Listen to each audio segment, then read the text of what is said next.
Welcome to Tormore Reserve, ladies and gentlemen, for today's big clash here in the Division 2 between Boronia and the Basin. The Bears undefeated on top of the ladder, taking on their local rivals who definitely have premiership aspirations themselves. It's a beautiful day to kick the pink sharing around for Breast Cancer Network Australia around here in the Eastland Football Netball League. I'm Matthew Fodia, hosting today's show, joined by Wayne Brasher.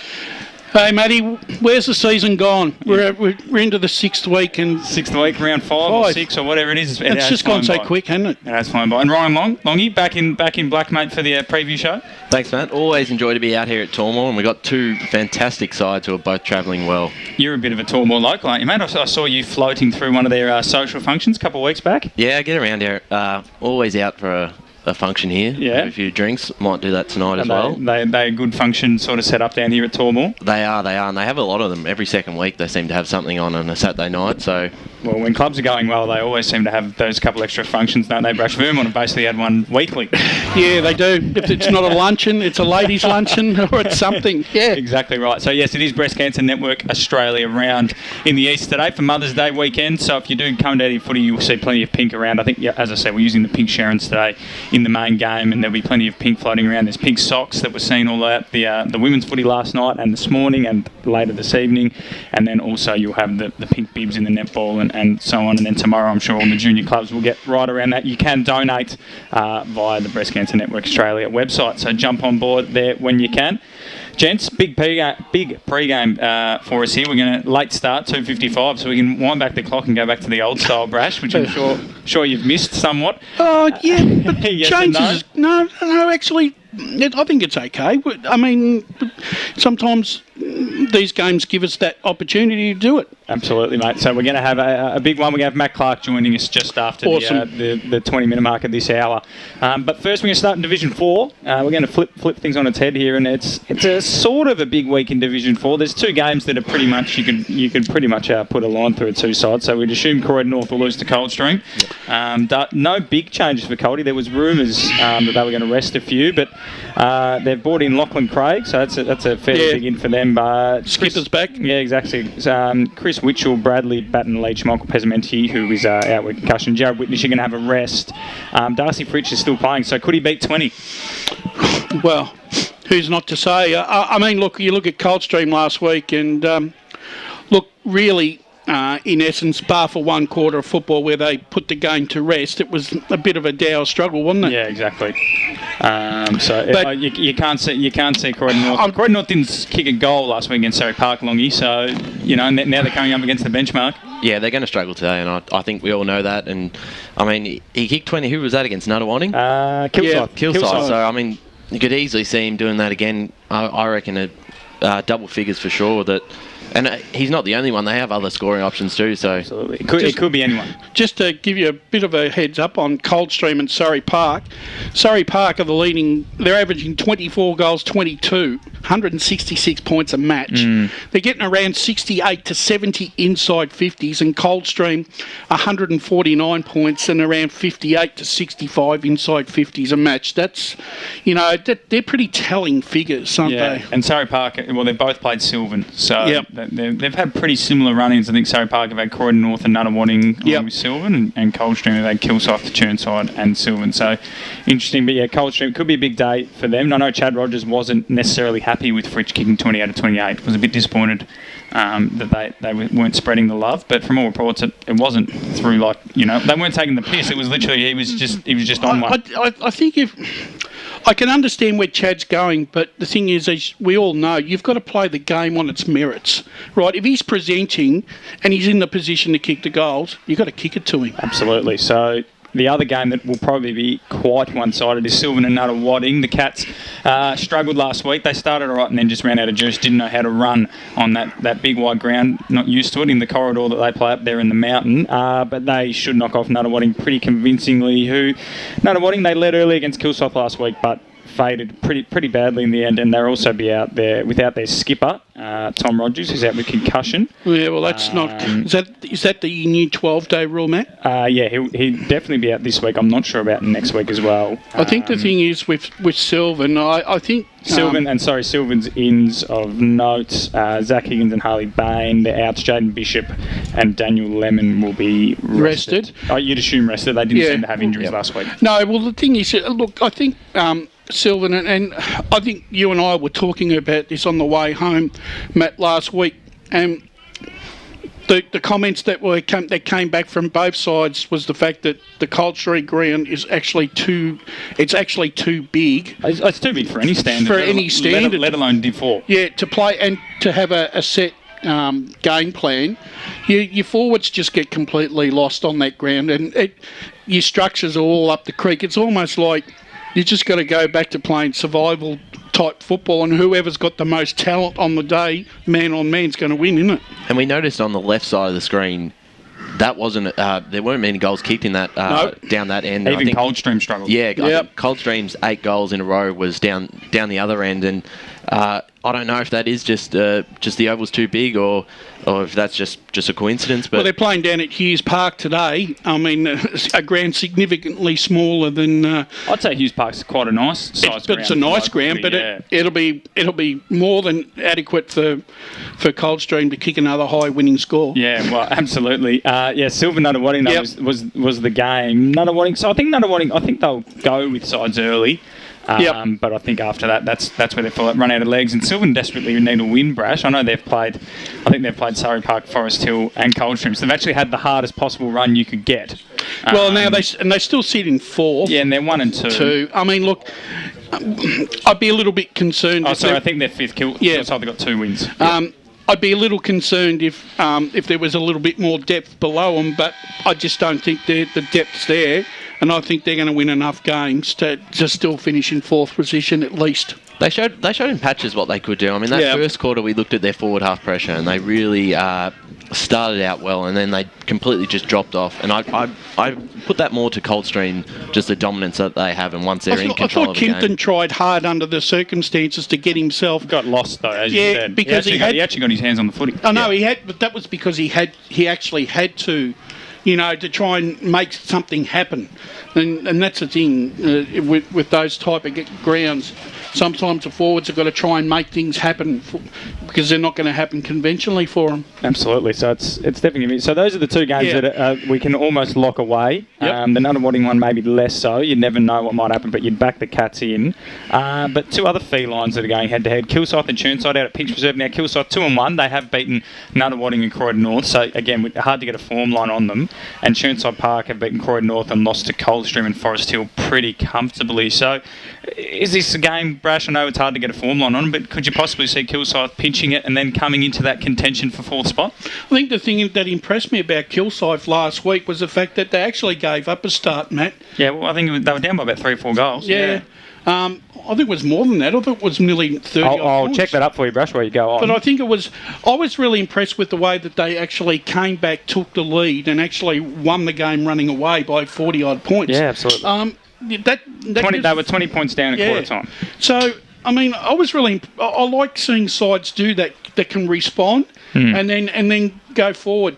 Churnside, obviously, last week, after their first big up win, probably had their tyres deflated a little bit, but I think they're right in this game up to their armpits today. But I just reckon Kilsyth at home might just get the chocolates. I think they're a sneaky chance for a 4th place finish, depending on how their game goes. Momentum's a funny thing, isn't it? If they win this, they'll be 3-1, and then as you're about to say, Ryan, I'm sure that they're 3-1, and all of a sudden, they're in that race for 4th, and Sylvan are under pressure again, and Churnside, who probably would have considered themselves a chance for finals as well. And they had a fair few goal kickers. I mean, obviously last week they were quite dominant, but like Goodinson, Anderson, Cope, they do have options to score. So I mean, I think today we'll probably get a better idea on where they sit. Because when you play a Croydon North or a Nunawading, I don't think we're getting much out of... Conversely, if you play a Coldstream. Yeah, I don't think we're getting much out to understand where they sit. So this is sort of the 3 to 6 sort of range when those teams play each other. those are the ones that are going to really matter on who finishes in that third and fourth spot. Which is why, Brash, you're a bit more downtrodden on Churnside, because they played Forest Hill and lost quite comfortably. Yeah, well, they are. No, look, and Kilsyth, they've got a plus 22 4-goal differential on Churnside average-wise throughout the season. And look, with, like Ryan said, Goodinson with 8 last week gives them a bit of a spear. I think he's kicked 2, so he's kicked 2 bags of 6, and obviously against Coldstream, no one kicked any. So I just think I think by and large, Kilsyth and Sylvan will be fighting for that fourth spot. I think. And Forest Hill. The key to those 3 sides is one of them can't afford to be sitting 5th up around round 13, round 14, 2 games behind that 4th spot, especially if they've got the top 3 sides in the last 2 or 3 Well, that's rounds. the thing about Sylvan, isn't it? That they've already played the top 3, the other top 3. So they're now, they could go on a quite impressive run. Well, they could win their next 10 games and cement that. Well, they'll definitely win. You'd suggest their next 4. The thing is, though, I mean, they probably could give Coldstream a run for their money up on their ground. Yeah, exactly. So later in the year, that's what I mean, and with a bit of momentum behind them. But let's talk about the 2 games that are, like as we said, they're Kilsyth and Churnside. I think we're all sort of 50-50. I think on paper you probably go Churnside, which is what I'm going to go with. But it wouldn't surprise me, as you said, if the Cougars, Kilsyth that is, get up. I'm going with Kilsyth in this one. Yeah, I'm on the same page as you, Matt. I've got Churnside Park, but I'm a 50-50 on this one. Yeah, it could be. It's one of those ones that I think, again, Churnside, I don't think we should be judging them too harshly, but I think they would have been expecting to beat your Kilsyths, your Nunawadings and your Croydon North. So it could either say more about Churnside or Kilsyth. We'll decide that after the game. The other one that's probably the match of the round in this division is Forest Hill and Surrey Park. The Panthers 3-0. They knocked off Sylvan, which is the only real win of note, because they demolished Nunawading and Croydon North, which, you got to do it, which is good on them. So they've obviously got some momentum going. And Forest Hill going pretty well. 2-1. Lost in round 1 to Sylvan. Knocked off Nunawading and then Churnside. So a win with a bit more substance. And Mitch Hanegraaff, Brash, he's kicked 2 bags of 9 in a row. Yeah, he has. And look, this is a mouth-watering clash early on in the season. Forest Hill, you know what you're going to get from them week in, week out. They're a solid unit, and they're always around the mark. I've been really impressed with Surrey Park, though, in not only this season, but the season before. They've just started, I reckon they've turned the corner a little bit. There seems to be a bit more stability down there, even though they've lost a couple of players in Paolini and the other full forward, that Smith. But they haven't really, as yet, they haven't missed them, and I think that's kudos to them. I think really that defensively they're a very, very good unit, as well as Forest Hill, and I think the small ground actually at Forest Hill actually suits them. Yes and no. Yeah, it'll be interesting. I'll rephrase that. It suits actually Forest Hill's game style more than does Surrey Park. Of course, and Forest Hill, because they probably don't have that depth. So the smaller the ground is, the easier it is to hide your lesser players, as we saw last week for Sylvan. Yeah, well, you just look at Surrey Park. They're ranked number 1. In defence as well as in attack as well. So, and they've got some good players on the list. So Matthew Don Pietro played a bit of footy out in Officer Emerald Way, and he's a good player. Nicholas Snibson was a Blackburn junior, and again, quite a talented player there at halfback flank. Jordan Winter's been impressive for Nunawading in those lean years, and has gone across there, and their forward line's obviously going all right. But today, and that winning at Sylvan's probably the one we need to focus on, Ryan, isn't it, if we're trying to get a read on Surrey Park? Yeah, I mean, looking at Surrey Park, they're pretty consistent at the moment, and the question that I have for Forest Hill is, are they relying on Hanegraaff to kick a bag again today to get up, or do they have enough scoring power to beat a side that is clearly a side that can put a big score up on the scoreboard? Yeah, well, he kicked in round 1 against Sylvan, I think. So he kicked 2 against Sylvan in round 1 and was in their best. So he's clearly having an impact. Yeah. But in that game, it was an interesting one to see how they struggled to score. So their goal kickers there, they had a spread. They had 12 goals, and they had 9 goal kickers. So they definitely had a spread, but you're right, Hanegraaff's kicked the bulk of their goals, so it'll be interesting to see how they go. And it'll be interesting to see. I'm not expecting them to win Forest Hill, but if they get closer than we think, they might be one of those sides, Brash, that were probably underrated. Yeah, they are, and I agree with you. I think today, I think it's Surrey Park. It'll be a close game, though. I'm thinking only a couple of goals in it, though, Matt. Yeah, absolutely. And these are the games you want if you're a Forest Hill player. You want to test yourself out against a Surrey Park or a Coldstream. Yeah. Because you're going to play them again, and possibly 3 times if you're there in that finals. Yeah, absolutely. That's the thing for Forest Hill, and they've already got that win over Churnside that we spoke about being key, Brash, in terms of they're probably the 2 sides battling it out for 4th. We think Kilsyth might be the other contender, and they haven't played them as of yet. So you'd expect Forest Hill, now they look the goods, to make the top 4. In terms of, like we said about Surrey Park, do you think they could be the big contender Coldstream? Because their ground's also so big, you think they might not be as caught out by the size of Coldstream's ground?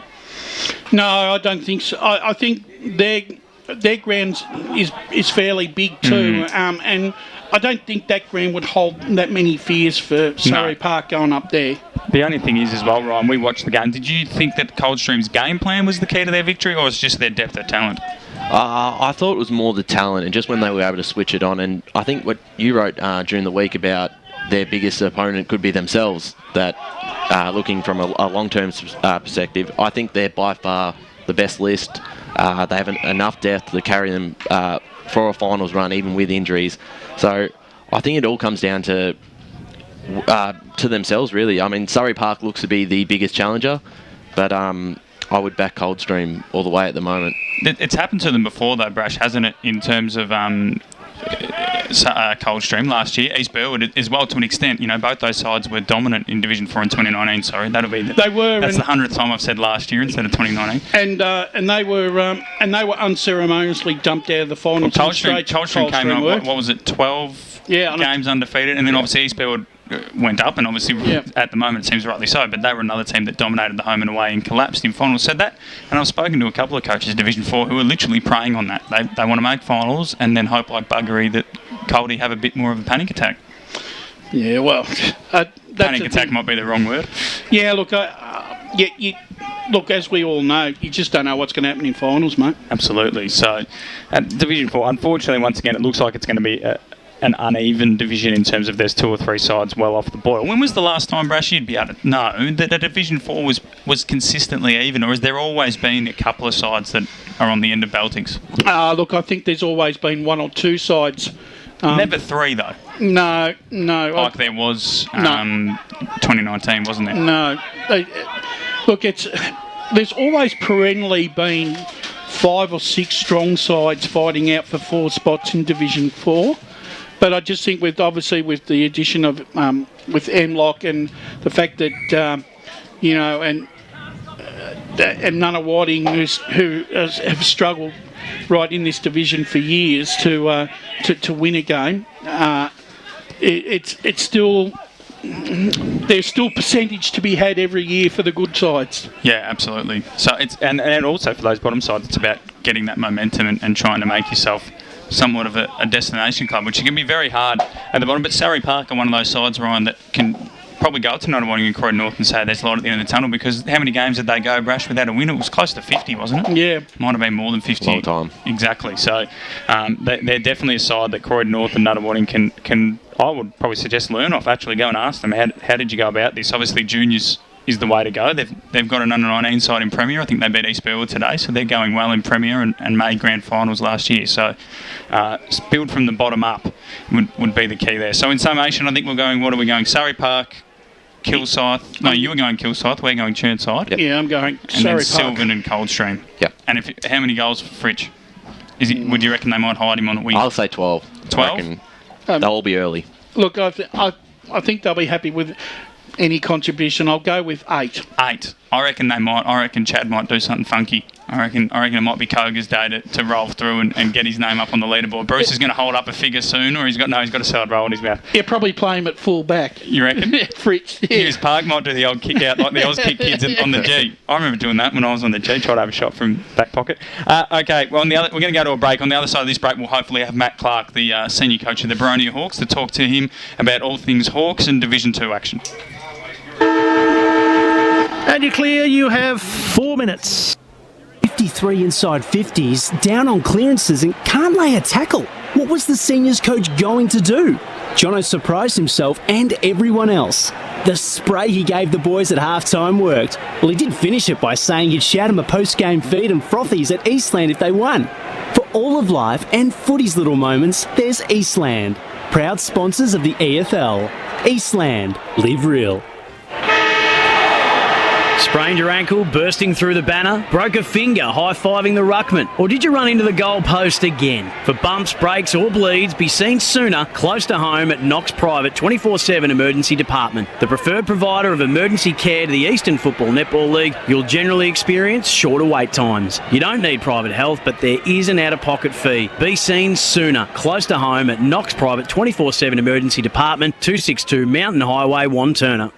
At Yarra Valley Water, we know reducing your shower time, or for some people, show time, to 4 minutes can save you an average of $255 a year on water and energy bills. Save the performance for the stage. Shower shorter. Save water. Do you feel good about your bank? Because there is a bank you can feel good about. They share their profits to fund big community projects, small community clubs and vital emergency services. They've given $250 million to help Australian communities thrive. They have all the products and tech you expect from a big bank, with service you don't. It's Bendigo Bank. Feel good about who you bank with. Try Bendigo. Search bendigobank.com.au or search Bendigo Bank near me. Hello, I'm Peter Hitchener. 9 News invites you to join our team nightly at 6 for Melbourne's #1 news. Tony Jones with the latest sport, including the footy, plus Lavinia Nixon's weather forecast. 9 News, proud supporter of the Eastern Football League. You've all been to funerals of family members or friends, right? Do you start thinking about what you would want at your funeral? It's a bit like when you go to a wedding. Yeah, that's right. At what stage do you start planning? Have an open and honest conversation with your loved ones. Celebrate your life the way you want, like I did with a fixed price funeral plan from Tobin Brothers Funerals. The price doesn't change and your life will be celebrated your way. Find out more at tobinbrothers.com.au. Tobin Brothers Funerals, celebrating lives. At Eastland, we believe one day isn't enough to celebrate all that our beautiful mums do. That's why we're celebrating Happy Mother's Days, the festival of love she deserves. From dining to fashion, homewares or a pampering session, Eastland has all your favourite brands ready to spoil mum. And if you need inspiration, check out our online gift guides. Spend $250 and you'll go in the running to win a $50 Eastland gift card till May 8th. T's and C's apply. Find out more at eastland.com.au. Eastland, live real. Sprained your ankle, bursting through. Okay, 1 minute. Uckman. Thanks, Nigel. Into the goal post again. For bumps, breaks or bleeds, be seen sooner, close to home at Knox Private 24/7 Emergency Department. The preferred provider of emergency care to the Eastern Football Netball League, you'll generally experience shorter wait times. You don't need private health, but there is an out-of-pocket fee. Be seen sooner, close to home at Knox Private 24/7 Emergency Department, 262 Mountain Highway, Wanturna. The senior coach has taken the team to Eastland for a post-game feed. If only they had this kind of teamwork on the field. They've just ordered starters to share, plus frothies for the whole table. And now Steve-O's chucked a prawn to Macca. He's circled back. Yes! Straight into his pie hole. You beauty! Good form, boys. For all of life and footy's little moments, there's Eastland. Proud sponsors of the EFL. Eastland. Live real. Okay, here we go. Mike's back on. And go local for your footy.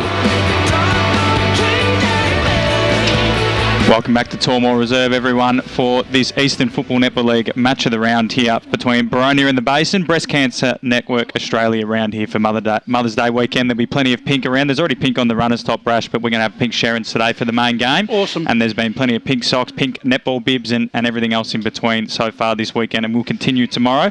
And speaking of the main game, we're joined by Boronia senior coach Matt Clark. Clarkie, welcome back, mate. It's been a long time coming, but how are you travelling? No, I'm travelling really well and excited for today. The Basin undefeated, us at 3-1.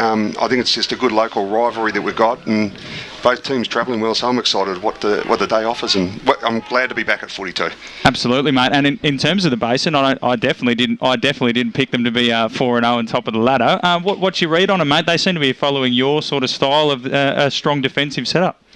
Yeah, they're young, so their model they used, I think, is pretty much a Boronia model that they're doing with the young players come through. They've had a really strong junior program for a while now, and they're reaping the benefits of that. I think as far as game style goes, I've watched them on replay every week, and it's very similar to what we do. Absolutely. So they try to get numbers back, move the ball by changing lanes, and just straight up speed, get it forward as quick as they can. For an approach today, then, if it's something that, are you just going in and backing your execution of the same system to be better, or is there something you might try a few new tricks that they might not be expecting? I think our model's good, but there is a couple of little things we're going to toy with today, just because of personnel. We are down a couple of key midfielders and leadership role players there today, so it's a really exciting guys to get their opportunity. But for us, we want to just the way we move the ball, our learnings from last week, and knowing that Heathmont is also similar to the way we play. They have the same hit zone, same everything. So I think Heathmont, Basin and Boronia play a very similar style now. Yep.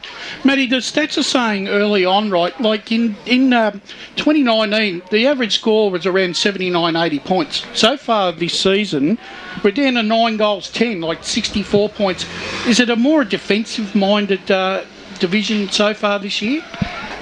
That's a good question, Brash. I don't know. We haven't changed anything to our address and the way we train, the way we do everything. So for me, I just think missing a year of footy and coming back, everyone's really cautious. Yeah. So I think, and that goes for coaches who are instructing the players, I think we defend first. And what that's doing is slowing the game down. Yep. And I just don't think the skills have been as sharp as what they would have been if we kept playing when we bring the ball forward. Would that mean then that obviously as the season progresses, the coaches would then expect that the skill factor in all their sides should pick up, and by the time you hit finals, everyone, the sides that are actually playing finals, would be starting to peak? Absolutely, because let's be honest, 2020 we couldn't do, once March hit, there was no training going on until October, November, so you miss the fitness, you miss the skills, you just miss that in-traffic decision-making process. So it is a little bit of rust, what I call rust at the moment for everyone, but I think as the season evolves, and we're doing over-endorsed our skill effort at training at the moment, so we're trying to build that as quick as we can, but we know the side that gets it the best and the quickest will actually be the side that's going to be hard to beat. Clarkie, you talked about guys getting their opportunity at senior level. Bailey Campbell's one who's getting a debut today and has been training really well. What can we expect from him today? Yeah, so Bailey was a really good junior for us.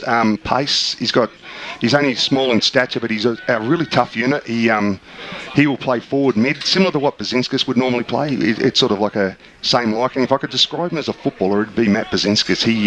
He cracks him really hard, good left foot, a good goal kicking forward for us, and so this is his first game. He's as nervous as anyone right now, but I'm excited because he has got pace, and I think that's something we need to inject into our team at the moment. And just talking about the depth that you have, I mean, looking out there right now, your two side, they've won 2 flags in the last 3 years. How positive is that for you as a coach, knowing you have so much talent in the twos coming up, that when you have injuries like Leggett or Fairchild, you've got people to come in straight away that you know will do their job? Yeah, I love it. We've just got a really good balance of defenders, attackers and midfielders in the reserves, and what it is, we're playing, I think it is player number 32 or 33, but everyone's seen that they're getting an opportunity if they're playing well. What we're doing, we're just rewarding the players who are getting best on ground or second best and playing the way we want them to play. So for me as a coach, to have that depth, we left 15 players out round one. We left 2 out again this week, but we've got great numbers at the footy club, but they're just not numbers. They can actually play footy. So as a coach, I think that's all we could ask for. In terms of recruiting, the big name recruits was obviously Taylor Leggett, but you're going back to your roots, mate. Just pinched a couple from up there. They wouldn't be happy with you, up the Devils. No, they're not. They're not. Straight up. It's Taylor. Honest story. Taylor rang me up because he was on the way out. Yeah.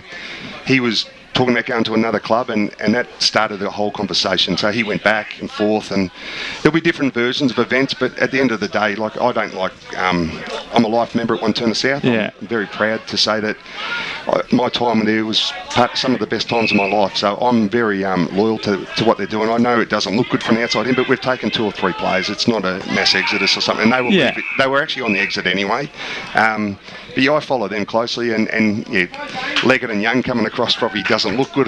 The optics of it isn't great, but yeah, we wanted to build our depth too, so I'm invested in Boronia. How's he assimilated in, mate? Obviously started last week pretty well, but obviously out again today. How's he assimilated into the club? Yeah, unbelievable. Like, his training standards, and that's why I brought him down, because he's lifted us to another level. He's just been really frustrated at the moment because he's getting some niggly injuries that are keeping him out for 1 or 2 weeks. Injuries that he's never had before. So I think he'll get a good run at it. If it's next week he comes back against Templestowe, I think he just needs a little bit of luck, because even in a quarter and a half last week, he opened the game up for us. He gives us something we haven't got, and he's a really high goal kicking forward. He could kick 10 goals one day if we. And there's no one like that in the competition in this division, is there? They're similar, but I think his quality. He's won, I think, 5 or 6 best and fairest at One Turner South. He could win one here if he gets a run at it too. There's no doubt about that. But he's a ripping person. Like, he's really shy. People don't know this about Taylor, but he is shy, and he's fitted in to the group unbelievably well. But yeah, I just want him to get. He's frustrated at the moment. I just want him to get a run at it. It's just 1 or 2 week injuries that are just. I'm not willing to take a risk getting him at round 5 either. So no, it's not worth it, is it? Nah, we're getting through. Gluggy, Basin are number 1 in defence with only conceding 40 points average at the moment. On the tapes, what have you seen? Not without giving too much away. How are you going to break it down? How are you going to break apart their structure in the back 50 this game? Yeah, so they played 2 night games, and I think they were low scoring affairs anyway. Yep. So if I take that in and balance it out with what Heathmont did and where we are at today, for me, it's going to be speedable. We're just going to have to win the footy and then get it in as quick as we can. I think they get numbers back to support really quickly, and then they get it from one side out to the other. So for me, how we move it, where we move it to, but the speed of the ball, we just have to be really quick today. We're not overly blessed with outside speed, so what we've got to do is, when we win it on the inside, we've got to move the ball and gain territory as quick as we can. I think that's the best way to beat the Basin. I think if we are slow, they'll shut us down. Yep. They'll exit out the other side, and then we're going to be chasing. It's going to be really tough for us. Just quickly on that, does that mean you're going to be trying maybe high handball to get into a bit of space, given that you don't just have a bloke who can burst away from the contest, or are we talking don't dilly-dally around in there, try and get it down the line as quick as we can? Both. If we can get a link up and break so if it's a slower play, the man on the mark's open up 45. Yep. So whether it by hand or by foot, if we can get a link up run and break over the press line, we'll do that. But if not, don't dilly-dally around's a perfect thing. Yep. Let's just move the ball, get on the foot. Clarkie, when you started pre-season again last year, obviously, as you alluded to when we interviewed you on EFL Sunday, there was a lot of man hours on the Zoom, keeping in contact with the players, seeing how they're going mentally. What were they like when they came back? Was there that enthusiasm, but there was still some lingering doubts of whether we were going to start up again in their own minds? Absolutely, yeah. Because I don't think when we came back in November, I don't think the world was in a really sure place that we're COVID free and we're moving through. We just come out of a 12-week lockdown, and we're probably only 4 weeks out of that. So I think it was just baby steps at the start, but we wanted to make it fun. That was our whole theme of training: come down, get fit, have fun. But we worked really, really hard. We've done some hill running for, I think, about 6 weeks of the pre-season. Every Friday night we had a large contingent of players go there, which was just extra work. What, to do the 1,000 steps? No, Campbell's Croft, just on the back. Yeah, so we ran up there. We ran from one turn of reserve, so it's about 2 k's there, 2 k's back, but it's about 6 k's of hill running in there. So we did you do it with them or just drove alongside? I rode the bike. Yeah, okay. I think that's why I'm here today. Yeah. I think though, looking, obviously there were all the coaches that obviously were doing exactly the same thing.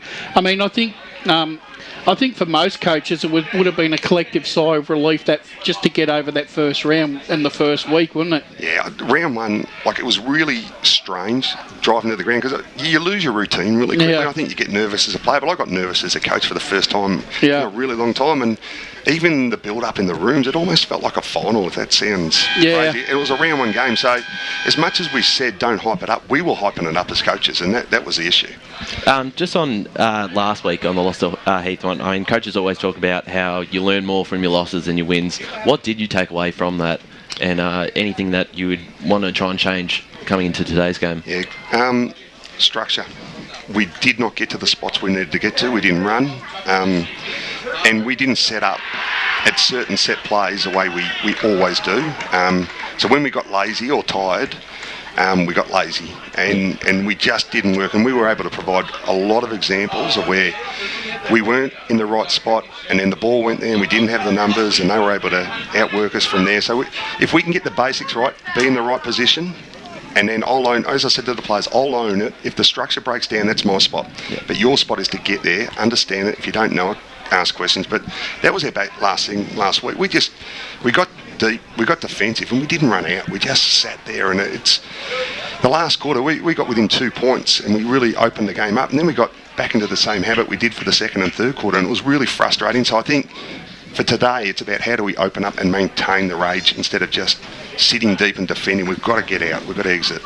Absolutely, mate. So, and in terms of the local rivalry, is it good to have the Basin up and firing? Obviously, you'd like everyone to lay down and let you just run it through. But is it good to have a bit like this? Is going to be quite a big crowd. The Basin, they follow well, especially when they're up and running, and the Boronia Hawks, they always do things well. It should be a good atmosphere. I want to play the toughest games we can because I think that's what makes your season. So it's each week a challenge. We learn more from the challenges than we do playing bad and winning a game against a lesser opposition. Not saying there is, but I'm really excited. I reckon the players are too. We were against South Belgrave, knowing that they were undefeated for a large period of time, and we've taken the same mentality in today. So it's not about the players out today. It's really about we've got a good side out in the park. We believe in it, and we're going to play a really good side who are well supported, as you said. Local rivalries are fantastic. I've got a lot of time for the Basin Footy Club. I spent a year of my coaching career there, ripping people, and I'm really excited just about. They'll play strong contested footy. They're a tough team to play. They're well supported, and that's going to challenge us in every area I want to be challenged as a coach. Absolutely. Well, Clarkie, thanks for joining us, mate, giving up your time pre-game. And, it's a long road. You've still got an hour before the first bounce, but good luck today, and we're hoping that it's a good clash, and for your sake, the Hawks win. Good luck to you guys too. Thank you very much. Matt Clark there, the senior coach of the Boronia Hawks. Always been good with his time, hasn't he, Brash? Yeah, he has. Ripping guy. Look forward to going in and having a nice, quiet sarsaparilla with him after the game. Sarsaparilla? Do they serve these at Boronia? Longy, you were always here, mate. Sarsaparilla, you would have had a couple of them last Saturday night. They've got the Bilsons, the creamy soda vodkas that I've been on. That's your sort of area, isn't it, Brad? Oh, that sounds right down my alley. I was going to say right in your wheelhouse, old Brad. No, but I think it was good. There was another question I was going to ask Clarkie, but I think when you look at Division 2, right, and just I reckon this is the toughest division, I reckon, in the comp. I reckon you look at that division and taking Templestowe, who I still think will win some games, but I don't know when. But any one of those sides can beat each other on any given day, I reckon, in this comp. And a win, no wonder that this division is a tipster's nightmare.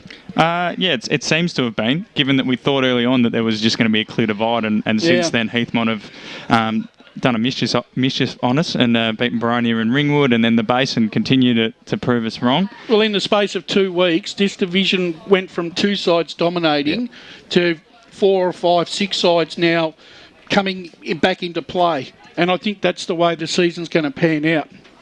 Absolutely. So, yeah, it's going to be very interesting today. And as we said, it's a ripping day with the sun out and so on. And like we said, Breast Cancer Network Australia round. So the links will go up on social media throughout the day with a bit of a QR code to scan, donate, and so on. So if you can get around that. Loggy, what was your impression you got there from Clarkey? Obviously, from what he's saying, we're going to see a pretty defensive game. So they both can play the same game plan. Well, he speaks really well. He's such a talented coach. But you look at their ends as well. Obviously, the players that they're missing are really important players. But again, the players that come in, we have Jess Bolton, who has so much experience, in Zach Dower, who's a very fit, very quick. He'll get a run in the middle. So I reckon that's also what he was talking about in the structure first. They've got to get the structure right, and they've got to be able to take the game on a bit more and not get too caught up in the defensive side of things as well. You couldn't ask for a better day to take the game on, could you? No, perfect conditions, and I don't know if it was meant to rain. It was meant to rain this afternoon. I heard that. A lot of people telling me, hopefully the heavens don't open up, but I checked my weather app, all three of them that I've got, Brash. Being a cricketer, you've got to have all your weather apps. Yeah, that too. And none of them indicated rain. I think the rain's coming late next week, so... Well, they said... It's holding off. Well, someone said it was supposed to be later this afternoon, and I'm thinking, well, I'm not seeing anything on the radar. On the radar, and we're all getting very good at... Exactly, we're all going to... We're all getting very good at reading the radars. We're going to go to another break. On the other side of this break, we're going to talk Division 3 action, and there's a couple of big games out there, including a Magpie off, Donvale v Scoresby. So we'll see you soon. Okay, you're clear 4 minutes. Thanks, Nigel. 3 inside 50s, down on clearances and can't lay a tackle. What was the seniors coach going to do? Jono surprised himself and everyone else. The spray he gave the boys at halftime worked. Well, he did finish it by saying he'd shout him a post-game feed and frothies at Eastland if they won. For all of life and footy's little moments, there's Eastland. Proud sponsors of the EFL. Eastland. Live real. Celebrate a season of stories at Eastland this autumn-winter and discover a style for any occasion and every member of your family. From romantic date nights to family outdoor adventures or a glamorous evening out on the town. Find your new season trend at over 350 of your favourite brands like MJ Bale, Rod & Gun, Maya and Uniqlo. Your new autumn-winter style is waiting at Eastland. Find out more at eastland.com.au. Eastland. Live real. Sprained your ankle, bursting through the banner? Broke a finger, high-fiving the ruckman? Or did you run into the goal post again? For bumps, breaks or bleeds, be seen sooner, close to home at Knox Private 24/7 Emergency Department. The preferred provider of emergency care to the Eastern Football Netball League, you'll generally experience shorter wait times. You don't need private health, but there is an out-of-pocket fee. Be seen sooner, close to home at Knox Private 24/7 Emergency Department, 262 Mountain Highway, Wanturna. At Yarra Valley Water, we know reducing your shower time, or for some people, showtime, to 4 minutes can save you an average of $255 a year on water and energy bills. Save the performance for the stage. Shower shorter. Save water. With Bendigo Bank's new Complete Home Loan, you'll be completely taken care of. With a completely awesome rate. Complete offset on fixed and variable loans. And a home loan specialist completely dedicated to you. So if you're not completely sure about the Big Four, search Bendigo Bank Complete Home Loan or head into Bendigo Bank, the better big bank. Lending criteria, terms, conditions, fees and charges apply. Hello, I'm Peter Hitchener. 9 News invites you to join our team nightly at 6 for Melbourne's #1 news. Tony Jones with the latest sport, including the footy, plus Lavinia Nixon's weather forecast. 9 News, proud supporter of the Eastern Football League. You've all been to funerals of family members or friends, right? Do you start thinking about what you would want at your funeral? It's a bit like when you go to a wedding. That's right. At what stage do you start planning? Have an open and honest conversation with your loved ones. Celebrate your life the way you want, like I did with a fixed price funeral plan from Tobin Brothers Funerals. The price doesn't change and your life will be celebrated your way. Find out more at tobinbrothers.com.au. Tobin Brothers Funerals, celebrating lives. Sprained your ankle bursting through the banner? Broke a finger high-fiving the ruckman? Or did you run into the goal post again? For bumps, breaks or bleeds, be seen sooner close to home at Knox Private 24/7 Emergency Department. The preferred provider of emergency care to the Eastern Football Netball League, you'll generally experience shorter wait times. You don't need private health, but there is an out-of-pocket fee. Be seen sooner close to home at Knox Private 24/7 Emergency Department 262 30 seconds. The senior coach has taken the team to Eastland for a post-game feed. If only they had this kind of teamwork on the field. They've just ordered starters to share, plus frothies for the whole table. And now Steve-O's chucked a prawn to Macca. He's circled back. Yes! Straight into his pie hole. You beauty! Good form, boys. For all of life and footy's little moments, there's Eastland. Proud sponsors of the EFL. Eastland. Live real. Here we go, put your mics on. Go local for your footy.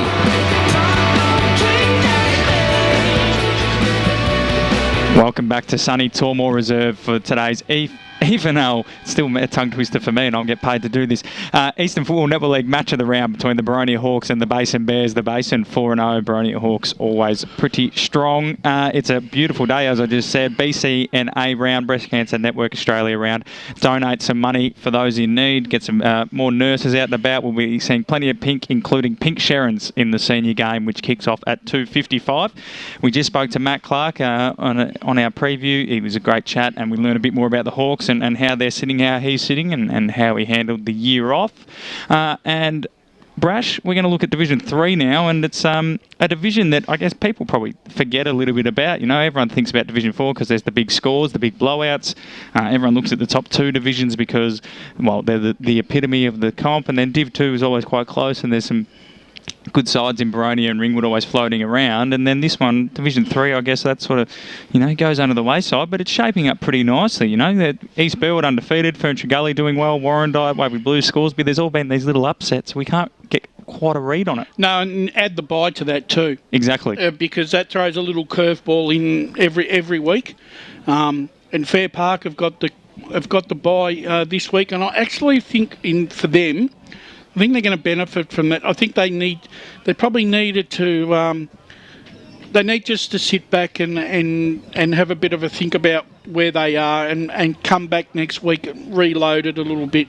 I'm sure Justin Stanton will be out scouting today their next opponent. Yeah, absolutely. And look, it hasn't gone the way that they had hoped.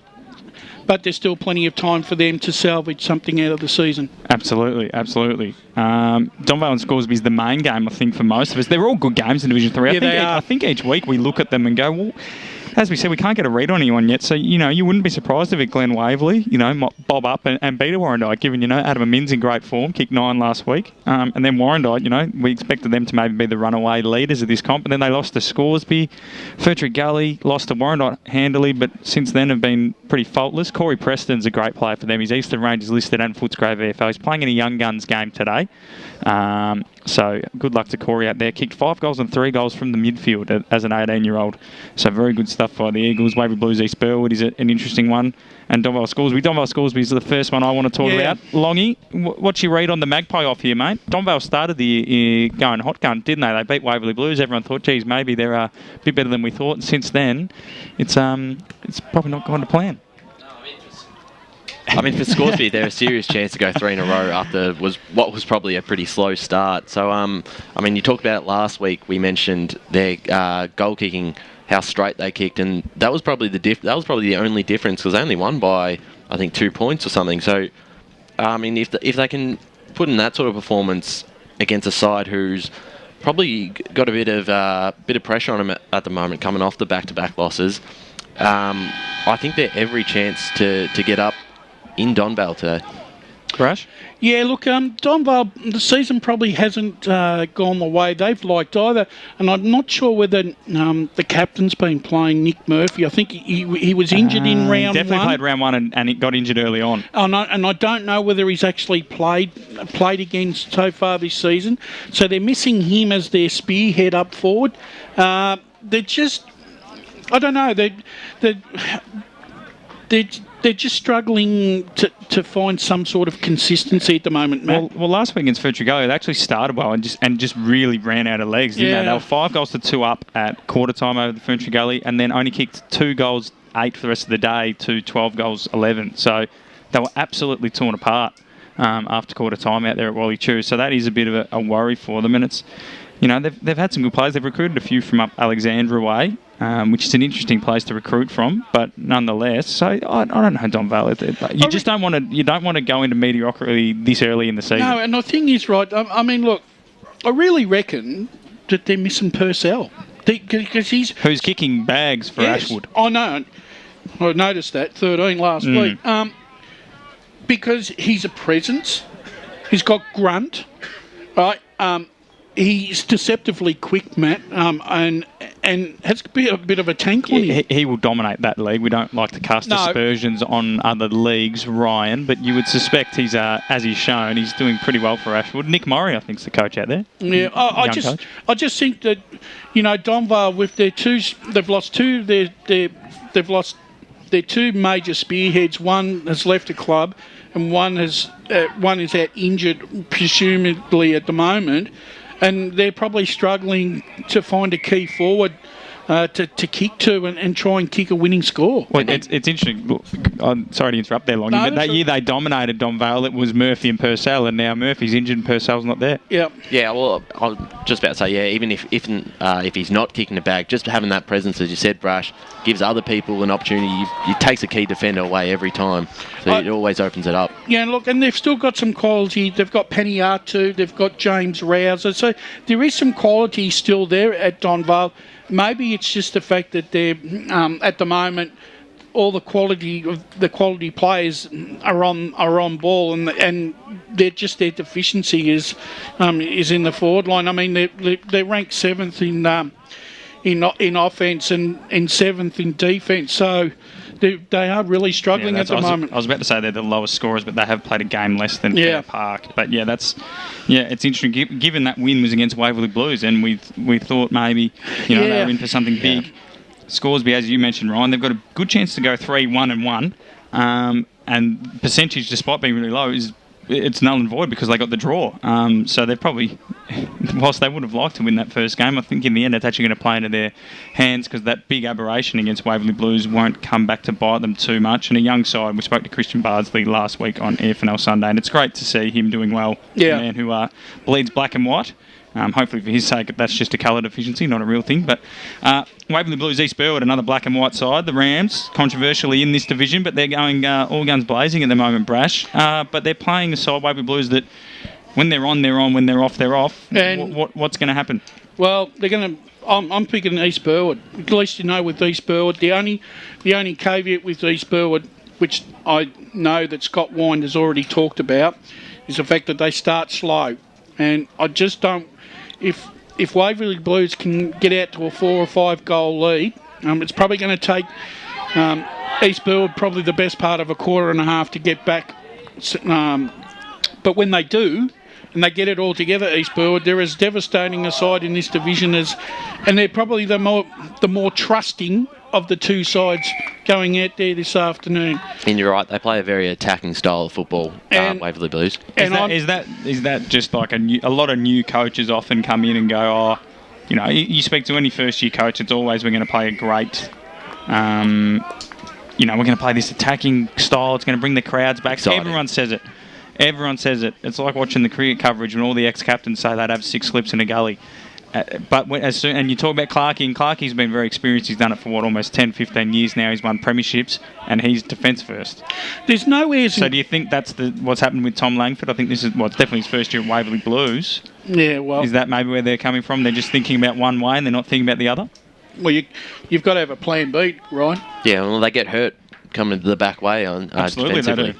Absolutely, they do. And the thing is, look, there is no airs and graces to Stuart Wine's coaching. He's been in the caper for such a long time.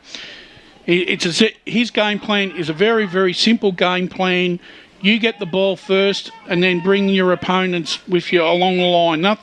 There's nothing too fancy, and that's the game plan or the blueprint that East Burwood like to play. He's the coach that brings the game plan that East Burwood want to play.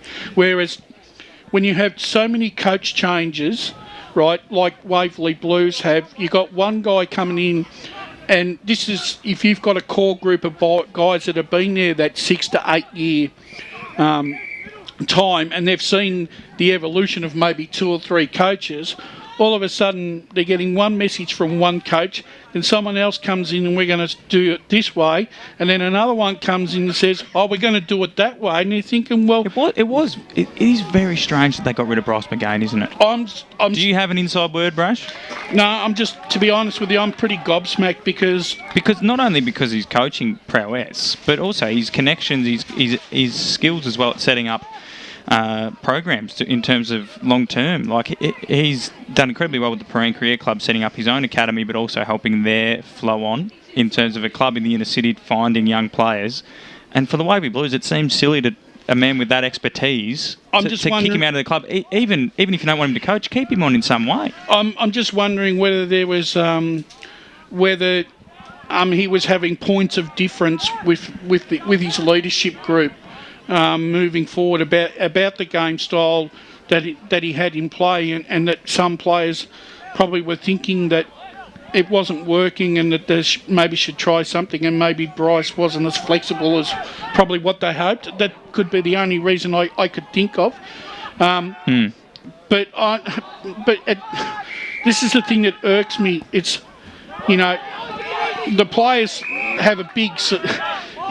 Inadvertently, the players have a big side whether the coach stays or doesn't stay, and sometimes the players throw them under the bus. Yeah, and I don't like that. No, neither do I. We've got to quickly wrap up the other games in this division because we've got a hard out coming up soon before we go into the second hour of this preview show. Furniture Gully Whitehorse. I think Furniture Gully should be the favourites, but Whitehorse, Longy, you wouldn't be surprised if they got up, but as we've mentioned, they need someone else to help out Andrew Padbury. Yeah, I mean, that's what we talked about last week, and he kicked, I think, another 5 against Waverley Blues. He's got 19. He's got 19 in 4 weeks. But I think it works out when you're playing the sort of lower sides in the division, but when you get a Furniture Gully, they're going to struggle. Gully for mine because they're able to run the game right out in recent 45. times. Absolutely. And then the other game, Warrandyte and Glen Waverley. Warrandyte have to win that, but you wouldn't be surprised. The Hawks. Hawks. Warrandyte. Absolutely. It could be a bloodbath down there. It's a beautiful ground. Drove past the other day. We will get out there at one point this year.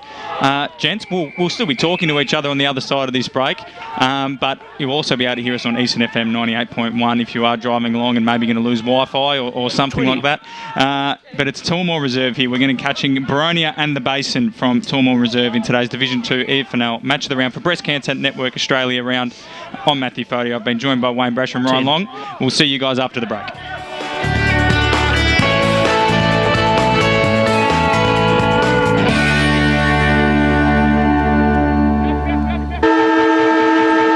And you're clear. You've got 4 minutes plus the opener. 53 inside 50s, down on clearances and can't lay a tackle. What was the seniors coach going to do? Jono surprised himself and everyone else. The spray he gave the boys at halftime worked. Well, he did finish it by saying he'd shout him a post-game feed and frothies at Eastland if they won.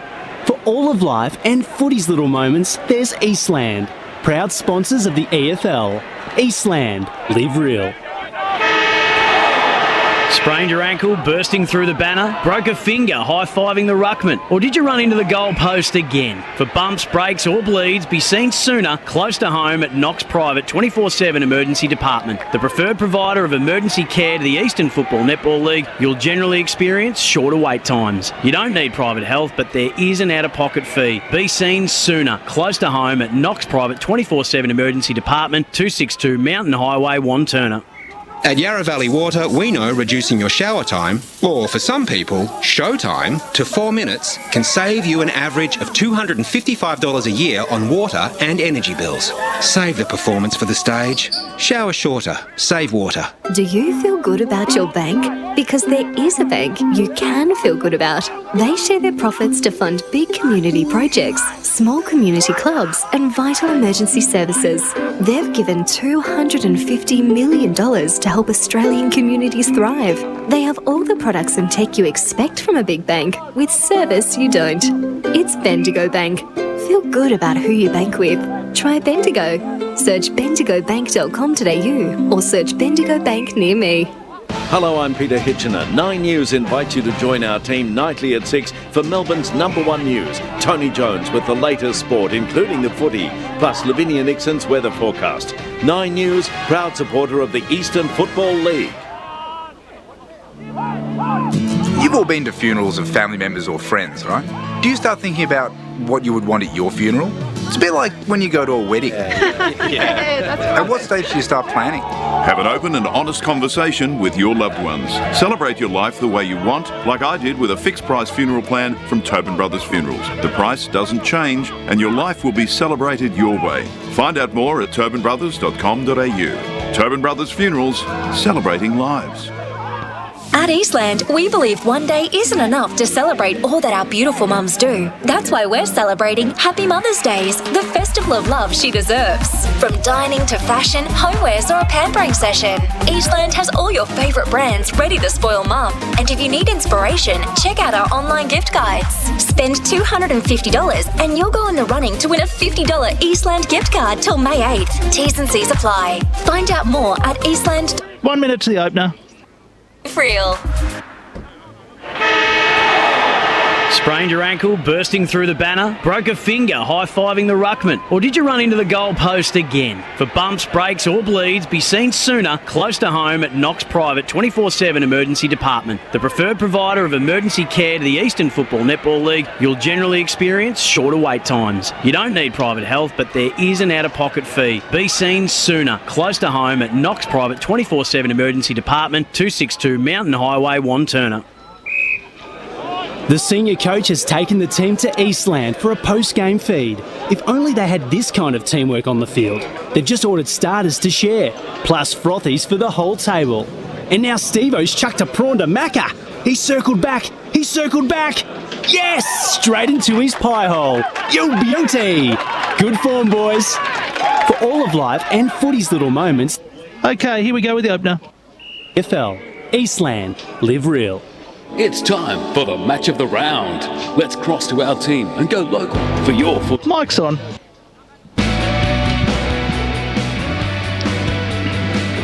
Welcome back to Tormore Reserve here for the Eastern Football Netball League match of the round. If you're just joining us on Eastern FM 98.1, thanks for coming with us. If you're still on the SEN App, you'll enjoy the second part of this pre-game show. I'm Matthew Fody, the media manager of the Eastern Football Netball League, and I'm joined by Wayne Brasher. Good afternoon, Matt. Good afternoon, listeners, and an enthralling contest set down for decision this afternoon. Absolutely. Ryan Long. Thanks, Matt. Huge 4 points up for grabs today. Absolutely. Before we get into this main game, of course, we will mention that it's Breast Cancer Network Australia round. So if you see pink around and donation tins and so on, please do your bit and donate for a good cause. There, we'll be using the pink Sharons in today's senior game, which is going to be good to see. Good to see both clubs on board with that as well. Of course, this game will go into more depth as we get closer to the first bounce, which is at 2:55. We've done Division 3 and Division 4, and we've spoken to Matt Clark in that first hour. So if you've just joined us on Eastern FM 98.1, I guess, unfortunately, bad luck. They don't have pre-match anymore. Exactly. But they will get a little bit of one today. They're going to be treated. And we're going to talk about this Division 2, Brash, and it's shaping up quite nicely after a bit of a wobbly start in terms of 4 sides 2-0, 4 sides 0-2, and now starting to see a bit more of a competition for it. Yeah, the last 2 weeks has seen this division once again open up to where possibly 7 sides are vying for 4 spots now. Templestowe, if they can get on a roll, they're still in the mix, but they look like... Who are you ruling out then? Or you're ruling out Templestowe? At this stage, yes. They're not scoring enough and not highly enough regularly to win games of football. But the other 7 sides on any given day, and the fact that this competition has night games as well, you throw that into the equation. It does seem to be a bit of an evener outer, doesn't it? Is that does. The word? Evener outer? Yeah, something like that. But the great leveller. Yes, leveller. That's what I was looking for. Because I said that last week. Do night games actually for some sides they're percentage killers? Well, Matt Clark did mention that he'd watched a couple of games of the Basin and the night game factor. He actually seemed to mention it as something he took into. We didn't probably dive into what he took out of it, but it obviously does play a factor. Well, I mean, last week's game between the Basin and South Belgrave 7-8 to 4-8.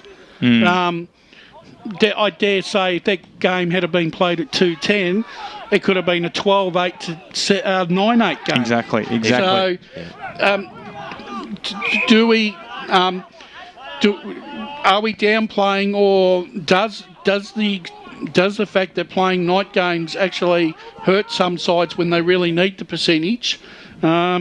I'm saying, yeah, it does. Even looking at Ringwood Heathmont was a night one as well. Yeah, that 10-9 to 9-9. Wasn't a high-scoring fest at all. No one gained any percentage out of it, but Heathmont got the valuable 4 points, which is what they wanted in the Parker Cup.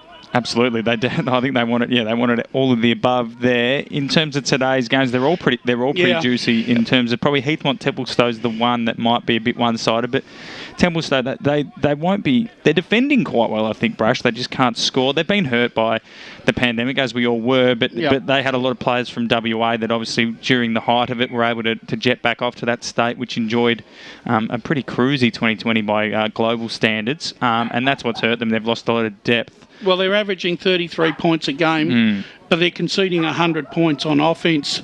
I mean, that's a plus 67 differential. That's 10 goals. Yeah, exactly. I mean, when you don't have a key forward or even a forward that can kick you a winning score, that makes it nigh impossible. And the fact is too, when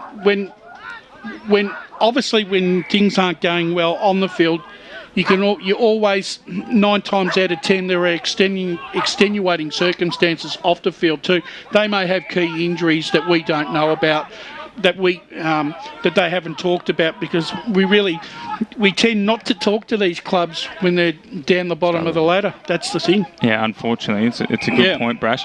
Heathmont, though, momentum's going their way, Ryan. 2-0. I spoke to their coach, Nick Rutley. I said, you probably thought you'd be 2-2 after the first month, but he probably thought he'd be 2-0 as well. They've gone the other way, and all of a sudden they're looking pretty good after we had worries early on. Now they've knocked off Boronia and Ringwood. They'll probably be 3-2, and then I think they've got the Knox coming up as well, Mulgrave as well. So things are looking good now down at the hangar. I think you look at the Burley brothers for Heathmont, they've both been really good so far, done well. And, I mean, just looking at last week, a fantastic spread of goals. They had so many different goal kickers, and that's huge to have in a division like this. And you're right, I mean, Templestowe, Knox, Mulgrave, those are sides that right now you'd expect them to beat.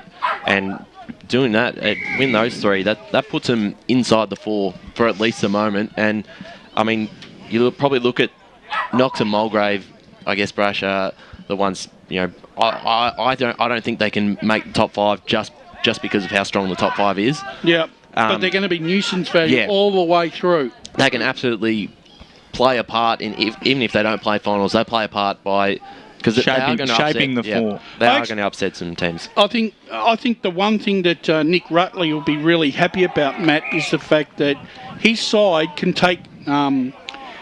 will take some real confidence out of that win against Boronia last week, just to reinforce the fact that the win against South Belgrave wasn't a fluke. Because sometimes you have those days where you beat a top side and then you find it hard the next week to butter up. They've come back down here and their 2 wins have been away from home and they've knocked over the top. Oh, no, they beat Ringwood at home, but on a night game. But still, they've beaten the top 2 sides. Yeah. Well, on paper. And they beat Boronia here last week. They beat Boronia here last week with 12 individual goal kickers, and I don't think anyone had kicked over 6 goals against Boronia coming into last week. So with a spread of goal kickers, unfortunately for Templestowe, that's not a good sign when they're running out this afternoon, knowing that 3/4 of the side can kick goals. Exactly, and you spoke about the Burley boys, both young, both very, very good players for the Jets, and like you said, now that you've sold me there, they might be 5-2, Ryan. Yep. Before they meet the Basin and the like again. So that's the.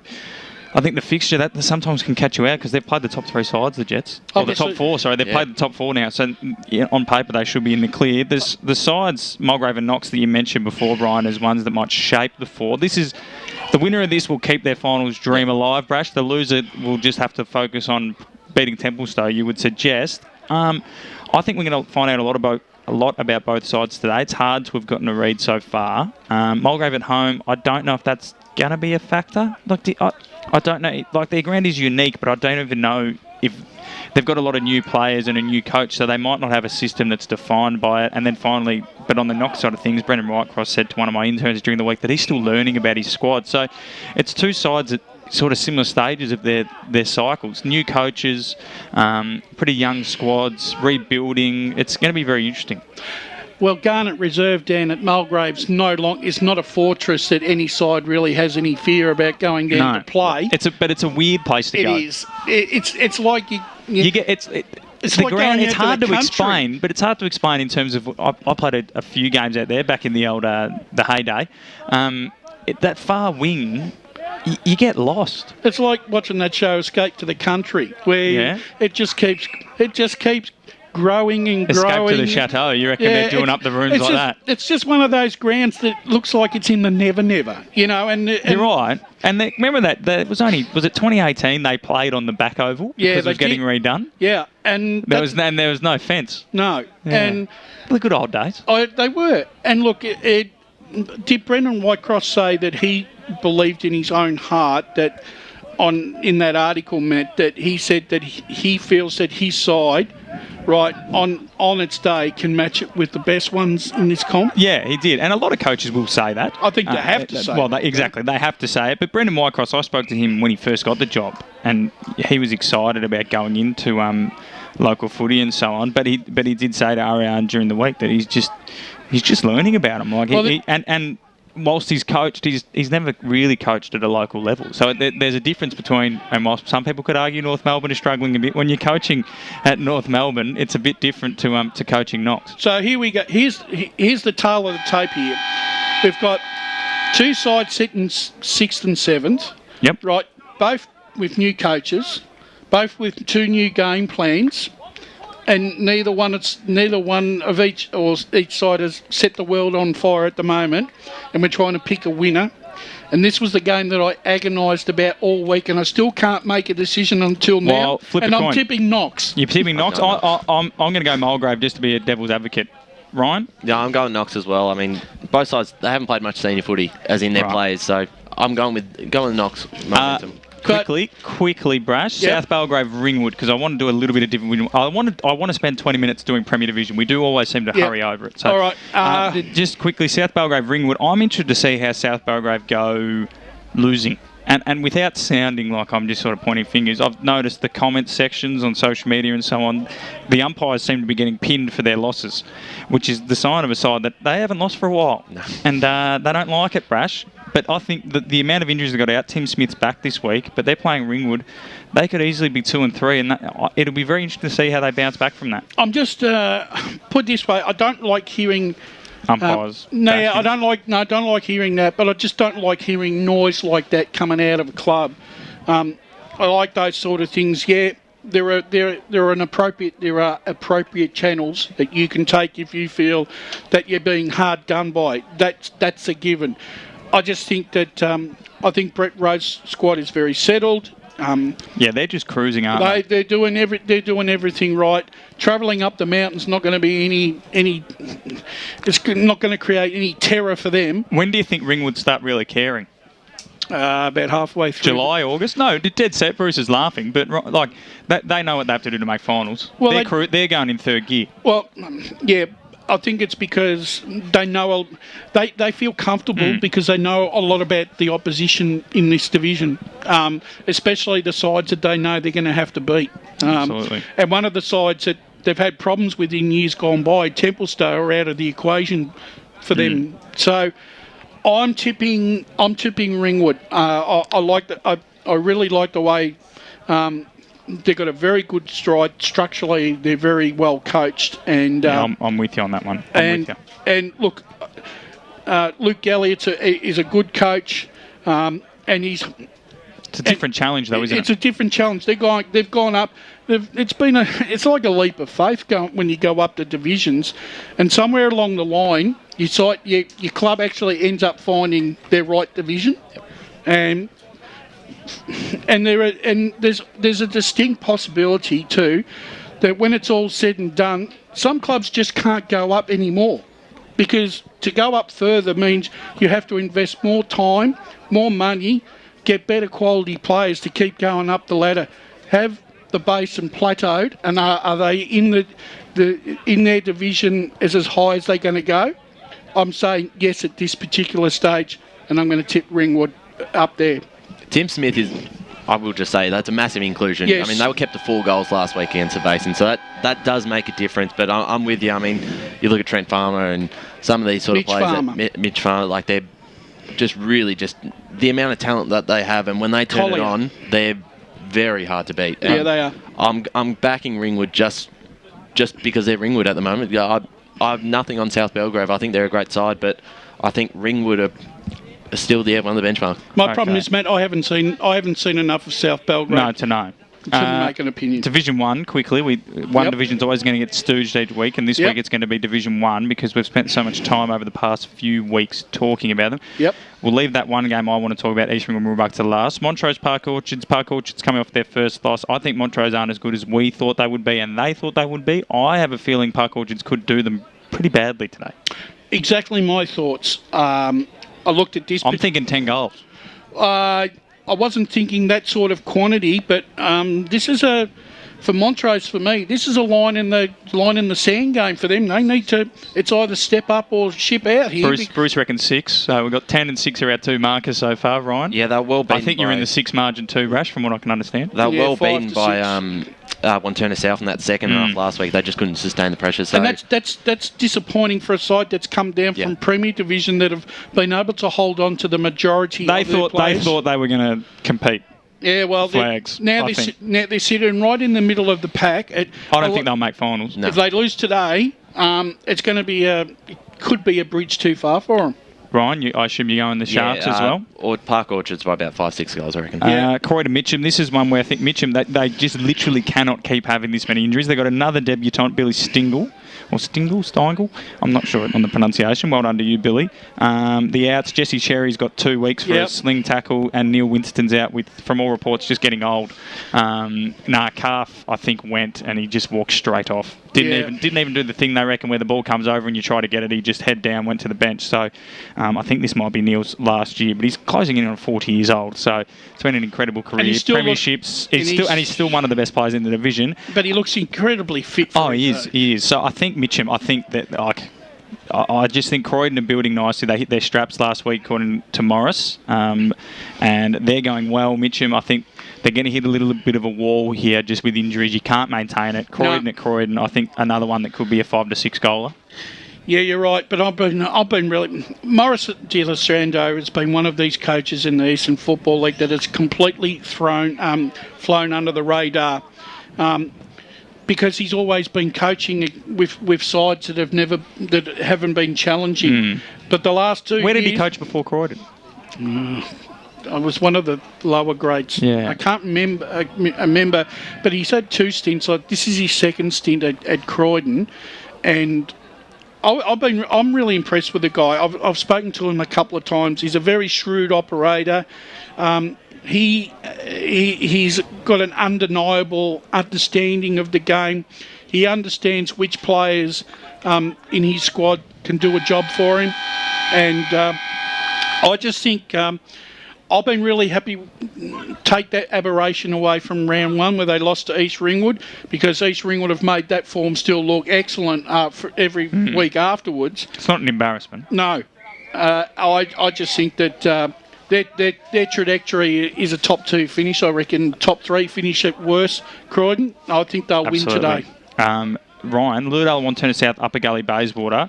So 2 teams. So Lewdale and Upper Gully, Wanturna South, both got their first win. Last week. I think Lewdale have a tendency to start slow or finish badly. So Wanturna South have to win this if they want to get back in the finals. And then the other game, Upper Gully and Bayswater, the pressure's on Bayswater because now I think everyone's resigned to Upper Gully having lost that game last week. People have resigned, written them off. I know it's early, but people will have. Bayswater, on the other hand, people didn't expect them to be like this. They're very young, but there's a lot of pressure on them now. What's your read on those 2 games? Well, talking about Bayswater, they've had a very tough opening fixture. So, it's hard to tell quite where they sit at the moment. It's just important for one of them to win just for morale. I mean, if you're 0-5, it's just a drain. It starts to get to be a drain on the players coming out there each week. It is even if they're not going to play finals, it's so important just to get a win on the board. And with Lilydale and Wanturna South, I think we asked the question last week, can they score, as in the Devils? And they did this week. They put up a good score, 100 plus, and that's exactly what they need to do. O'Keefe and Grimer had 3 each. Yeah. That's really important Marcus for them. Jordan kicked a couple. Yep, and I'm backing Wani South to beat Lilydale pretty comfortably. I think Bayswater and Wani South are the winners there. Okay, final game. Actually, no, we'll leave Eastland and Mooroolbark with the Premier game. So, I'll say Wanturna South and Bayswater, are they where you're going, Brush? Well, I'm going to go. I think Wanturna South. Just quickly, mate, if I may indulge. Go. I just want to pass on my congratulations to my nephew, Max Brasher, who's playing his first senior game for Upper Ferntree Gully this afternoon against Bayswater, and his cousin Ben White, he'll be playing against him. So it's an all-family affair this afternoon, and obviously Ryan White plays for Boronia, so and my other nephew Zach plays in the too. So it's good to see that they're everywhere and everyone's playing. But do they all have your statistical knowledge? No. No, you didn't give that to them. No, I did not. What's his word on Upper Gully? Then they're going to get the win for him. Oh, look, I think he's a very down-to-earth young man. He's very realistic. He did say to me at the start of the season that they would struggle a little bit because they've had a lot of players leave the club, but there's still, there's still a core group of young guys there that still want to keep pushing the club forward, and he's happy to be there, and he likes to coach Luke Tynan, I think, and that's a big thing too. Yeah, I heard a lot of good things about Luke Tynan, and he's very good footballer. So you're going to go to the Gully? No, unfortunately today I'm going for Bayswater. I just think that the experience that they've got, right, in that Bayswater side might just be enough to overcome Upper Gully, but I'll tell you what, it's not going to be one of those. They'll be anxious heading out there. Matt Clark spoke about the nerves they got in round one. Bayswater are going to have a lot of nerves because this is their first real chance of a victory, and they've got to take it. So I'm going, like I said, those two games are going to be close games. There's not going to be more than 2 or 3 goals in either one of those games, Matt. Absolutely. So I'm going Wani South and Upper Gully. So we're all pretty much the same. Park Orchards, Croydon, Upper Gully and Wanturna South, our picks. Yep. We're going to go to a break. On the other side of this break, we'll talk Eastland and Mooroolbark and the Premier Division, and then we'll be all eyes on Boronia and the Basin from Tormore Reserve. Only 19... You're clear, guys. 4 minutes. Down on clearances and can't lay a tackle. What was the seniors coach going to do? Jono surprised himself and everyone else. The spray he gave the boys at halftime worked. Well, he did finish it by saying he'd shout him a post-game feed and frothies at Eastland if they won. For all of life and footy's little moments, there's Eastland. Proud sponsors of the EFL. Eastland. Live real. Celebrate a season of stories at Eastland this autumn-winter and discover a style for any occasion and every member of your family. From romantic date nights to family outdoor adventures or a glamorous evening out on the town. Find your new season trend at over 350 of your favourite brands like MJ Bale, Rod & Gun, Maya and Uniqlo. Your new autumn-winter style is waiting at Eastland. Find out more at eastland.com.au. Eastland. Live real. Sprained your ankle, bursting through the banner? Broke a finger, high-fiving the ruckman? Or did you run into the goal post again? For bumps, breaks or bleeds, be seen sooner, close to home at Knox Private 24/7 Emergency Department. The preferred provider of emergency care to the Eastern Football Netball League, you'll generally experience shorter wait times. You don't need private health, but there is an out-of-pocket fee. Be seen sooner, close to home at Knox Private 24/7 Emergency Department, 262 Mountain Highway, Wanturna. At Yarra Valley Water, we know reducing your shower time, or for some people, show time, to 4 minutes can save you an average of $255 a year on water and energy bills. Save the performance for the stage. Shower shorter. Save water. With Bendigo Bank's new Complete Home Loan, you'll be completely taken care of. With a completely awesome rate. Complete offset on fixed and variable loans. And a home loan specialist completely dedicated to you. So if you're not completely sure about the Big Four, search Bendigo Bank Complete Home Loan or head into Bendigo Bank, the better big bank. Lending criteria, terms, conditions, fees and charges apply. Hello, I'm Peter Hitchener. 9 News invites you to join our team nightly at 6 for Melbourne's #1 news. Tony Jones with the latest sport, including the footy, plus Lavinia Nixon's weather forecast. 9 News, proud supporter of the Eastern Football League. You've all been to funerals of family members or friends, right? Do you start thinking about what you would want at your funeral? It's a bit like when you go to a wedding. At what stage do you start planning? Have an open and honest conversation with your loved ones. Celebrate your life the way you want, like I did with a fixed price funeral plan from Tobin Brothers Funerals. The price doesn't change and your life will be celebrated your way. Find out more at tobinbrothers.com.au. Tobin Brothers Funerals, celebrating lives. Sprained your ankle, bursting through the banner? Broke a finger, high-fiving the ruckman? Or did you run into the goal post again? For bumps, breaks or bleeds, be seen sooner, close to home at Knox Private 24/7 Emergency Department. 45 seconds. In Football Netball League, you'll generally experience shorter wait times. You don't need private health, but there is an out-of-pocket fee. Be seen sooner, close to home at Knox Private 24/7 Emergency Department, 262 Mountain Highway, Wanturna. The senior coach has taken the team to Eastland for a post-game feed. If only they had this kind of teamwork on the field. They've just ordered starters to share, plus frothies for the whole table. And now Steve-O's chucked a prawn to Macca. He's circled back. Yes! Straight into it. Back in 10. Live and footy's little moments, there's Eastland. Proud sponsors of the EFL. Eastland. Live real. Let's head back and go local for your footy. Mike's on.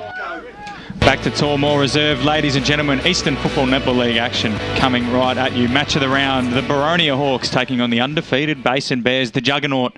And they've travelled down the road, the Bears. There's plenty of them in here, and we know they definitely like to liquor up. The score at the moment in the reserves, it's Boronia, that strong Boronia reserve side's handily up by 28 points here for Breast Cancer Network Australia round.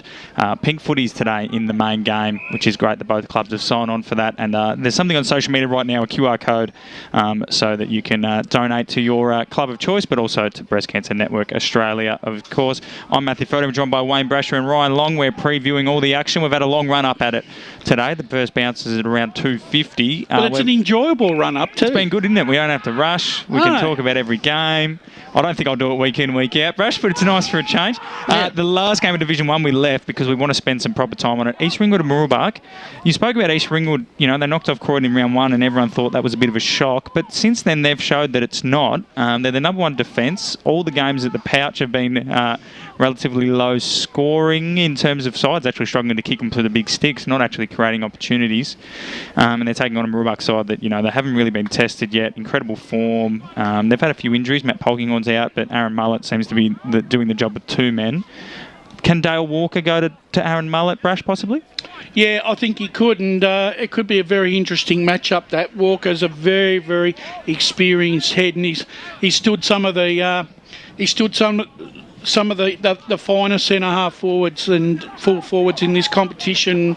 I remember watching him do a job on Hammond one day. At Blackburn. He's also kept Jeff Goebbels quiet on occasions too. Well, and he would have done pretty well in that grand final win too, no doubt. Yes, he did. So, I mean, an experienced campaigner, and I think Ben Osborne has really got the right mix going at the moment. I was about to say that, Brash. They've got an incredible mix of youth and experience. So you've got, in terms of the experience, you've got Cherney, Walker, Waitman and Below. Below and that, not that old, but have played plenty of football. And then youth-wise, Marcus Kane and Jackson Weatherall debuted last week for the Roos under the lights against Bayswater, both Eastern Rangers players. And then Sahar Ali, he's only 17. He's been in the best players, I think, all bar one game. He's 17-year-old from Sudan. Yep. So plenty of... a nice mix there with, you know, other blokes running around. Dylan Below's there as well. Mitchell Kettle was a handy pick-up to fall into their lap. Jaden Battolini's shown great skills at the level. Alexander McIntosh is going well. Hannah Mundy, the recruit, the ruckman, doing well. So that, all things looking good there, Ryan, for the Roos. Yeah, no, they haven't. I'm really interested to see how they go against a Mooroolbark side who is really offensive, strong side. I mean, I think Brash will be able to correct me if I'm wrong, but I think they're averaging about 99 points a game. Yeah, they are. So, I mean, that's a really good really got average to be having in a Division 1 comp. It'll be interesting to see who, you're right about Mullet, who does go to him. But their ball movement, Mooroolbark, is so quick and clean, and they can put sides to the sword. And you saw that last week against Mitcham. That was a pretty close game, I think, at half-time, Mitcham, where even halfway through the third quarter. Yeah, and I think in the end it was just that skill level difference which probably sets them aside above the Mitcham, or maybe even a Park Orchards possibly. So I don't know. It's a hard one to tip. I don't know about you guys. I think you've got to go with Mooroolbark. I'm going to go with Mooroolbark just because they're 4-0. Like, they don't. When a side's going this hot brush, you've got to go with them. But it's just one of those things where East Ringwood might be that matchup where they just, they're going to line up against them quite well. They've got the matchup for Mullet, we think, in terms of Walker. And in terms of their midfield strength, they've got plenty of their own. So there's all, it's just whether Mooroolbark's game plan's going to continue to stand up. 4-0, so there's no signs, as we said, that it's not going to, but that's the interesting point for mine. I think you got the number one offence against the number one defence. So that's the conundrum that confronts us this afternoon, and I think East Ringwood. Believe it or not, I'm going to tip East Ringwood, mate. Yeah. I just think that Mooroolbark, great form. I'm just worried the loss of Polkinghorne for the majority of the season. The fact that it took a mercurial effort by Aaron Mullet last week to secure the points. And whilst they've been impressive on the sides that they've beaten, but I've been equally impressed with East Ringwood. Osborne's got them like a very tight working unit at the moment, and there seems to be an evenness that I like about that squad of theirs at the moment, and I'm this is going to be a fantastic game, and it's at East Ringwood. And I'm going to tip them, but I reckon there's only going to be a goal or two in this match. Well, it's only just started. It's 9 minutes into the first term, of course. And Mooroolbark 1-8 lead East Ringwood 1-6. The other around the ground scored Baldwin by a point over Blackburn. Yep. Congrats to Ben Osborne as well, expecting his second child soon. So all things going up rosy for the man from the pouch. Into Premier Division, so the games they're probably all just started. So we will try and get some around the ground scores as they come in. The three games I'm just going to try and pan over quickly as we're running out of time a little bit. Doncaster, they look destined for the drop, unfortunately for them. Vermont should do with them pretty easily. Berwick North Ringwood is interesting to me. I think Berwick, might be, well, they're not slow starters because they're 2 straight to 1 straight at the moment, but I have a feeling that they're going to come off bruised and battered from that game against Baldwin. That would have taken a lot out of them. They're already injury depleted, and playing against the top side like Baldwin, the win is massive, and it might be a little bit of a high they come down from, whereas North Ringwood, equally coming off a high after a come from behind win, 6-4 in the last to do it. But they play a very bruise-free style. You look at the stats, Robbie Nahas has had 71 touches this year and he's only had 8 contested. So they play a nice open style. They're thinking about going forward. Their half-backs run on, and Berwick is a massive ground, so it might actually suit North Ringwood out there. So I'm tipping North Ringwood. I don't like bruise-free football. Well, I did. I don't. I don't like it. I like the tough, uncompromising style that Berwick brings to the table, and I take all those points into consideration. The high against Baldwin, their first win, but I think today, I can't pick North Ringwood for love nor money. I can never pick them on their day. They're not reliable to me, and I'm tipping Berwick. They're happy for a shootout. I mean, that last quarter, they kicked 6 goals to Doncaster East. I think they kicked 4 as well. So I mean, they can be hurt on the backside. But Berwick for me, when we watched them that first week, I thought they were really impressive. And the only thing that was the worry was the inaccuracy, and they sort of fixed that in that second half against Baldwin last week. And it's important because I think if they can sort of do that, I think they could be a 2-3 goal side better than North Ringwood, depending on what as you said, what North Ring would show up today. Yeah, it's just a feeling I've got. Like again, it's one of those games where I agree. I actually think it's going to be a great game out there, and I hope for both sides that they put on a spectacle. This could be the game that money gets off the chain, mate. We kicked 5-2 last week. You had 10 touches and kicked 5-2. Yeah, and handed off a couple from all reports. So this would be East Ringwood 2 straight to Mooroolbark 1 straight. So look, I think Berwick for mine. There you go. So interesting. Blackburn Baldwin's the other game that I'm going to unfortunately pan over, but I think is still quite interesting. Blackburn back on the winners list, and I think they're a bit like Ringwood in Division 2. They're doing enough. They'll kick into gear when they need. Baldwin, I think, probably want to go with that approach, but unfortunately in our Brash they can't because they're 1 and 2. They've now got Blackburn and South Croydon in the next 2 weeks before the bye, and on the other side of the bye they'll have Noble Park, who are going pretty well. So it's a dangerous time for Baldwin. They could be 1 and 4 heading into the bye. They've got 8 changes today. Well, that's not a good sign when you've got to make 8 changes to your senior lineup, where that's probably a combination of form, permits, and. Well, Charlie Haley's back out after playing last week, so he's got to be injured. You would assume, because he hasn't been rubbed out.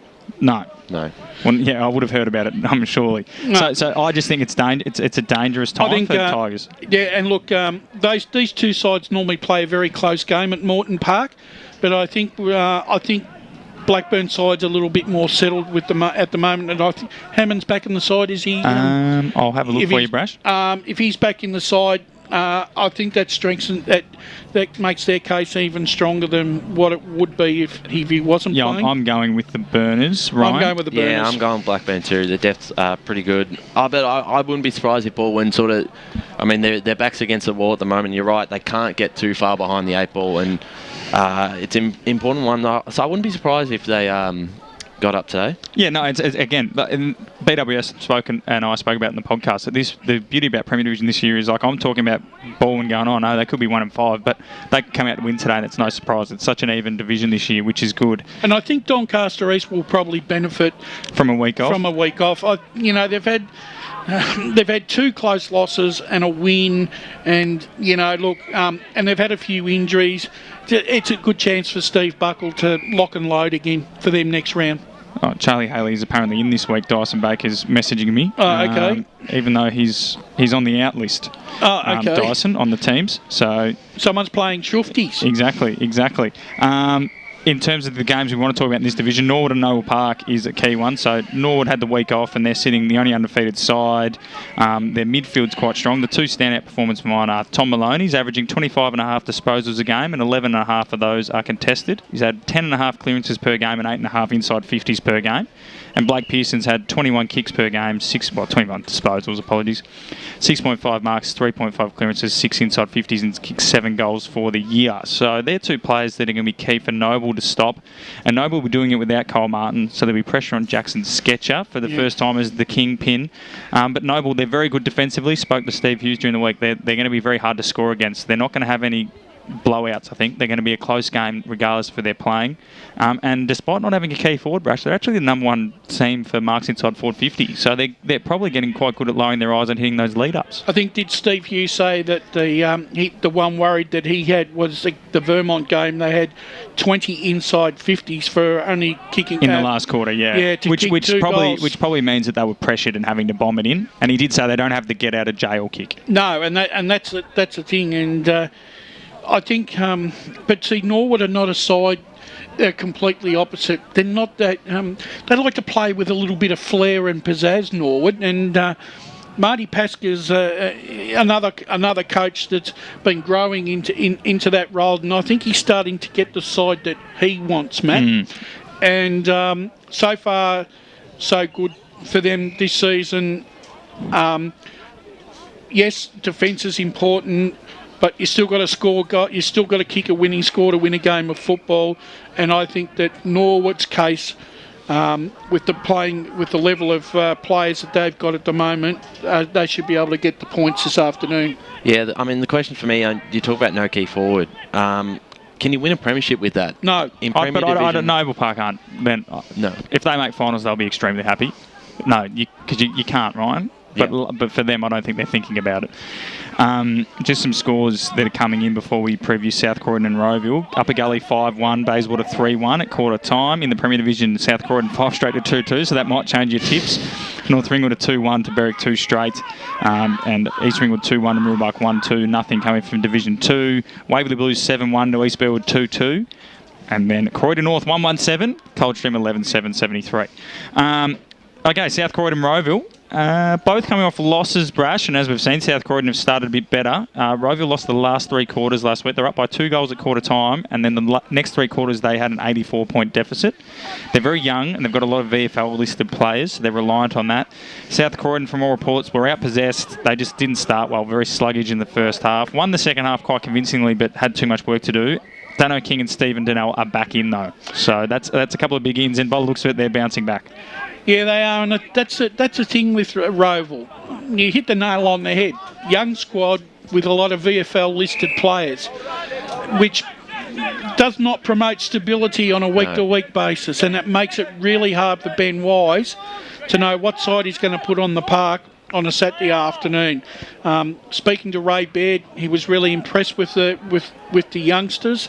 But he said that in the end it was the bigger bodies of Ross and Wale Buxton that basically took the game away from Roeville in the second half, and he sort of feels that this could be a trend throughout the season.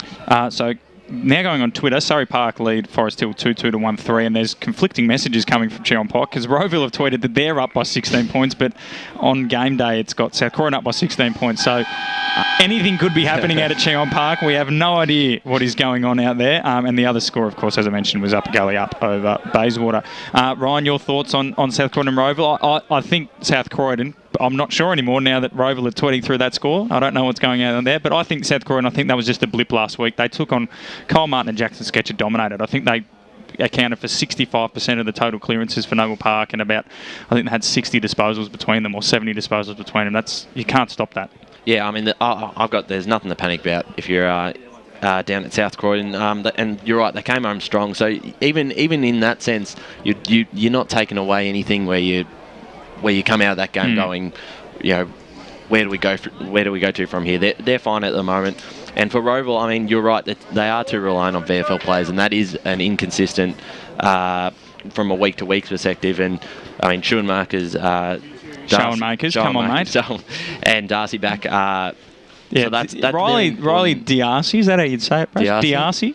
Or rather Riley Diarcy. Yeah, I don't. They spoke about him being a key player, but the problem is they're on Frankston lists. And for them, it's great because they're going to play a lot of VFL footy. But if you, from a club point of view, you sort of want your VFL players to be on your Box Hills, your Caseys, your Footscrays, where the AFL blokes are going to kick them out. Yeah. Unfortunately, Frankston are going all guns blazing, and good on them. But your Coburgs and your Frankstons, if they're getting a roll, you're not going to see those blokes. No. Which means Roeville, they're going to be one of those teams where they might have lost 3 on the bounce, then all of a sudden they'll pop up and beat someone because they've got 8 players. It's going to be interesting just on. If you're another side, when do you get them? Do you get them when they've got all these players back in, or do you, like Berwick had them quite strong and lost? Yeah, Berwick got them full strength and were down by 10 goals. And other scores coming through: Montrose 3 straight, Park Orchards 2-3 in Division 1. Brash? I just think that following on from what Ryan was saying about the VFL listed, I think that might be something that Roeville and some other clubs may have to look at and try and tip the balance away from having as many of those players on their list, so that they can at least get a core nucleus of 10 to 12 guys that they can build a team around on a week-to-week basis. I mean, great. Maybe the theory is, though, Brash, for Roeville, that their theory is these blokes will have a crack at VFL, and for them, hopefully they'd find their way into an AFL list, but it might mean after 3 or 4 years when they've pulled off the VFL boots, that they might then have that affiliation of Roeville. It's a long-term plan. Yes, and look, that idea has some merit, but in a cutthroat industry, where even at this level, you're defined by your successes and your finals appearance on a regular basis. That's what players to clubs want. They want to come and play finals football on a year-to-year basis. Absolutely. So some other scores: Baldwin lead Blackburn 22-14 at quarter time. We have confirmation from Lee Green via his son Lachlan. South Croydon are educating Roeville, Lachlan says, 5 straight to 2-2. So the game day score is correct for those following along. Berwick are 3 straight, North Ringwood 2-2. As we mentioned in Division 1. That might be a shootout, that Berwick game. Well, and I hope it is. And like I said, North Ringwood, from all reports, having spoken to Robbie last Sunday, having spoken to him on the phone actually Saturday night as well, having spoken to a few people down North Ringwood, he has no worries about defence. No. There's a bit of Kevin Keegan's Newcastle United from the late 90s, Brash. Yep. You score 5, we'll score 6. So I think that's Northern Ringwood games might be ones to watch. East Ringwood 2-3, Mooroolbark 2-2, Upper Gully 5-1, Bayswater 3-1, and as we mentioned, Montrose 3 straight to 2-3. Ringwood 3-3-21, South Belgrave 7 behinds, Mulgrave 1-6-12, Knox 1-4-10. In Division 3, Donvale 2-2, Scoresby 3-2, Waverley Blues 8-1, East Bearwood 2-2, and in Division 4, the only score on the door was, the 2 scores on the door. So we've got 3 now. We're all firing. 2-2-14, Surrey Park to Forest Hill 1-3-9. Croydon North 1-1-7 to Coldstream 14-7-91. Is that quarter time? Yeah, it is. And Sylvan 8-3-51, Nuttawading 1-1-7, and a correction from Lee. It was Katie, not Locke, out there. So the EFNL Media Team doing some great work for us. We're going to take our final break, and on the other side of this, we're going to hope Ben Warren-Smith's rolled in, and we're going to look forward to Boronia v the Basin at Tormore Reserve for the Eastern Football Netball League Match of the Round on Breast Cancer Network Australia Week. Only 19 shots from... Clear, guys. 4 minutes. Clearances and can't lay a tackle. What was the seniors coach going to do? Jono surprised himself and everyone else. The spray he gave the boys at halftime worked. Well, he did finish it by saying he'd shout him a post-game feed and frothies at Eastland if they won.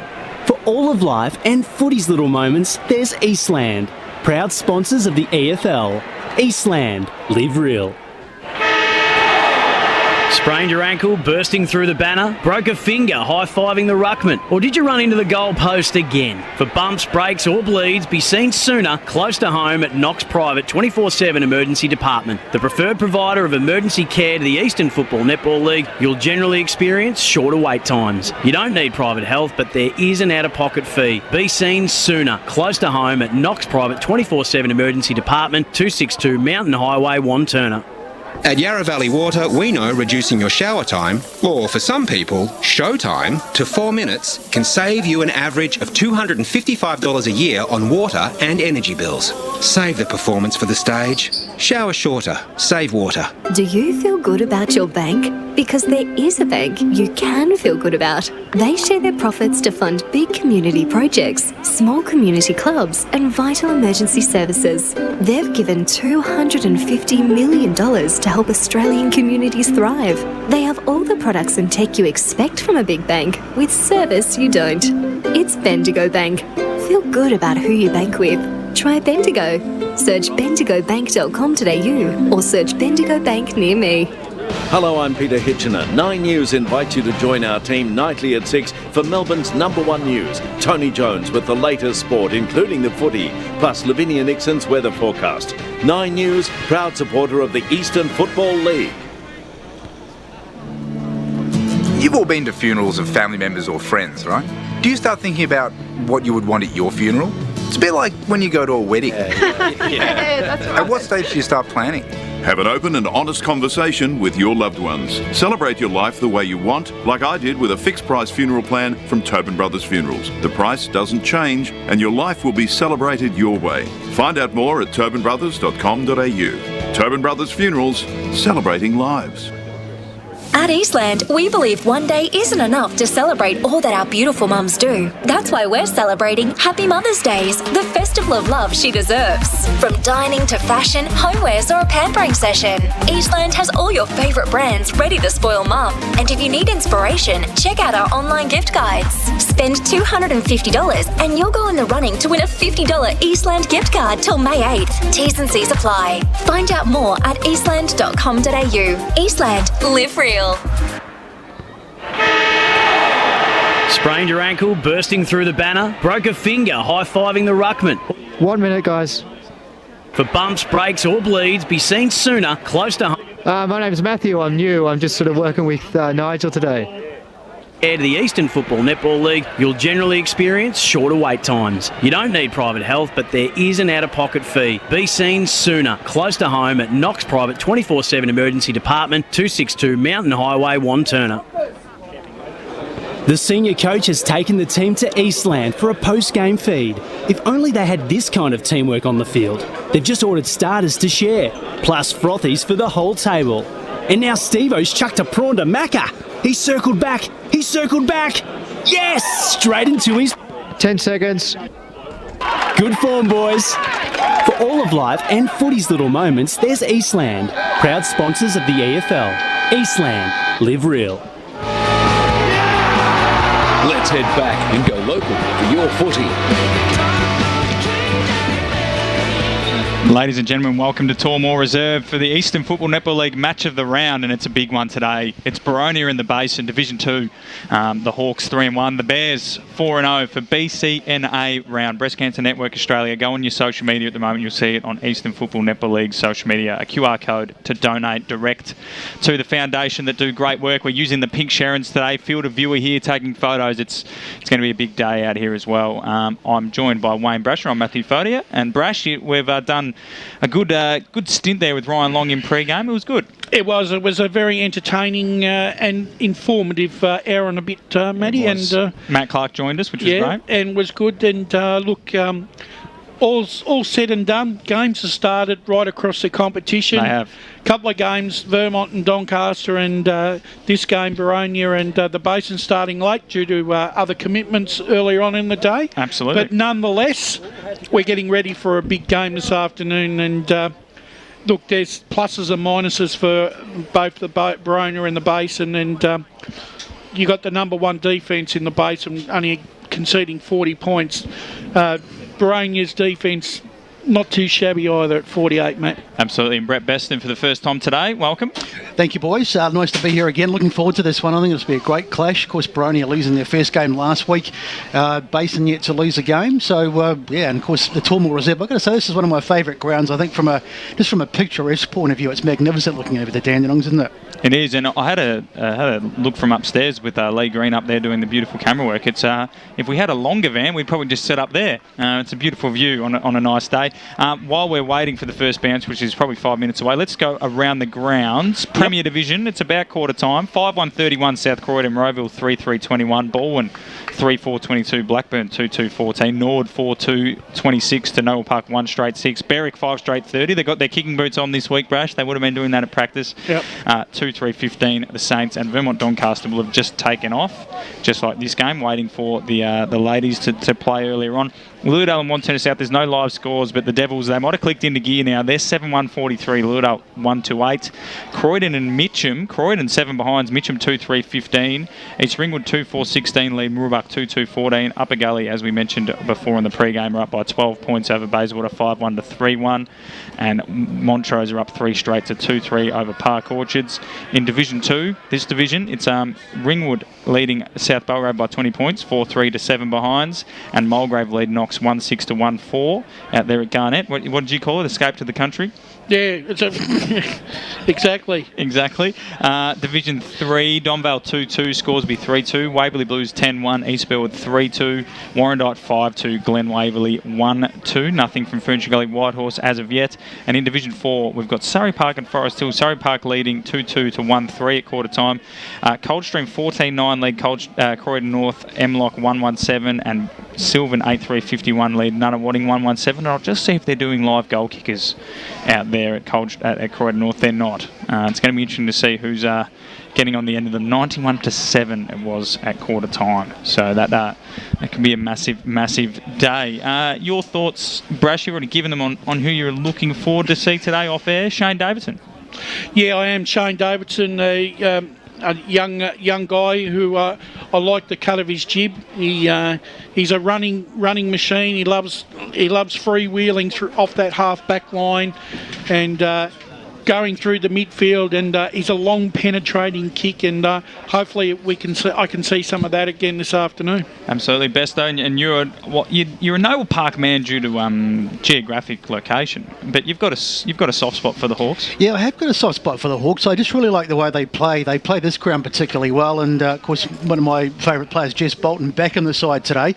Ryan Henderson up forward too, and I've got to say a special shout out to there's a young guy in the Boronia side today, Bailey Campbell, playing his first game. His grandfather, Glenn, is in hospital, not feeling the best, and he's watching this game online. So shout out to you, Glenn. I hope you're feeling better, and I hope your grandson goes well today as we welcome Ben Warren-Smith to the commentary. Great to be back out at Tormore Reserve, the finals venue for Division 1 football for quite some time now, and it's a finals-like crowd out here today. Really tough to get a car park. There's heaps of people here. I've seen less on a finals day out here before. Oh, it's the Bears, they come out, don't they? There's a lot of green out there. Yeah, there's no hibernation there, is there?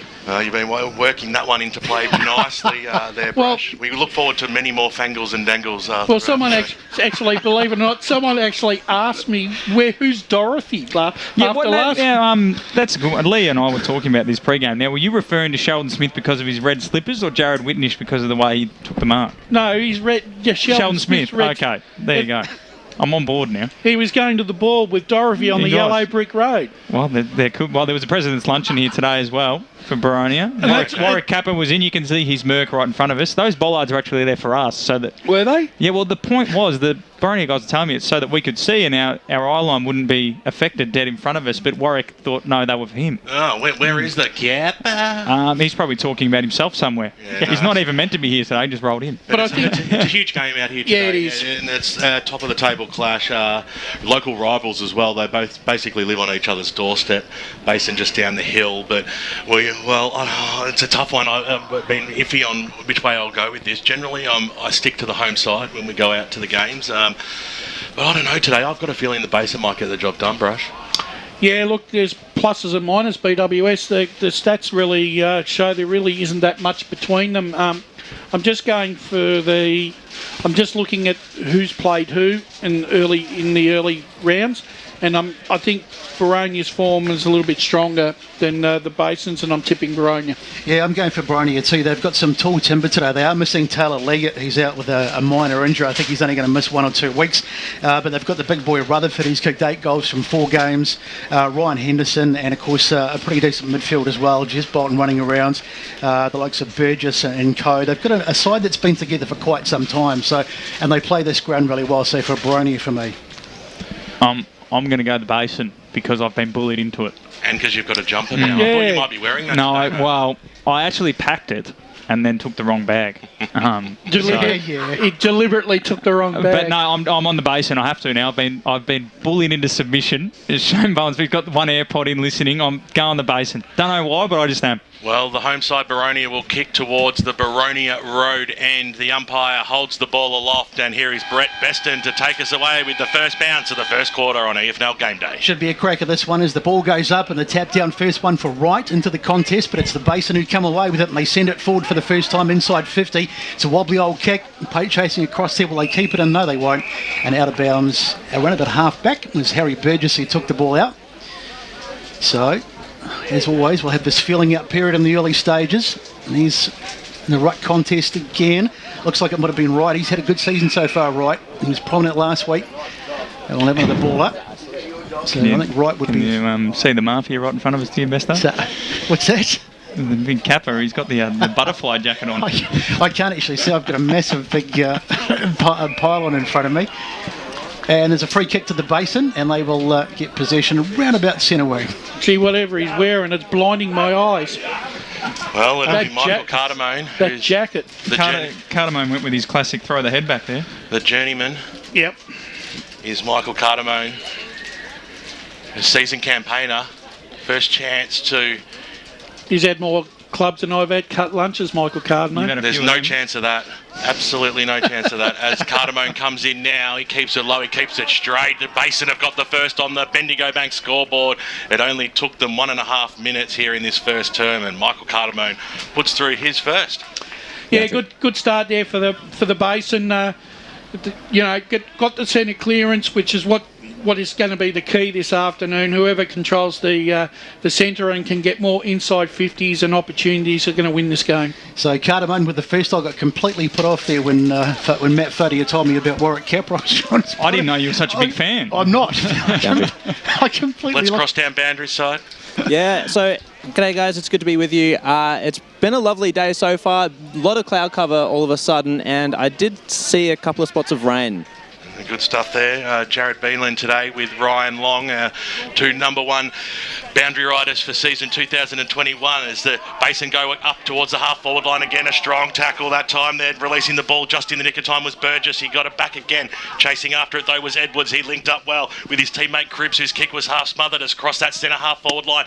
Good little handball there by Bredden. He got it to Roberts, who kicks it towards the forward pocket where standing strong Trevor Mills, good jukes, takes the mark, and he'll have a shot from about 30 metres out. It's a pretty difficult angle though. Fletcher Duke looks like he's going head-to-head with Nick Hallow, who's I think he's been in the best all bar 1 week, if not every week for the Basin, and best on ground a number of those, and he got absolutely beaten at that stoppage. Hallow kick-started the centre clearance, and interesting to note that Thomas Edwards just sagged off the back of that stoppage at half-forward and was sitting loose in the centre square. So Trevor Mills, a chance to kick the second in a matter of minutes for the Basin, but he pushed it right to the right-hand side and through for a minor score it goes. 3 minutes tick over on the Bendigo Bank scoreboard in the first term on EFNL game day, and it is a 7-point lead to the away side, the Basin. And so Boronia to bring it back in, a little bit shell-shocked at the moment. The Basin have had a good start, nice mark taken around about half back, and a chance for them to rebound in the hands of Duke. Now it's, I think it might have been Bolton, gets the kick forward to the centre of the ground. Up they go right, couldn't take the football. Ball goes loose. Boronia have got it though through Hare. And Hare is wrapped up, and in fact he lost possession of the ball to his Basin opposite. And the umpire says we'll ball it up. Quite striking the pink ball today, of course, for the Breast Cancer Network of Australia as the ball goes up again. Trying to get his ball out of there was, I think it was Watson. And it's in the hands of Mellis. It's all a bit messy at the moment. Mellis taking the ground, and it looks like we'll have another ball up. So contested game as you'd expect early on. Both sides giving nothing away. This is playing right into the Basin's game style here. So Braden Wright with a tap. He's made a good start. The ball comes out looking for Mellis, but Mellis couldn't take it. It's in the hands of the Basin. On the ground now, it's there for Boronia, and it's Jackson coming away with it. Now they've got a bit of an opportunity. The kick infield, looking for Burgess, but it's cut off there nicely by Hallow, who's taken the ground, and we'll have yet another ball up. That'll frustrate Matt Clark, that piece of play there, Brash. He spoke to us about wanting them to get it down inside forward 50 as quick as possible, and that little sideways kick went nowhere and ended up causing another stoppage. Wright got the knockdown over Roberts that time. The ball's going nowhere. Let's do it again. A very impressive do by Kieran Roberts. My God. It is sensational. As the umpire throws it up, it was an even Steven. Little kick off the ground that time there by Roberts, went nowhere. The Basin seemed to have the numbers. Scooping on it there was Brett, and he got dispossessed, but it scooped out to Boland, who snapped it around the body. Inside forward 50 it goes. And it's always handy when you stand in front, and a strong mark has been taken there by Jared Lake, who switches the ball out wide to the love child of Brett Beston, Jess Bolton, and over it goes for a boundary throw-in. We won't get tired of saying that. Matt Fodia. He looks a bit different. I think he's dyed his hair. It looks a bit darker, and he's got a bit of the facial hair as well. We can put the Jess Bolton hour during the week, Brett. Baldwin 38, Blackburn 20. Hit the scores coming through. Of course, this game is delayed today. Roberts went up unopposed really in the end, and little knockdown that time by Godwin put his teammate under a fair bit of pressure. Roberts for the Basin came after it, got the handball away. Falling over at the critical time there was Edwards, who got up and took them on. He might get pinged. The umpire said he was okay. Let's have another ball up. Almost true centre position out here at Tormore Reserve. Hardly a breeze as well, which is just mind-boggling. You never get that out here. Berwick 6 straight, North England 2-4, and South Croydon 7-1 to Rowville 4-7. Okay. Interesting Premier Division scores coming through there. Paddling it to himself there was Godwin. He's been around the football pretty bit early. Kick was smothered in the guts. Umpire might have to come in and start this because Jaden Gee is going nowhere. And we will have another bounce. Yeah, contested possession's the number one game here at the moment. Robertson right. Right little flick out the back. Can someone maybe kick it off the ground this time? It was picked up there by Campbell. He linked up well. Double backing there was Godwin. On the right boot goes inside forward 50. It pokes it up towards that half forward line. Nice little knock over the top there by Brown. And they're going to get out of the danger zone here, the Basin, across half back. And short pass is on, and targets are being hit here. Besto, I'm not going to give it to you yet. That would just be a dog act as it comes out to Davidson. I've seen how far away it is. He kicks it on his right boot. He was really under a fair bit of pressure, but for luck's of fortune, Edwards takes the mark, and Connor Edwards, who's about 55 metres out from goal with the fully painted left sleeve, goes inside forward 50. They're going towards that Bendigo Bank scoreboard on the entry. They're going right each time they've gone forward, and over she goes for a boundary throw-in. 7 minutes gone, 7 points is the margin. South Belgrave 2-8-20, Ringwood 5-4-34. Thanks, Matt. As the ball comes back into play, a very striking pink ball. As they go out for it, Henderson, I think, just got the tap there. It's gone to ground. Nicely picked up there, but it's a high tackle for sure. It was Cripps who got one around their neck, and he'll go back and take the free kick. Sorry, it was Hello. Cripps is 29, Hello is 19, so... He's already affecting the game, Hello, at every stoppage. He just seems to be able to read the flight of the ball, Brash, a lot better than anyone else on the ground. I wouldn't know the exact stats, but he's having a lot of it in dangerous spots. So let's see how he goes with his kicking. He comes in and he sends it on its way, and I don't think it's looking too bad. It's a beautiful kick. The goal umpire hardly moved. So Hello gets his first, and the Basin dominance early continues their second goal, and they lead by 2 goals, 1 no score on the Bendigo Bank scoreboard. It seems obvious here that the Basin are trying to lead to the non-fat side of the and the scoreboard side of the ground to take most of their shots. Normally, you want to be trying to take control of the corridor early. So, margin out to 13 points. The Bears leading the Hawks. Boronia kicking to the right-hand side of your radio dial towards the Boronia Road end. So in the ruck now was Henderson, got it straight down. That was good play. Here's a go for the Hawks. Up towards the half-forward line they go. It's a scrambly one. In position A there was Hannon. Got dispossessed of the football and over the top there. It'll be a chance for Cripps to go after it, but he had to beat the Dower situation. Cripps might get the receive handball here, but no. The Basin running along the wing. Kick goes up. Oh, that was beautifully done there. Great use of the body by Breddon. So Brent Breddon. BB goes half forward, good at getting underneath it. There was Boland, then really moving the ball fast here, aren't they? The Basin goes inside forward, 50, position A, little handball back there by Drake, selling a little bit of candy on the left and going goalward up towards the top of the goal square. They might have the numbers there in Bolton, and he takes a strong mark, eyes only for the football then, as he kicks it out. Nicely done. The mark's been taken by White, got the handball away, right in front of us here on the broadcast side. The ball scoots out. It's going to have a chance here for Hannon, who might have copped one in the back. The umpire said that was okay as well. They've got the numbers, the Hawks, but the Bears are after them. They'll kick forward now. Boronia inside forward 50. A 2-on-2 situation at the fall of the ball. Who's going to be the first player? Win Noops, who cannot keep the ball alive. And over she goes for a boundary throwing. The one thing that Matty Clark wants is fast ball movement into their inside 50. They're not getting it at the moment. Kappa. You can see Kappa yelling out advice there on the right-hand side. That was better though, Brash. That was their best ball movement so far today, but it can be better, you're correct. Kappa and the boys. Good to have the big names down at the club. And running straight into traffic there was Watson, and he almost dropped his head into it to make sure he got the free. Courage nonetheless, and he'll go back and have a shot. And this would be an important steadier for them if he can put it through. Yeah, the only one thing you've got to be careful about there, BWS, is his first instinct then was to drop to his knees to try and milk the free kick.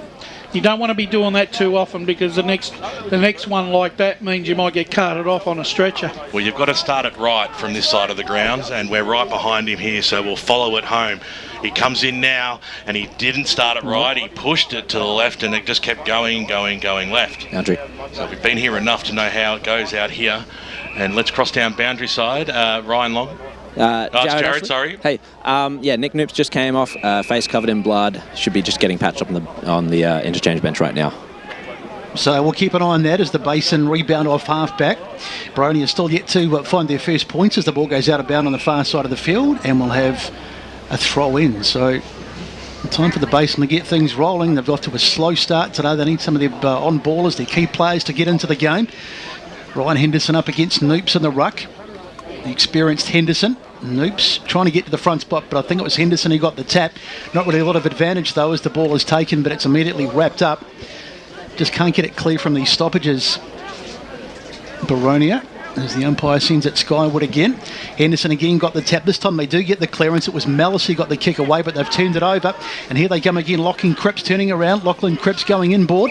Not a great kick down. And it's been cut off. And now the chance to come forward for Boronia. Kicks about half forward. Nice mark taken there. Wheeling around and going was Duke. And Duke goes inside. In fact, he's going for goal. And he's put it through. So great play by Duke. And finally, Boronia gets something going, and Duke has his first of the day. And Boronia bounced back on the Bendigo Bank scoreboard, but they trail by 7 points. We've had nearly 12 minutes in the first quarter. Exactly what Matty Clark wanted. Fast ball movement inside into their inside 50 region. So back to 7 points.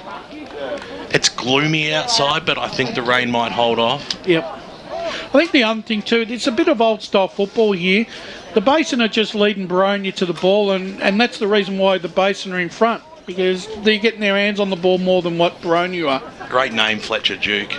You've got a couple of good nicknames there, Fletch and Duke. Sounds like he should be in a pirate movie. Is Duke really a nickname? It's just his last name. Yeah, but it just sounds good. As it comes out now, well, I thought it does. Anyway, a little kick off the ground that time there by Hare, up towards the half-forward line. Duke, speak of the devil, got the handball back. They're going forward again here, the Hawks. They've got the numbers right underneath it. There is Ryan Henderson, the big veteran, will go back and have a ping. He's only 30 metres out directly in front. Just pushed too far forward there, the Basin defence, and just left Ryan Henderson to run into the empty space.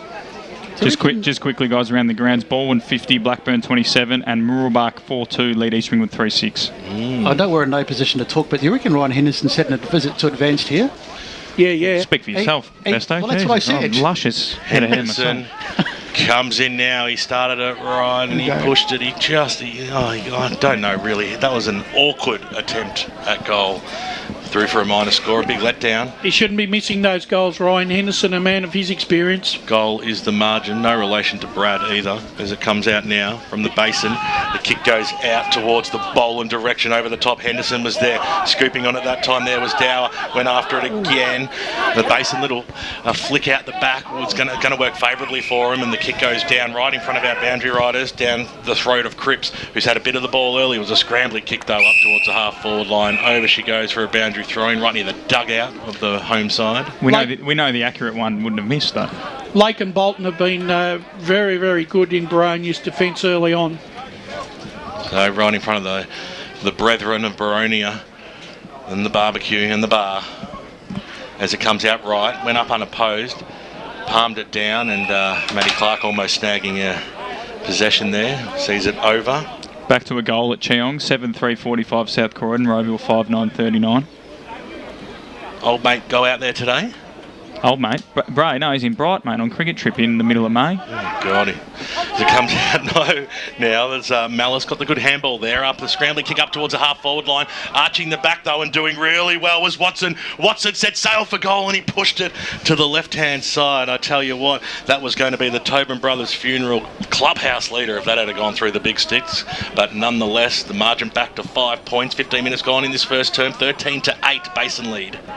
Both sides, Matt Clark spoke about Boronia obviously play quite a strong defensive setup, and as we can see now, the Basin struggling to bring it out of the kick-in, and he said the Basin do the same. So literally, Brash, whichever team's on top is going to have a lot of the play for a 10-minute period, and they need to cash in. So the Basin get a free kick, heavy hit there on Lynch, but the umpire said it was unlawful. We've got a number 11 for the Basin as well out there.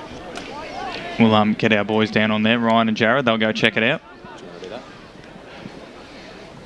So free kick to the Basin. It'll go to Lynch. Just taking a bit of time to get the ball back. So good little period this for Boronia. They got outgunned. In fact, it's a throw-in by the looks on the far side. And they were outgunned early, but they've got themselves back into this game as the ball goes up. Knocked away towards the boundary line. Boavita puts it onto the right foot, tries to keep it in. It's going to just stay in. Knocked towards the boundary line. Bolton takes possession over there on the far side, but he's strongly tackled. Manages to somehow get the ball away. And it's just going to go out of bounds on the full. And so we'll have a free kick for the Basin. Yeah, McAlpine, I think, here. Come on, guys, over the boundary line. You need to work it out. Got into one of those utes over there by the look, so we just have to wait for it to be... It has actually gone into the ute. Brilliant. So, country footy at its absolute best. He's McAlpine. In the city. In the city. Yeah. McAlpine almost caught with possession. He gives it away. Now the handball down the line. Now Godwin. Godwin goes inbounds. Can he find a target? Trying to get there was Rutherford, but he can't do it. It's knocked around. Bouncing around there. Going through is McAlpine. He's been great early. Gets a good handball over the top, but it's not a particularly good one. They may still be able to turn something out of it. Now it's Bolton. Bolton with a short kick to around about half forward. Drop there. It should have been taken. Ball on the ground. And good old number 11. Who we're not sure who it is. We'll go boundary side and see if we can find Ryan out. Long. Yeah, number 11, that's Michael Thompson for the Basin. Okay, so Michael Thompson in 11.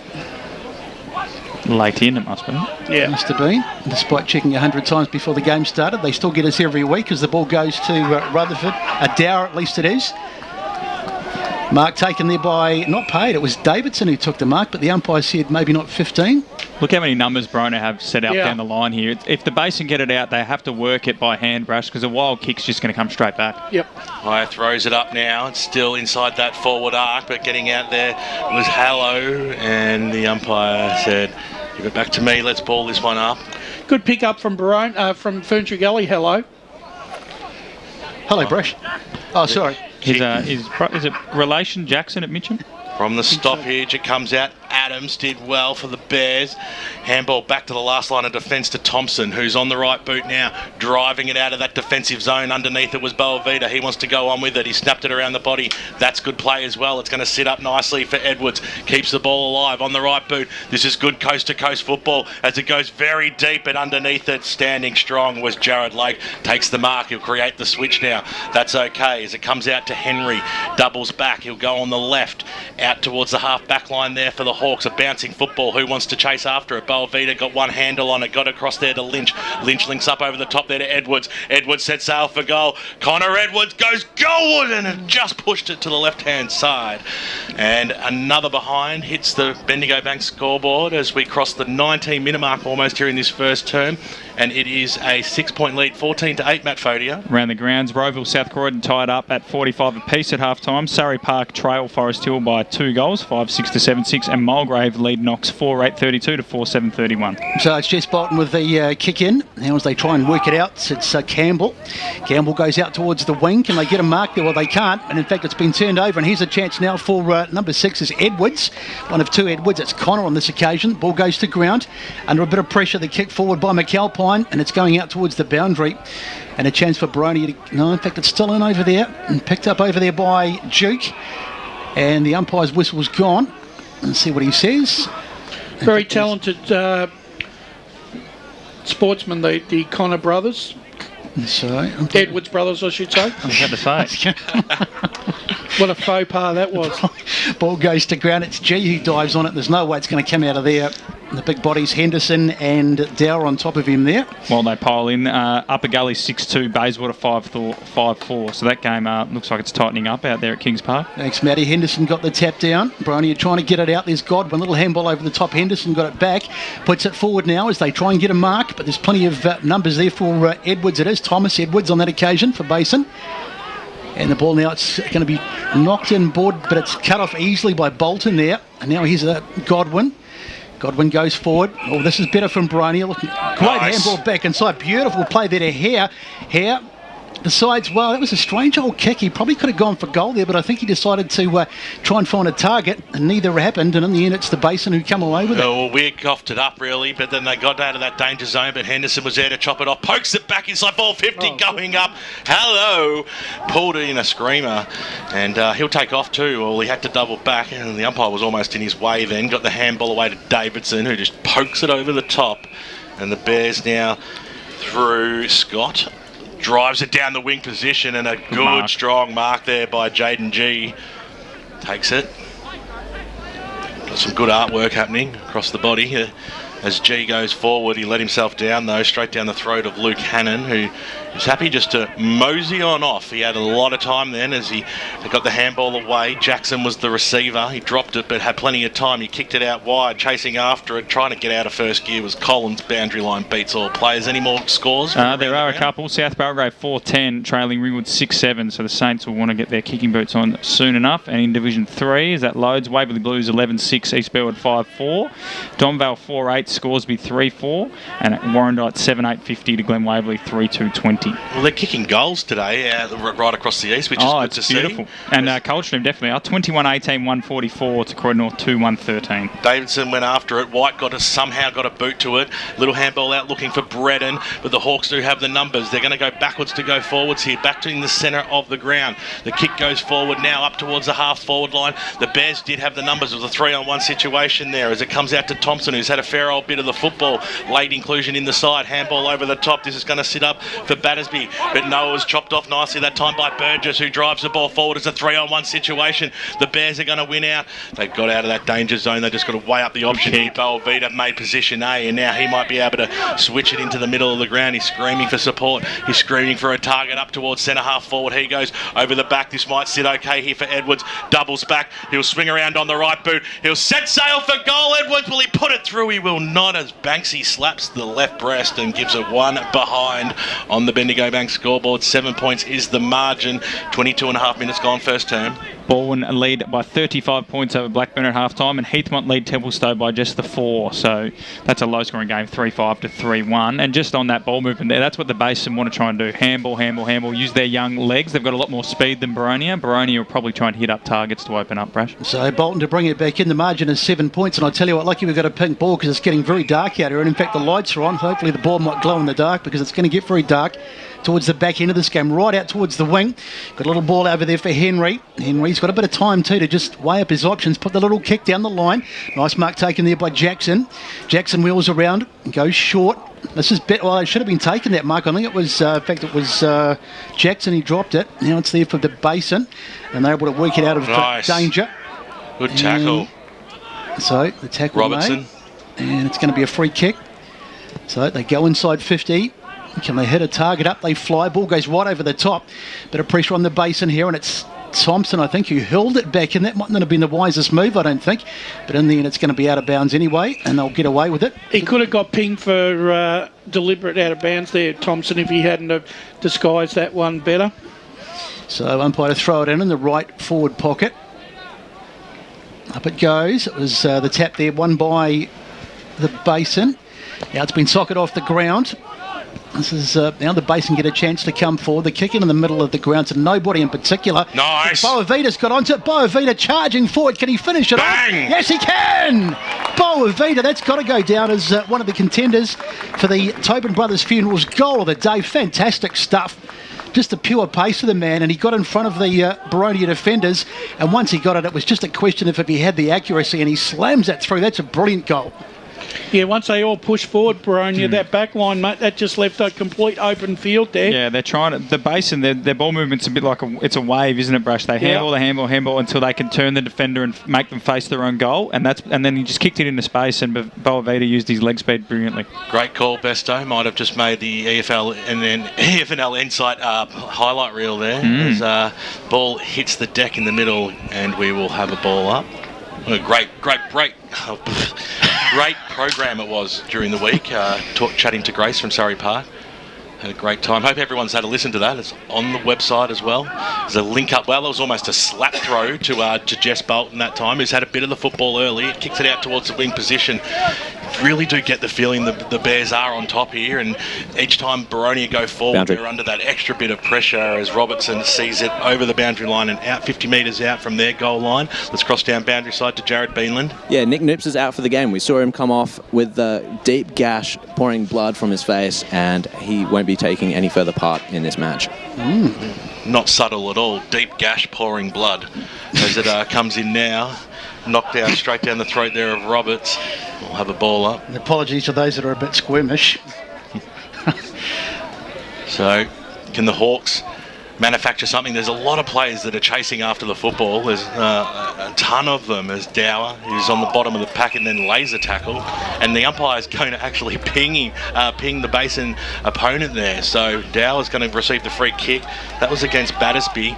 You'd think he's too far out to score this time, Dylan Dower, so he's just going to poke it to that hot spot. It's a smart play here, and the pack forms, and at the fall, the ball charging his way through there, just somehow getting boot to ball. Where was Duke? It comes out wide to Watson. Can Watson get boot to ball? He had a fresh air shot in the end, and it was a good chase and good tackle, and over it goes for a boundary throw-in. Not the worst result for the Hawks. The Basin have done really well in breaking down Boronia's forward 50 structure. They can't find any clean ball whatsoever, Boronia. Pye throws it in. It's a shallow one, a really shallow one that time. As the quick flick out there by G. Got it to his teammate there in Hallow. He got a scrambling kick just out of that defensive zone, but the Hawks are going forward again. Can they just keep the ball alive? That was really good play. The kick goes up towards, well, it was intended to go to the hot spot, but it's probably only gone 4 metres. But the umpire said play on in the end. He paid the mark and then called play on because he realised it only had gone 3 metres. Hallow kicks it out. It's a sea of Hawks out there. They got the timely fist, but the even more timely boot to ball for the Basin. Now the foot race does ensue out towards the wing position. Broadcast side, little toe poke off the ground. It was a handy one too. It has stayed alive there by Cripps, and he gets to go after it again. Diving on top of it was Burgess. He almost had his head ripped off, and I think we'll just stand and applaud all players in that instant, Matt Fodia. Around the grounds, Norwood 6-7-43 led Noah Park 5-5-35. Berwick 9-2-56 led North Ringwood 4-6-30, and Vermont 4-3-27 led Doncaster 2-1-13. Siren announces quarter time out here at Tormore Reserve on EFNL game dates. The match of the day out here, Division 3, top of the table, the Basin away to the Boronia Hawks, but it's the away side leading at quarter time. They are 3-3-21. The Bears leading the Hawks 1-2-8. No major goal kickers on the board, but that's one down. There's 3 to go. Plenty of scores as you go local for your football this afternoon, right across the Eastern Football Netball League. Stay with us. We'll be back right after this. Only 19 shots. Guys, you're clear. You got 4 minutes. Can't lay a tackle. What was the seniors coach going to do? Jono surprised himself and everyone else. The spray he gave the boys at halftime worked. Well, he did finish it by saying he'd shout them a post-game feed and frothies at Eastland if they won. For all of life and footy's little moments, there's Eastland. Proud sponsors of the EFL. Eastland. Live real. Celebrate a season of stories at Eastland this autumn-winter and discover a style for any occasion and every member of your family. From romantic date nights to family outdoor adventures or a glamorous evening out on the town. Find your new season trend at over 350 of your favourite brands like MJ Bale, Rod & Gun, Maya and Uniqlo. Your new autumn-winter style is waiting at Eastland. Find out more at eastland.com.au. Eastland. Live real. Sprained your ankle, bursting through the banner? Broke a finger, high-fiving the ruckman? Or did you run into the goal post again? For bumps, breaks or bleeds, be seen sooner, close to home at Knox Private 24/7 Emergency Department. The preferred provider of emergency care to the Eastern Football Netball League. You'll generally experience shorter wait times. You don't need private health, but there is an out-of-pocket fee. Be seen sooner, close to home at Knox Private 24/7 Emergency Department, 262 Mountain Highway, Wanturna. At Yarra Valley Water, we know reducing your shower time, or for some people, show time, to 4 minutes can save you an average of $255 a year on water and energy bills. Save the performance for the stage. Shower shorter. Save water. With Bendigo Bank's new Complete Home Loan, you'll be completely taken care of. With a completely awesome rate. Complete offset on fixed and variable loans, and a home loan specialist completely dedicated to you. So if you're not completely sure about the Big Four, search Bendigo Bank Complete Home Loan or head into Bendigo Bank, the better big bank. Lending criteria, terms, conditions, fees and charges apply. Hello, I'm Peter Hitchener. 9 News invites you to join our team nightly at 6 for Melbourne's #1 news. Tony Jones with the latest sport, including the footy, plus Lavinia Nixon's weather forecast. 9 News, proud supporter of the Eastern Football League.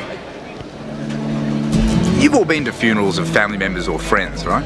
Do you start thinking about what you would want at your funeral? It's a bit like when you go to a wedding. At what stage do you start planning?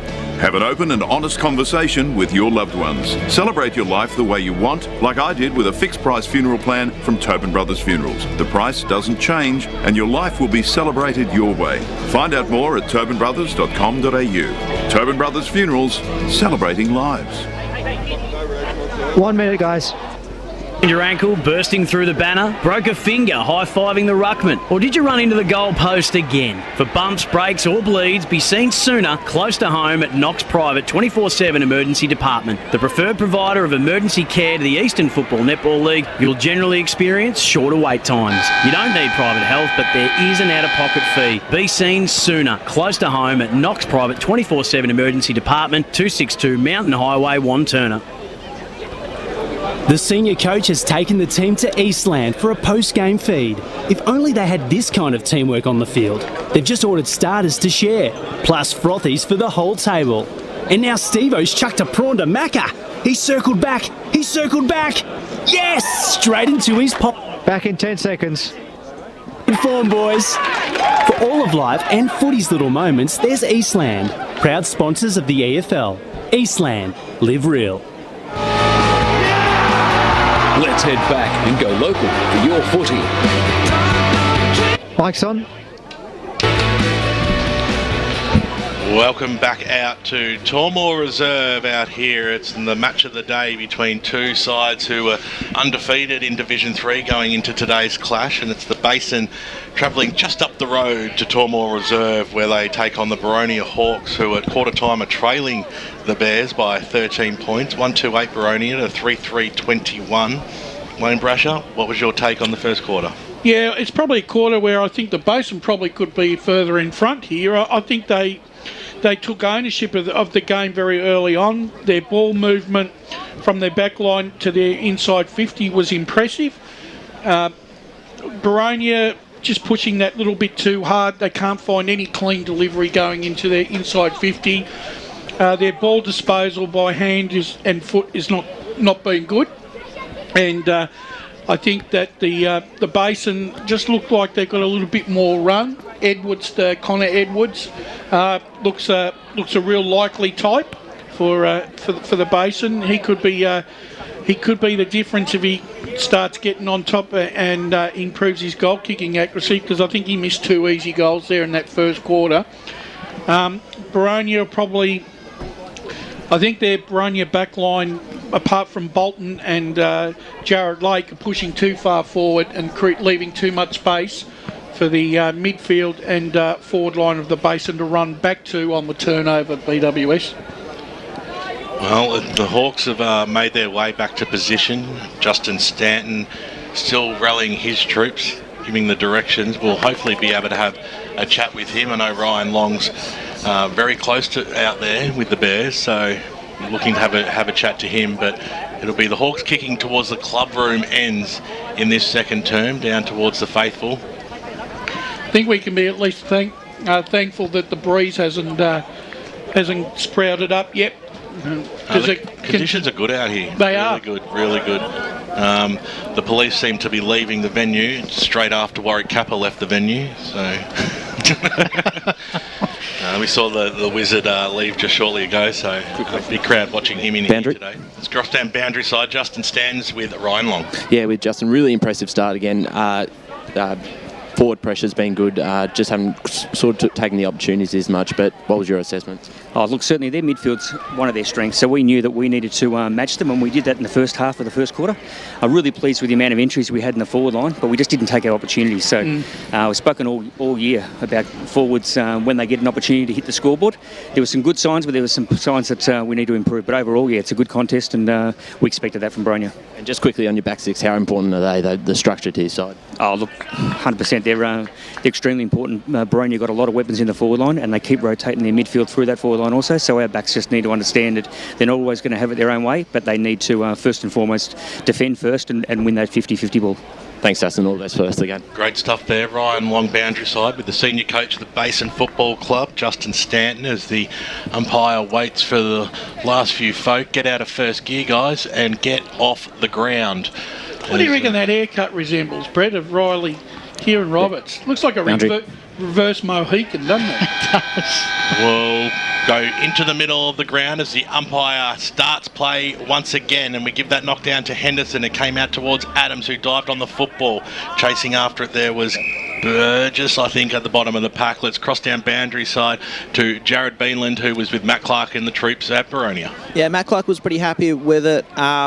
He wanted his charges to focus on changing lanes. He wanted them to keep the pressure up and just continue being brave with the ball, but focus on the execution, which was a little bit lacking. Well, Cripps drove the ball forward. Thanks very much, Jared, as they have another opportunity here to the Bears as it comes out now and being dispossessed of the football.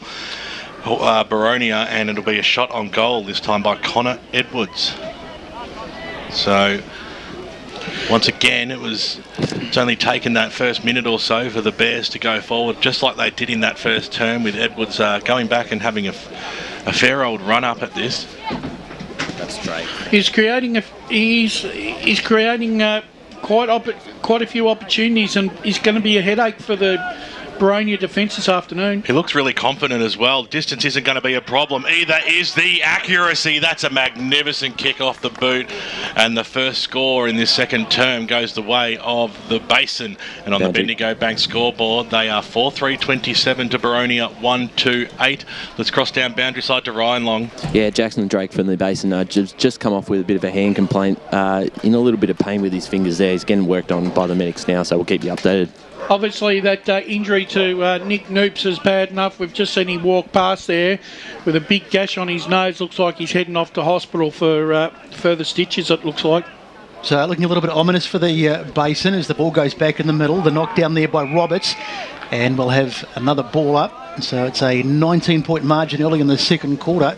And the Basin really on top as the ball goes up again. Henderson might have just got a hand to it there, but can't be cleared as Campbell goes into the contest. Big hi to grandfather Glenn, who's in hospital. We hope he's feeling better as the knockout comes from Roberts. Now the Basin have got it and they'll go forward again. He's Boavita, he's been prominent. Couldn't get near that one though, and it was knocked out of bounds just in front of Boland. They really have taken control of the centre and midfield, the Basin. They just need to get more reward for effort here. They just look a lot more likely. Something happening just out of camera shot there. I think Boavita got thrown to the ground by a couple of the Boronia players. Boronia in possession. They've got it near the boundary line. They soccer it forward. Can they get a fairly fortuitous mark? No, they can't. Taken there by Brown. Brown gets it forward. Can they get a mark? Nice no, mark. They can't. Beautifully taken by Burgess just across the half-back line, and Burgess will switch it out. But that's another pork. That was what you're saying, Bresh, about the disposal. Just really going to no one. Cripps turns around and pops one back inside. Can he hit a target? Up they fly. Almost taken there, but the ball goes to ground. They still get a chance, the Basin. It's all a bit untidy. Diving in there, trying to get hands on it. I think that was Edwards. Falls for the Basin. Funny old kick. It might actually bounce through. It has. Boavita. It's gone through. Boavita again. He's been really lively. That's his second of the day. Probably a contender for the Tobin Brothers goal of the day, but I think his first one was probably better. Let's just watch the replay. Not as good as the throw by Edwards to Boavita. No.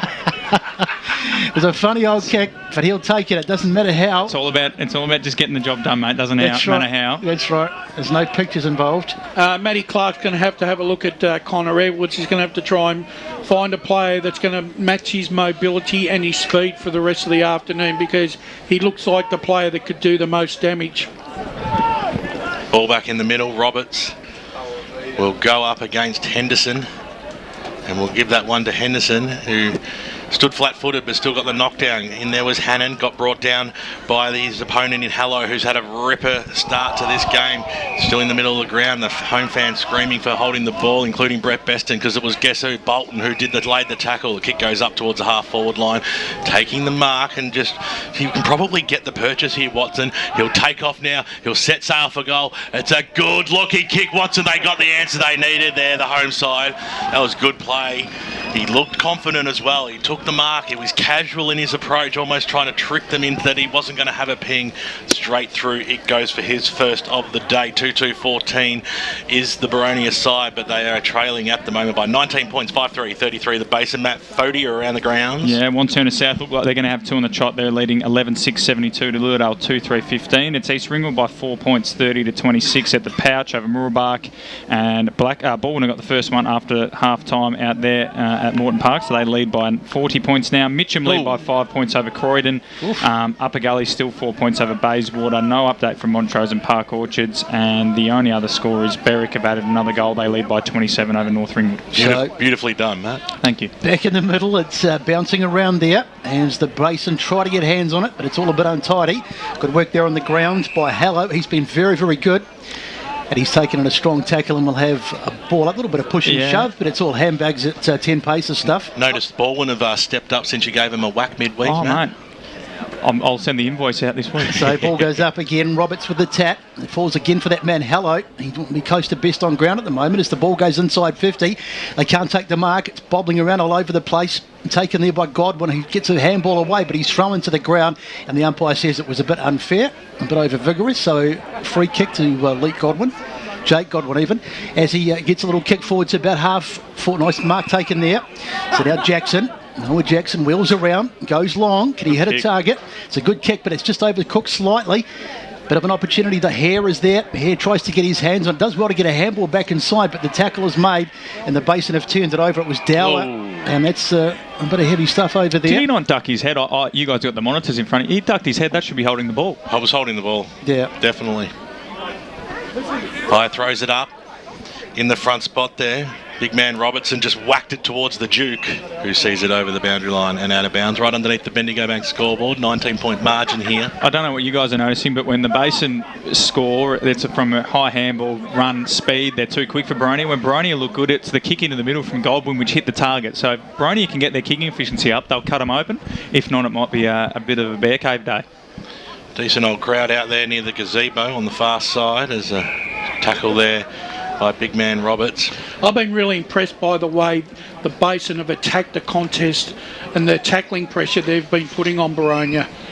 Well, the rucks went up at it, and Roberts got slung to the ground in the end. The umpire said, well, let's just play this one on, as it goes out. Jordan Roberts just coughed it up straight away, so just forward of the back half there for Boronia. Kick up towards the wing. They're having to do it under a fair old bit of pressure, just trying to work the ball forward, which they do now. Inside forward 50, little handball over the top. They go goalward though this time. Across the face he goes and through for a minor score. So almost a chance out of nothing that time for Boronia.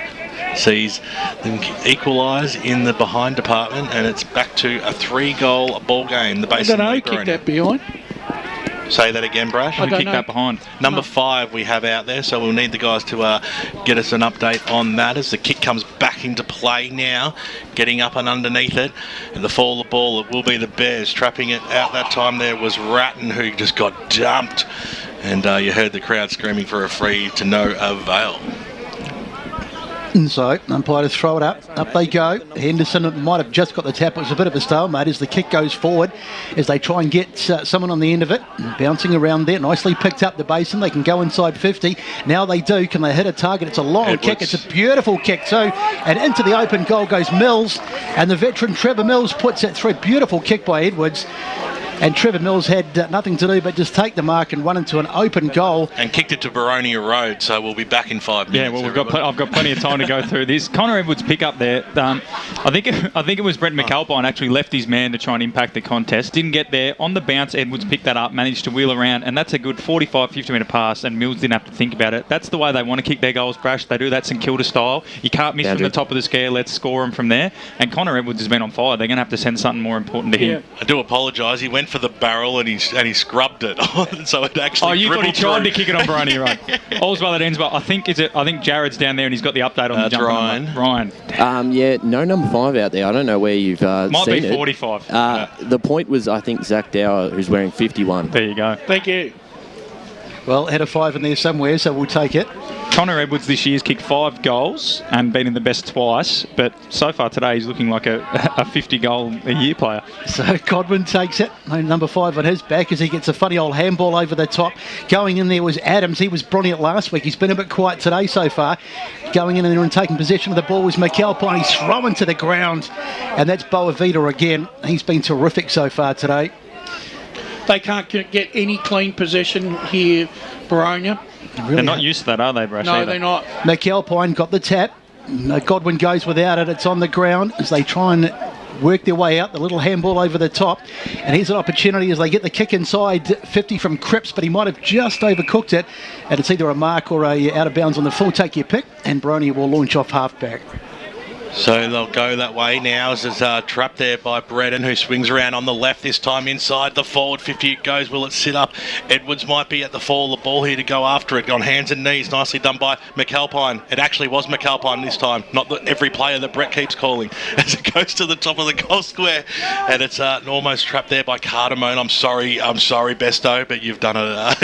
McAlpine's your go-to player. I think there's a free kick. That was the umpires found a free kick there. That going to Boavita. That was a really poor option then by the Boronia defence. They actually went back into play then. They have, but Matt Clark did speak about coming in the corridor, but I think they might have gone too early, Brush. I think you're right. Back pocket's probably not the time. This is probably too easy for him, Boavita. He likes the tricky ones. Will he run around and have a snap, do you reckon? He's coming up for goal number 3 here. No, he's going the conventional, I think. So he goes goalward, he keeps it low, and he pushed it to the left-hand side. So, a bit of a letdown there. But it is a comfortable lead still, Besto, to the Bears at the moment. 6-4-40 to 2-3-15 with guess who to bring it back in. So Bolton to bring it back in, looking around for someone to kick to. It's all a bit hesitant from the, and that's a shocking kick. It's going to be either a free kick or a mark. Looks like a free kick, and that's G who's taken it. Let's just watch the replay and see what happened. Luke Hannon's he's just clobbing him around the head. Just got copped a high one. Kick to about half back and bang, you can see it there, pretty clear. I hate to go after some of your loved ones, Besto, but that kick's it was a shocker, wasn't it? Well, he's kicking on the outside of the boot, Rash. Like, he had time to straighten up and actually kick it at the man, and that's just the Basin pressure. They're just panicking. You should have just kept down the line. Exactly. In fact, he's just gone straight back in. I think the messages are getting mixed up in terms of when you use the corridor, like Clarkey said. Jaden G, this will really make it hard to put it through beautifully. And they really are on fire, this Basin side. Jaden G gets his first of the afternoon, and on the Bendigo Bank scoreboard, it's starting to look a little ominous. 7-4-46 plays 2-3-15. And we've had about 12 minutes in the second quarter. Well, they're being outworked and outmuscled here, the Basin, the Boronia.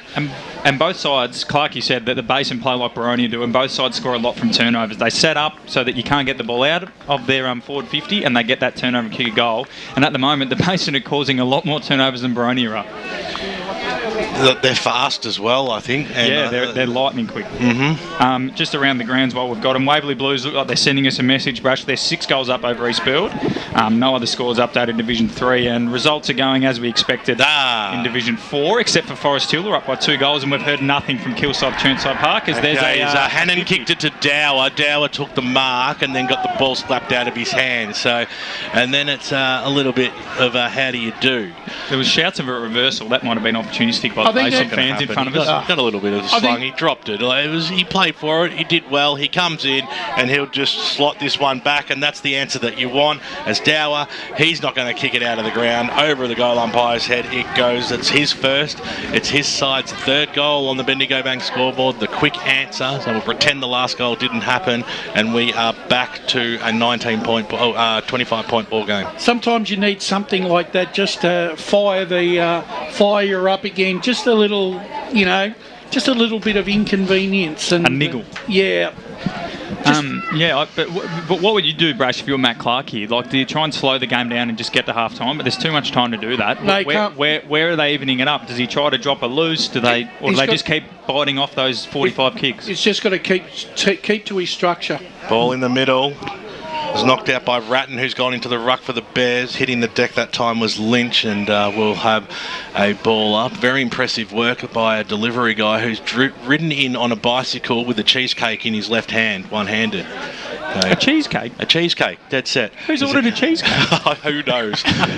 But it's arrived. Got a hankering for a cheesecake. He's heading towards the club rooms right now. Lee might get a quick shot at that. South Croydon have kicked a couple of openers against Rover in the second half. They lead 11-4-70 to 8-9-57, and the only other real score that's updating is Berwick and North Ringwood 30-63 in favour of the Wickers. Ratton went to the Mills direction at centre half forward. He got the chop of the arm, so a free kick is rewarded to him as he goes towards the Belvita direction. Over the top of his head it goes. Edwards hit the deck at the crucial stage there, brought to ground by Collins and co.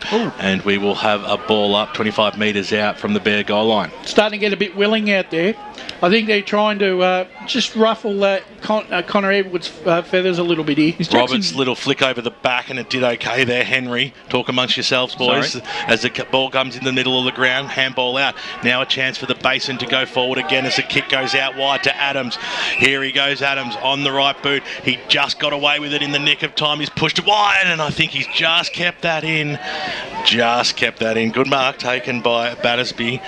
He would have been a game boundary umpire to say no to him as a kick goes inside forward 50. Big fly by Mills over the back, but at the fall of the ball it was Dower who got the handball away. And here's Bolton on the right boot, just chips it in towards the middle of the ground. Not his best effort again that time. Handball linked up well with Wood. They're going to go forward again. The Bears up towards the half forward line, getting underneath it and dropping almost probably what he should have taken that time. But Adams was there for support. He's going to go on the right. He's going to push it towards the forward pocket. What's the umpire going to pay here? It was a trip, but it was probably a bit of wrong footing. Michael Cardamone filthy as we go boundary side to Ryan Long. Just an update on Jackson Drake. That's a dislocated finger, so he's on his way to hospital and is out for the rest of the game. That was the question about to ask, where is Jackson Drake? Because I was about to say he's the forward that's been the most quiet.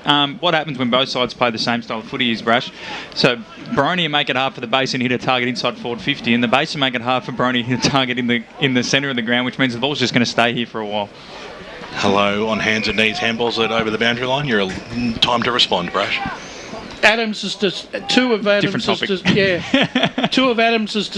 into the forward 50 have been shocking kicks so far. But that's what I'm saying. Bronia's numbers are all there, so he's got no one to kick it to. But then when the Boronia do turn it over, they've got no one to kick it to. Last time it was shallow. This time the boundary umpire gave it all he's got, and it came out. Quick kick out of that danger zone by the Hawks. Can they link up? Can they link up well? Picked up by White. He looked like he had a lot more time than what he did, but falling over at the crucial stage out there was Burgess. Now it'll be a chance for Boavita for the Bears on the left boot. Inside forward 50 he goes. He was looking there for Mills. Little handball over the top. They've kept the ball alive here, the Basin, but the Hawks do have the numbers. Scooped upon by Jackson, who linked up well. Now the kick goes down the wing position. A one-on-one contest out there. The umpire said play on as Dower dropped the mark. The kick back forward by the Bears, almost picked up and taken by Battersby. Got the handball backwards to go forwards. They'll kick it up towards that half forward line. Standing underneath at that time there was Lake. Dropped what he probably should have taken. Ball hits the deck. We'll have a ball up just inside the line, 75 metres out from the Bears goal line. Jared Lake, I can see why the Basin players are really upset because he dropped the knees there. Just around the grounds while all this is going on. Blackburn may be coming back into it, but time is of the essence. They're 40, Baldwin is 77, and Park Orchards are 86, Montrose 36. So 10 goals, closer to 10 than 6, Brad. So Henderson fighting, and he's caught for holding the ball. Josh Adams, great tackle. And here come the Basin again. Here's the long kick forward to around about half forward. Can they go? Beautifully done there. Hooked away by a defender. Tackle made there on Jackson, and it's going to be a free kick. Just talking about, we'll come back to that in fact as we just wait to see what's going on here. You can see this game starting to fire up a little bit. Both sides are not taking a backward step. So just talking about Jackson Drake, I was going to say he's kicked 9 goals in 4 games, so he's out of the game, but it hasn't mattered today because the Basin have been sharing the goals around. Long kick forward and it's out of bounds on that far side.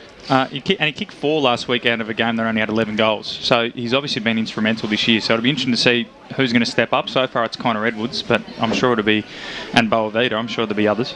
That's right. So it makes a little bit of a hole, but they'll work around it, I'm sure, as the ball goes in. It was an unmarked tap with a Henderson. Ball scrambled forward. Boronia trying to get the hands up. Beautifully won there. It was Mills, Trevor Mills, as they burst away. Boronia with the football now. In fact, no, it's there for the Basin. Now it's Cripps. Cripps goes forward. They've got ball comes loose. It should have probably been taken there, but it was a difficult one. Now the little short kick, and this will be an easy mark. Cardamone had a little juggle there. It looked like he was trying to play on, but the umpire said, yeah, the Boronia player's not very happy. They reckon he tried to play on, but I don't think he did. He was just trying to regain his footing. But the Boronia players, I think... Knowing Michael Cardamone, he's trying to take any advantage he can find. Yeah. He was trying to get an extra metre. It's actually clever, and it's the hardest spot on the ground to kick a goal from. So Michael Cardamone, plenty of experience. Spent a bit of time up at Coldstream a season or 2 back. Here's his kick, and I think it's a bit narrow. It is. It's gone to the... In fact, it's out of bounds on the full. He's missed everything. So not his best effort. Coldstream, Forest Hill, Aquinas. Who else, Brash? Can you remember off the top of your head? For Carters. Croydon. Been everywhere. Oh, big fly there by Mills, who just went, thank you very much. and it was popped up there by Bolton, so another letdown kick out of defensive zone for him as Trevor Mills. He deserves a goal for this. That was a sensational grab, went up with the flight, and Burgess knew nothing about that, could Harry, and it'll be Mills. We've called him for a long time, Trevor Mills, one of the favourite sons down at the Basin. We're right behind him. He'll kick from 55 metres out. He goes goalward. It's the hardest spot to kick a goal, but he's bending it back right to the line. It stays alive. Bolton will get the quick handball away. Now a chance for Boronia to get out of that danger zone. They'll kick towards the Hannon direction. He got worked underneath at that time. Basin. Well, by Boland. Snap around the body there by Cripps. Inside forward 50 it goes. An up and under kick. The big fly there by G. He couldn't pull it down. Hitting the deck was Boland. Good strong tackle by Hannon. Will have a ball up 45 metres out from the Bears goal line. Boronia cannot put two possessions together to create any sort of space. The Basin are just set up too well behind the ball at the moment. It's literally not going to get past the centre wing with a clean disposal, and if it does, I'm pretty sure a Basin player will mark it. So it's back into the tight stuff. Heavy tackle, should I say, from Cardamone on Campbell. And the umpire says we'll ball it up. So what have we got? 25-point margin, and we've got, basically into time on in this second quarter. Boronia can ill afford to concede another one as Cripps gets it away. The little funny old kick inside 50, but it's been cut off, and the Boronia side will be able to bring it out, and they cannot afford, as I say, to concede. That's not a good kick, and it's been comfortably marked there by Weir. I haven't called his name too many times. Weir goes short. It's a good kick. In fact, it was just knocked away from the Basin player at the crucial time. Long ball forward. Hannon couldn't take it. It goes over the top. Now they get it forward to Basin. That's a nice kick, and there's players all over the place. There's 3 Basin players there to 1 Boronia player. Now here's Adams on the outside, a little handball to himself. Goes for a little run, decides to sock it off the ground. And in fact, it's not Boveto, it's Cardamone who gets it in the back. Oh. Yes, he did. I can see that one. That was soft as well. I know, he telegraphed it. He telegraphed it. He used his body very well there, and Lee Green's just told us he thinks Cardamone was a Donvale junior, so there's another club to add on. I'm sorry, that's not a free kick. I'm not paying it. Well, he's an experienced man. He's stooged more than one umpire in the East. So Michael Cardamone, he's got 1 today. This will be his second if he can slot it through, and it'll make it a 31-point margin. Cardamone strikes it, and it looks okay. No. Just dying off at the last minute. And the goal umpire was having a good look, but it's across the face. And the margin is 26.7547 plays 3-3-21 on the Bendigo Bank scoreboard. I could get a ball to shape like that. You almost feel like the Basin could have put this game away. So Bolton takes the ball, kicks the ball back into play. They certainly could have, the Basin. They're all but home, you would think, if they continue to play like this. Is the ball over on the far side, trying to get his hands on it. There was Edwards. He did well. Now the ball towards the boundary, picked up by Godwin, flirting with that boundary line over on the far side. The kick towards Hannon, he gets hands to it, but he can't keep it in. Here's another player that can't get into the game at all. Round the grounds with Matt Fodia. Bayswater 12-5-77 lead, Upper Gully 8-5-53. So that looks like it's going as predicted. Montrose, as I mentioned, trailing Park Orchards by 50 points, and the Wickers look like they might have 2 on the bounce. They're up by 47 over North Ringwood. Game over there. And so Boronia get it back off a Basin turnover. It's all a bit messy though, the Boronia side. They keep turning the ball over. They're getting it back on the odd occasion, but they're not doing a lot with it. Little handball over there from Davidson. Now they go forward to Basin again, trying to find a player that's Battersby, running into the pocket towards the boundary line, and good work by Edwards. Connor Edwards, he's been one of the best players for the Basin. More scores around the ground. Scoresby, they love doing it in tight ones. 5-7-37. Donvale 4-10-34. Waverley Blues look like they're home against East Burwood. 45-point leaders. Division 4 results going as expected, as I said, with the 2 games between Coldstream and Croydon North. They're up 176-20. And Sylvan lead Nunawading 109-7. And as I mentioned, no other score updates from Division 2. Mulgrave by a point at half-time and Ringwood by 9 points at half-time. The players still haven't learnt their lesson yet about the sling tackle. They keep doing it, and they're going to keep getting and there's a directive. Sorry, that looks like that's on. No, there's a directive that a sling tackle, if it's deemed any form of dangerous, will be a direct yellow card. Yep. And there's been a couple of reports this year on that. And around the grounds, Vermont 5-7-37, Doncaster 4-3-27. So it's a spirited effort from the Sharks, who have tweeted at Eastern FNL and then hashtag EFL. They're a bit confused still, the Sharks. Comes out now as Watson. He arched the back and took off and kicked it wide as the crew out there. You've got to have long hair to be part of that friendship group out there. That's why we parked the van on this side. They wouldn't let us. They're having a good time, and that's what it's all about. Ball goes over the boundary line. So 25 minutes tick over here. They look a bit bewildered at the moment, Boronia. They just don't know what to do when they get their next possession. Well, the Basin are just too quick. They're just running. They're too quick, and I think they're too fit. Boronia look a bit slow at this stage. I've said that about them before, and they've won flags when I've said that, so it might be a good omen. Well, speaking of slow, it's real slow motion throw in and then chase after it by Hendo, and he hit the deck and will have the ball up. But the Basin's tackling pressure is really wearing the Boronia outfit down.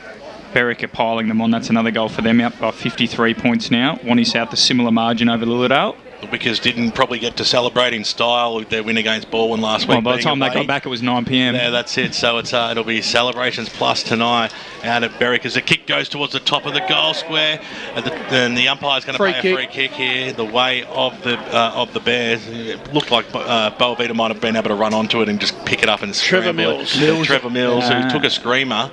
Eyes only for the football, and free kick given away by Jess Beston as he runs in and kicks a goal, does Mills. So that's his second on the Bendigo Bank scoreboard. Come on, fellas. Give me Surrey Park are down by 5 goals to Forest Hill, Brash. So the Zebras look like they're going to go 3-1. And no doubt Mitch Hanegraaff's got a few of those 11. And in terms of that, this is... it's danger times for the Hawks. I know we've only got a few moments till half time, but at the moment they're clearly frustrated. They've started both the little scuffles we've had. They're giving away cheap free kicks. I know Cardamone's one probably wasn't there, but they're still giving away free kicks, and they literally cannot exit their back 50. Their best way of getting it to the centre is conceding a goal at the moment. So it can't be that long to play in this second term, and it's a 32-point victory. 30-point margin, should I say? So I wonder what Matt Clark will say at half-time. It almost feel like they're going to have to sort of play like a version of Clarkie's paddock in the second half to get back into it. Well, they're doing it. It's just they don't get the ball down there to the paddock. It's no good. It's all good owning a paddock, but you've got to do something with it, Brash. So just waiting for the umpire to bring it back. It was a bit wet. It might have been McAlpine who got the tap, but it's straight into the contest again. Gee, how good has this Halo been in the midfield? He's an absolute star. He has just gone at it and he's just been really Watch his kicking style too. He sort of almost side foots it. That Matt Suckling style. McAlpine, it's come out for Adams, who had it there for a moment but lost it, and it's on the ground, and we'll have another ball up. So we've played 27.5 minutes in the second quarter. So up it goes again. Look at Hallow lurking. He's been fantastic. They get the tap though. It's Roberts who gets it down, but it's Hannon who throws it away to Goodwin. Goodwin gets the kick forward, but that's a poor kick, and it's been easily cut off there. They could have done with a late goal, Boronia, but it's not to be. Basin to get it forward. They may well finish up with a late one themselves. Picked up there by Burgess, who drops their head. And if that's been... No, in fact, it's not been paid as a high tackle. The siren's gone. And that'll be half-time. So 53 plays 21 in a pretty interesting first half, but it's all the Basin at the moment. 28 points is the margin. Major goal kickers on the ground for the Basin, 2 each to Mills and Boavita, who is the clubhouse leader in the Tobin Brothers funeral goal of the day. Hope you're enjoying the broadcast on the SEN app and, of course, 98.1 Radio Eastern. We're one half down. The other games out in the east today, well, they're already into the third term, bordering on the fourth quarter. Keep those scores coming through on social media. At EFNL is the handle across all of them. Stay tuned. We'll be back right after this to talk about what happened in the first half, what's going to happen in the second. Stay tuned. Thanks for that, guys. You got a 4-minute break. He's down on clearances and can't lay a tackle. What was the seniors coach going to do? Jono surprised himself and everyone else. The spray he gave the boys at halftime worked. Well, he did finish it by saying he'd shout him a post-game feed and frothies at Eastland if they won.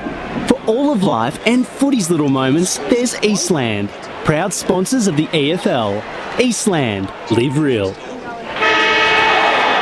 Sprained your ankle, bursting through the banner? Broke a finger, high-fiving the ruckman? Or did you run into the goal post again? For bumps, breaks or bleeds, be seen sooner, close to home at Knox Private 24/7 Emergency Department. The preferred provider of emergency care to the Eastern Football Netball League, you'll generally experience shorter wait times. You don't need private health, but there is an out-of-pocket fee. Be seen sooner, close to home at Knox Private 24/7 Emergency Department, 262 Mountain Highway, Wanturna.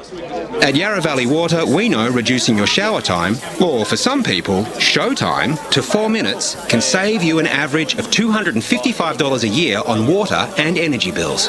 Save the performance for the stage. Shower shorter. Save water. Do you feel good about your bank? Because there is a bank you can feel good about. They share their profits to fund big community projects, small community clubs, and vital emergency services. They've given $250 million to help Australian communities thrive. They have all the products and tech you expect from a big bank, with service you don't. It's Bendigo Bank. Feel good about who you bank with. Try Bendigo. Search bendigobank.com.au or search Bendigo Bank near me. Hello, I'm Peter Hitchener. 9 News invites you to join our team nightly at 6 for Melbourne's #1 news. Tony Jones with the latest sport, including the footy, plus Lavinia Nixon's weather forecast. 9 News, proud supporter of the Eastern Football League. You've all been to funerals of family members or friends, right? Do you start thinking about what you would want at your funeral? It's a bit like when you go to a wedding. At what stage do you start planning? Have an open and honest conversation with your loved ones. Celebrate your life the way you want, like I did with a fixed price funeral plan from Tobin Brothers Funerals. The price doesn't change and your life will be celebrated your way. Find out more at tobinbrothers.com.au. Tobin Brothers Funerals, celebrating lives. At Eastland, we believe one day isn't enough to celebrate all that our beautiful mums do. That's why we're celebrating Happy Mother's Days, the festival of love she deserves. From dining to fashion, homewares or a pampering session, Eastland has all your favourite brands ready to spoil mum. And if you need inspiration, check out our online gift guides. Spend $250 and you'll go in the running to win a $50 Eastland gift card till May 8th. T's and C's apply. Find out more at eastland.com.au. Eastland, live real. Back in 60 seconds, guys. Sprained your ankle, bursting through the banner? Broke a finger, high-fiving the ruckman? Or did you run into the goal post again? For bumps, breaks or bleeds, be seen sooner, close to home at Knox Private 24/7 Emergency Department. The preferred provider of emergency care to the Eastern Football Netball League, you'll generally experience shorter wait times. You don't need private health, but there is an out-of-pocket fee. Be seen sooner, close to home at Knox Private 24/7 Emergency Department, 262 Mountain Highway, Wanturna. The senior coach has taken the team to Eastland for a post-game feed. If only they had this kind of teamwork on the field. They've just ordered starters to share, plus frothies for the whole table. And now Steve-O's chucked a prawn to Macca. He's circled back. Yes! Straight into his pie hole. 10 seconds. Good form, boys. For all of life and footy's little moments, there's Eastland. Proud sponsors of the EFL. Eastland. Live real. Let's head back and go local for your footy. Mike's on. Welcome back to Tormore Reserve here. It's the half-time show between for EFNL Match of the Round here. We're at Boronia. Boronia v the Basin, and the Hawks, they're struggling. They're 3-3-21. The Basin Bears, the juggernaut, they're undefeated, and we know why. They're 8-5-53. The goal kickers just quickly, 2 to Trevor Mills and 2 to Dion Bovita for the Bears. Singles to Michael Cardamone, Connor Edwards, who's been pretty lively up forward, Jaden G and Nicholas Halo, who's dominated on ball. And for the Hawks, there's been pretty slim pickings. Fletcher Duke kicked a nice one to get things started, and Lachlan Watson and Zachary Dower, the beneficiary of a 50-metre penalty. I'm Matthew Foder. I'm joined by Brett Beston and Jared Beedland. Gents, what have you noticed from the game? It's the Bears. They've come here to play, Besto, and they're bringing some high-speed, high-octane footy, and the Hawks don't know what to do. That's exactly right, Matty. I mean, they're just so much quicker. They've got a lot of quick players on the outside. They're winning the ball in the middle. They're a lot tougher around the contest, and they are just, it's very hard to see how Boronia are going to get back in this game. I mean, the likes of Connor Edwards, he's been fantastic. Hello's been fantastic as well. Bo Avita's been an absolute live wire, and you just don't feel that Boronia have got any of those types in their side, which is going to be a challenge for them in the second half. Yeah, what stood out to me is just how well the Basin have set up across the centre line, their back line. Their half-back centre line. They've been pushing up really well, outnumbering any sort of forward push that Boronia have. Any contest, any marking contest, any contest at the ground, they've always had numbers to the ball. Yeah, you're exactly right, Jared. They're set up behind the ball, so their game style, obviously they've got a lot more leg speed, and Matt Clark referred to that in the pre-game, that he knew Boronia were going to be slower than the Basin, which means they're going to have to rely on 45 kicks that open the field up, but they have to be accurate kicks, and the Basin's pressures just meant that unless the kick's absolutely bang on, they've intercepted it. We saw Jaden G get one and Trevor Mills get a couple when Bolton was bringing out of defence. I know it sounds like he's picking on him, but he's obviously a ball user. No, it's absolutely fair. But he's the ball user in defence, so that's why it's happening. And then the Basin's ball, they're basically, both sides want to lock it in their forward 50. It's just what happens that way is that neither team's really used to attacking from defence, which means at the moment the Basin are dominating the territory and Boronia aren't used to having to transition it all the way out, which is going to be what they have to learn, or they're going to have to start winning it in the middle of the ground and lock it in their forward 50 to get back into this game. So, look, it's going to be interesting. You can't write off Boronia because they've been such a strong side for so long, gents, especially in the Matt Clark era, but yeah, it's looking pretty good if you're a Bears fan. Yeah. Like a 32-point margin. I mean, as you say, you can't write them off. But they've got to. The first 5. They've got to double their score and some. It's going to be very, very difficult. I mean, they'd have to in the first 5 minutes of the third term show something completely that they haven't shown in this game so far. And really, the Basin just have to keep playing the way they have done. I mean, even if Boronia get a couple of quick ones, it's a mountain to climb from here. Yeah, I'd be really interested to know what a veteran coach like Matt Clark would be asking of his troops at half time, because as you said, they need to show something completely different. Their execution has been really poor, and that's something that's very difficult to change up on the fly. Well, that's the thing, isn't it? It'll be interesting to see if they... It's a pressure thing, though, isn't it? I mean, Basin have put on enormous pressure, so you're right what you say, but you know the pressure has meant that they've turned the ball over. It'll be interesting to see what he comes out with, because he said in the pre-game that if it's execution, they'll wear that. If it's execution and effort, but if he thinks it's system, he'll wear that. So it'll be interesting to see if they do change it up in this second half, Jared, or if they just go with the same system and go, no, we're going to do it properly. It's going to be very, very interesting. Before we go to a break and bring the footy back to you, just around the grounds, Premier Division, South Croydon are up by 25 points over Rowville. Baldwin look like they're home over Blackburn, 6-goal leaders. Norwood and Noah Park, it's still that 8-point difference score, but that was the half-time score, so I doubt that's still the score. I hope for the viewers' sake out there at Mullen there's been at least some goals. Berwick look like they're home for 2 wins on the bounce. They're 83-37 up over North Ringwood. And we mentioned just before the break that Vermont were only a couple of goals up over Doncaster, so a good effort by the Sharks. In Division 1, scores again filtering through, not exactly how we'd like them. Bayswater up by 4 goals. East Ringwood by a point over Mirrabbuck. That looks like an absolute classic going on out there. Park Orchards, the tweets we've got through mean a handy lead for the Sharks. In Division 2, no update from Ringwood and South Belgrave, so it's still a 9-point lead for the Redbacks according to us. Mulgrave, they're up by 6 goals over Knox, so they might get their second win under Ryan Webster. We know the score at this ground. In Division 3, Scoresby still leaders by 3 points according to this, so I'm sure that'll update soon. East Burwood are closing the margin, but I think time's running out. Waverley Blues lead 100-74 there. Warrandyte are out by 60 points, 14-10-94 to Glen Waverley, 5-4-34. And Division 4, Kilsyth Churnside, we've had no update all day. Forest Hill are up by 30 points over Surrey Park. So a minor upset there, and very well done to the Zebras, Justin Cicluna. That'll take them to 3-1. Coldstream have just knocked over 200 points. They're 30-21-201 to Croydon North Hemlock, 3-4-22. And Sylvan are 26-13-169 to Nunawading, 1-3-9. Gents, before we go to the break, and sorry, Wanton to South led Lewdale by 40 points. 60 points. Before we go to the break, gents, is there any way back into it for Boronia, Besto, or are we writing them off? Look, it's very hard. I mean, 31 points, and we talked about how they might change things up structurally. I'm not really sure what they can do. They've got a lot of players that are similar, don't they? That's right. I mean, you look at it and you think, what could they do? But I mean, they have got a lot of similar type players, and I just think the Basin, as I say, if they continue to play the way they have, they'll win the, get it, maybe a bit harder around the ball. If maybe Boronia could put Jess Bolton on the ball, possibly.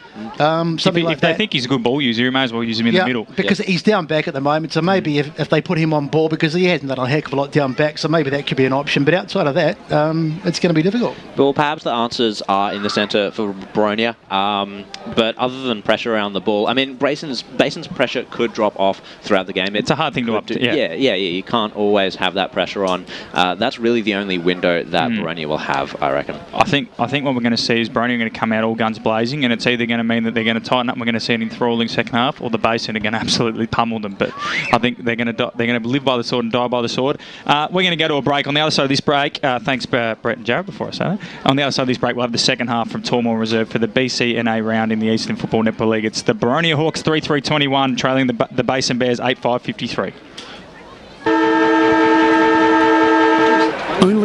Thanks, guys. 4 minutes. 50s down on clearances and can't lay a tackle. What was the seniors coach going to do? Jono surprised himself and everyone else. The spray he gave the boys at half-time worked. Well, he did finish it by saying he'd shout him a post-game feed and frothies at Eastland if they won. For all of life and footy's little moments, there's Eastland. Proud sponsors of the EFL. Eastland. Live real. Celebrate a season of stories at Eastland this autumn-winter and discover a style for any occasion and every member of your family. From romantic date nights to family outdoor adventures or a glamorous evening out on the town. Find your new season trend at over 350 of your favourite brands like MJ Bale, Rod & Gun, Maya and Uniqlo. Your new autumn-winter style is waiting at Eastland. Find out more at eastland.com.au. Eastland. Live real. Sprained your ankle, bursting through the banner? Broke a finger, high-fiving the ruckman? Or did you run into the goal post again? For bumps, breaks or bleeds, be seen sooner, close to home at Knox Private 24/7 Emergency Department. The preferred provider of emergency care to the Eastern Football Netball League, you'll generally experience shorter wait times. You don't need private health, but there is an out-of-pocket fee. Be seen sooner, close to home at Knox Private 24/7 Emergency Department, 262 Mountain Highway, Wanturna. At Yarra Valley Water, we know reducing your shower time, or for some people, show time, to 4 minutes can save you an average of $255 a year on water and energy bills. Save the performance for the stage. Shower shorter. Save water. With Bendigo Bank's new Complete Home Loan, you'll be completely taken care of. With a completely awesome rate. Complete offset on fixed and variable loans. And a home loan specialist completely dedicated to you. So if you're not completely sure about the Big Four, search Bendigo Bank Complete Home Loan or head into Bendigo Bank, the better big bank. Lending criteria, terms, conditions, fees and charges apply. Hello, I'm Peter Hitchener. 9 News invites you to join our team nightly at 6 for Melbourne's #1 news. Tony Jones with the latest sport, including the footy, plus Lavinia Nixon's weather forecast. 9 News, proud supporter of the Eastern Football League. You've all been to funerals of family members or friends, right? Do you start thinking about what you would want at your funeral? It's a bit like when you go to a wedding. At what stage do you start planning? Have an open and honest conversation with your loved ones. Celebrate your life the way you want, like I did with a fixed price funeral plan from Tobin Brothers Funerals. The price doesn't change and your life will be celebrated your way. Find out more at tobinbrothers.com.au. Tobin Brothers Funerals, celebrating lives.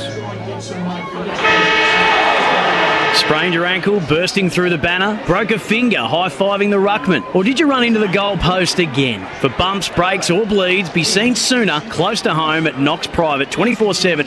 45 seconds. Emergency care to the Eastern Football Netball League, you'll generally experience shorter wait times. You don't need private health, but there is an out-of-pocket fee. Be seen sooner, close to home at Knox Private 24/7 Emergency Department, 262 Mountain Highway, Wanturna. The senior coach has taken the team to Eastland for a post-game feed. If only they had this kind of teamwork on the field. They've just ordered starters to share, plus frothies for the whole table. And now Steve-O's chucked a prawn to Macca. He circled back. Yes! Straight into his pipe. Back in 10. Good form, boys.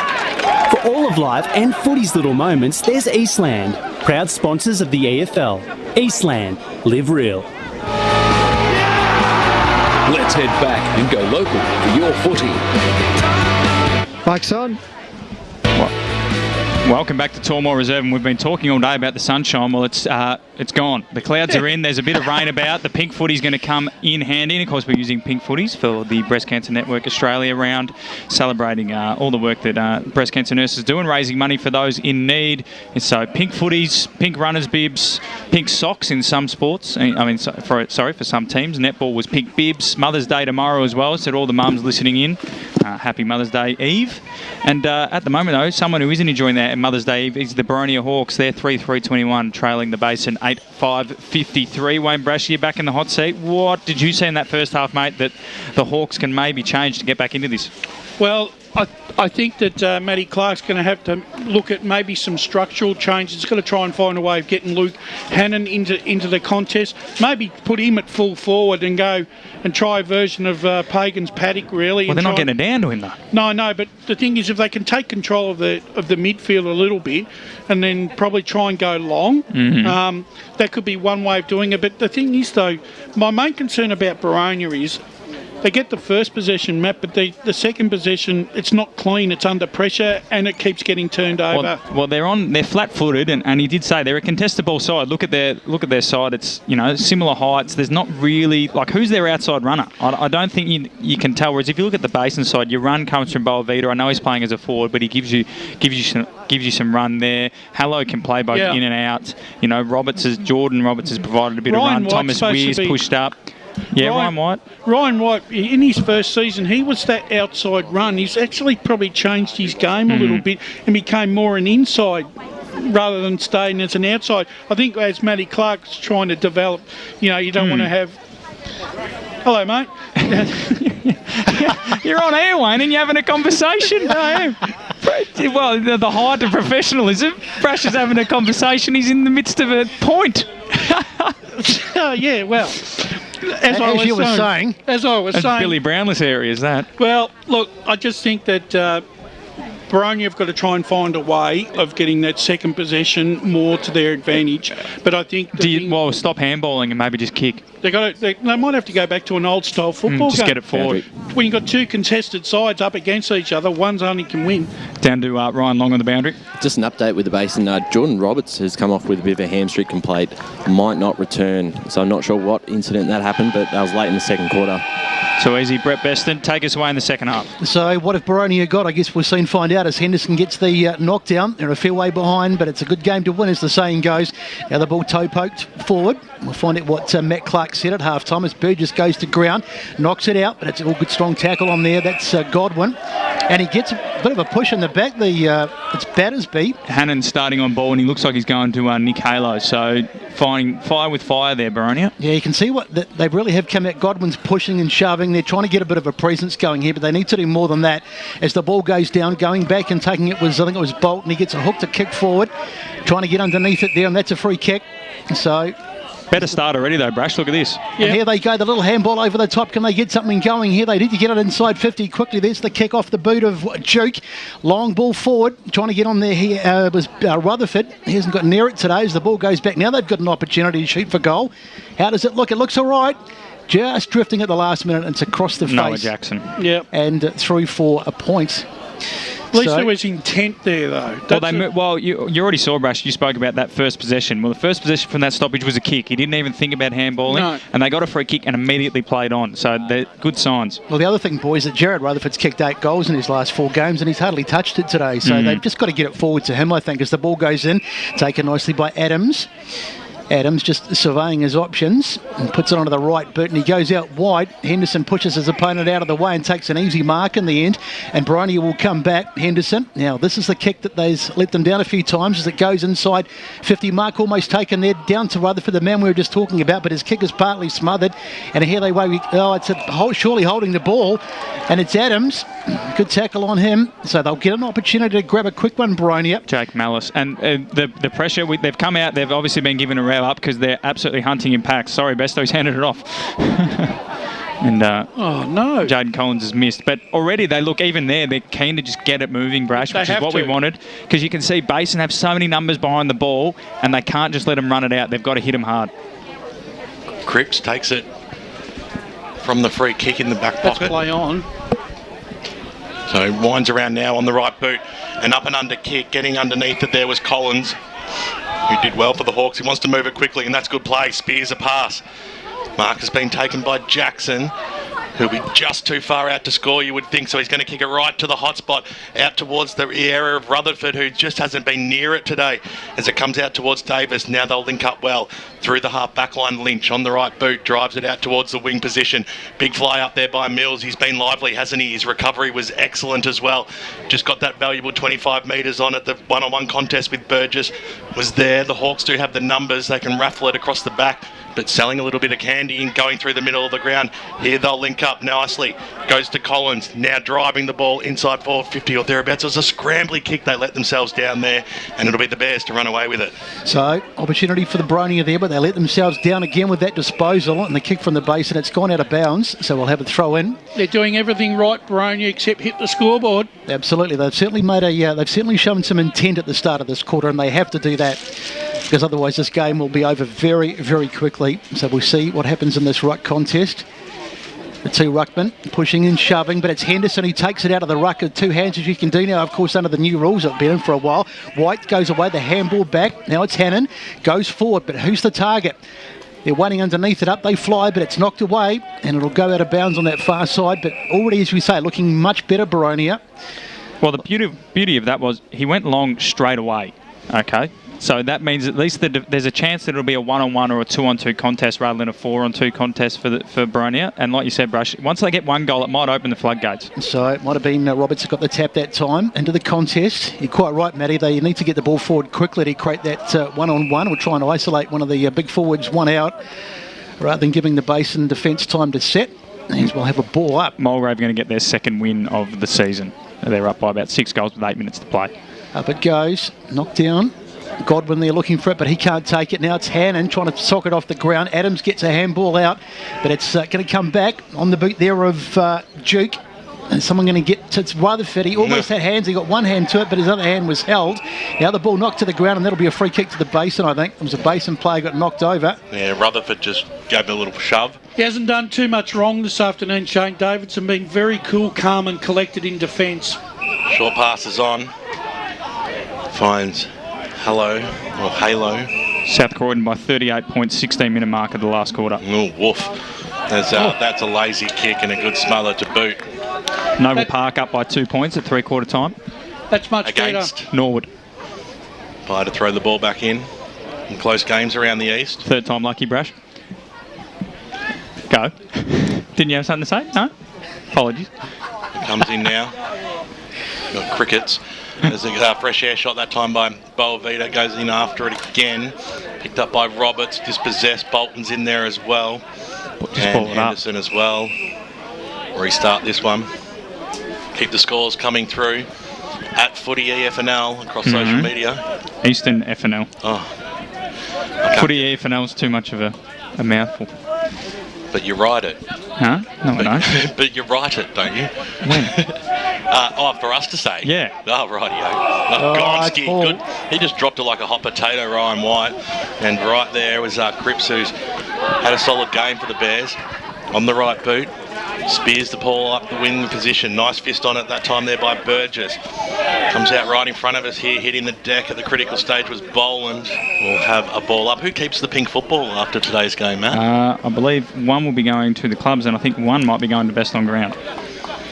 So umpire throws it up, Roberts and Wright. Roberts went after it, barging his way through there. That time was Halo. Also right there was Hannon. Umpire's going to say, give it back to me, gentlemen. I think Matty Clark's put Hannon into a ruck roving position. Yeah, he's playing on Halo, or near him. So the rucks go at it. Give that one to Roberts.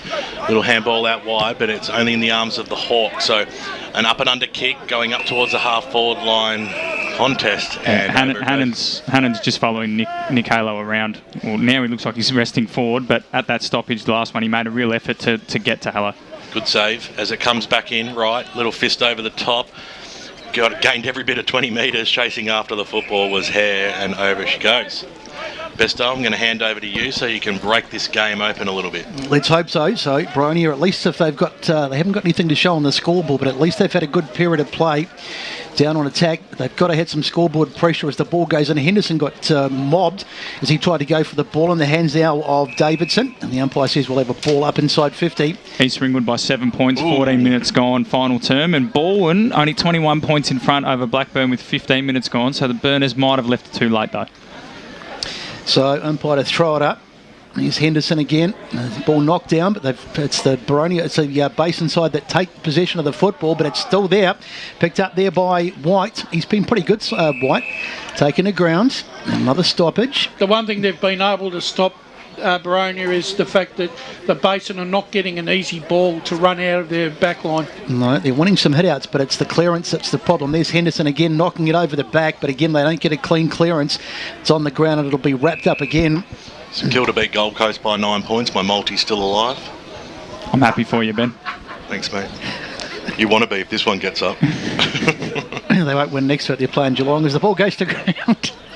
Handball comes out for the Basin. Cripps got hit very, in fact, was Halo got hit very heavily there, and then he comes back and makes a good, solid tackle.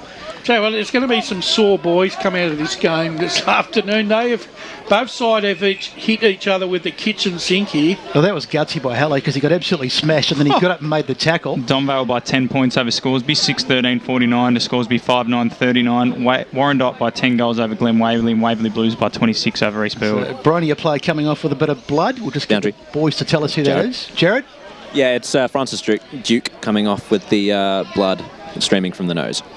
So we'll keep an eye on him as the ball goes. It's knocked down and the Basin get it out of defence. But the way it's been going in the last few minutes, Lake almost took the mark. Goes to ground. It's probably going to come back. You can see that they're a lot more urgent. Bolton, quick handball to Godwin. He gets on the outside, but in fact he's run out of room and it's out, but the intent was there. Coldstream targeting 300 points there. 37-22, 244 at the moment. 222 point leaders. My word. And it goes. McAlpine gets to the front spot, knocks it down, but it's taken by Cripps for the Basin. Ball on the ground, diving on it there was G. I think he hurt himself. Looked like in fact he has. He's hurt his shoulder, so he'll be coming off just for a break. He looks a bit, in fact it might be an ankle. Sure, he's holding his shoulder. There's the ball goes, and lucky I'm not a doctor, as the ball goes down. Hurried forward by Lake. Diving in there and taking the mark. Beautiful mark too it was by White. He's been good, as we said before. Now, this is the kick. This is the one inside 50. Kicking to the hot spot to try and get a mark. And that's not going. Ryan Henderson is there. Oh, it's taken. I think it's Godwin. Let's just see when he gets up. Is it Jake Godwin? He's been prominent this quarter. Called it spot on, Besto. So Godwin, a beautiful mark there. He had a bit to do too. He sort of came in behind Henderson, and that's a beautiful mark.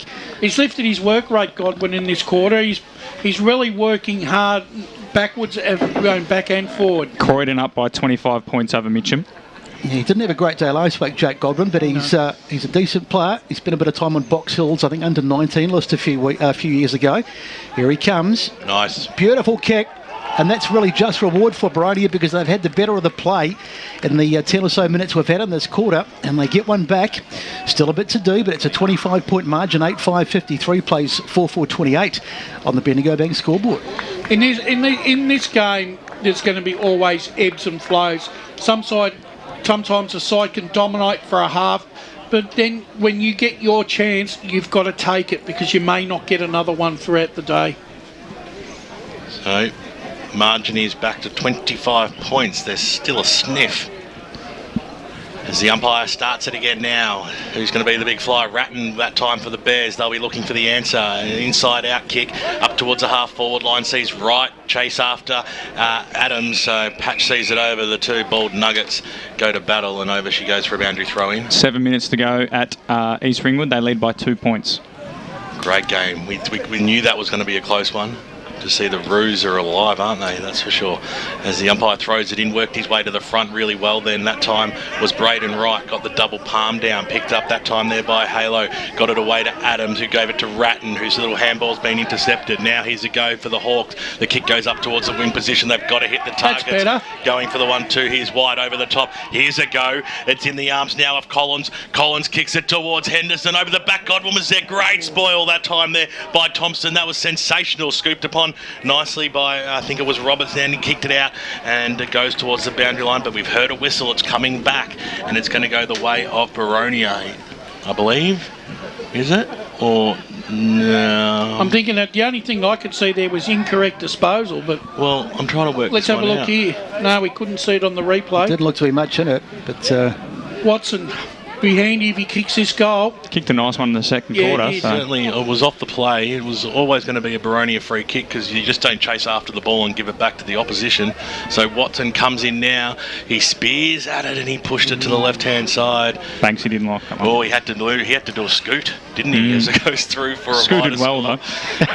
13 minutes. One of the better pieces of scooting of the day. 13 minutes gone here in the Premiership quarter, as they call it. What, do you want me to get you as all a Vespa? I was going to say, Can we get a sponsor for Scooter of the Day? We can try. Davidson to bring it back in for the Basin. Jake Godwin's made quite a difference too. He's pushed forward in this half and he's been quite prominent. 26 points is the margin. So the ball goes inside 50. Hannon was there, but it went straight over the top of his head, just a bit overcooked, and Lockie Cripps with an easy mark, running around, almost got himself into a bit of trouble. Gives it back to Adams. Adams kicks down the line, looking for a target, but the only target he finds is Dower. They've got to make him pay here. Dower goes inboard. Nice kick here. A little chip into the middle of the ground. Now they've got to score here, surely. A long kick forward. It should be touched on the line. It wasn't a great effort, to be honest. Godwin was in the goal square, but he was never going to get near that, and it's been put through for a minus score. Not a great option. It's 54 plays 29 on the Bendigo Bank scoreboard. Well, we keep saying it, and I'm going to say it again. They've got to score more than just a goal in this period of play, Rash, because we know the Basin's first half performance. I'm pretty sure they're going to have a period of dominance themselves, and Boronia, they need to get a lot closer than this at three-quarter time. Well, they're doing a good job of trying to get rid of the football as Breton goes out towards the wing. Underneath at that time was Henry.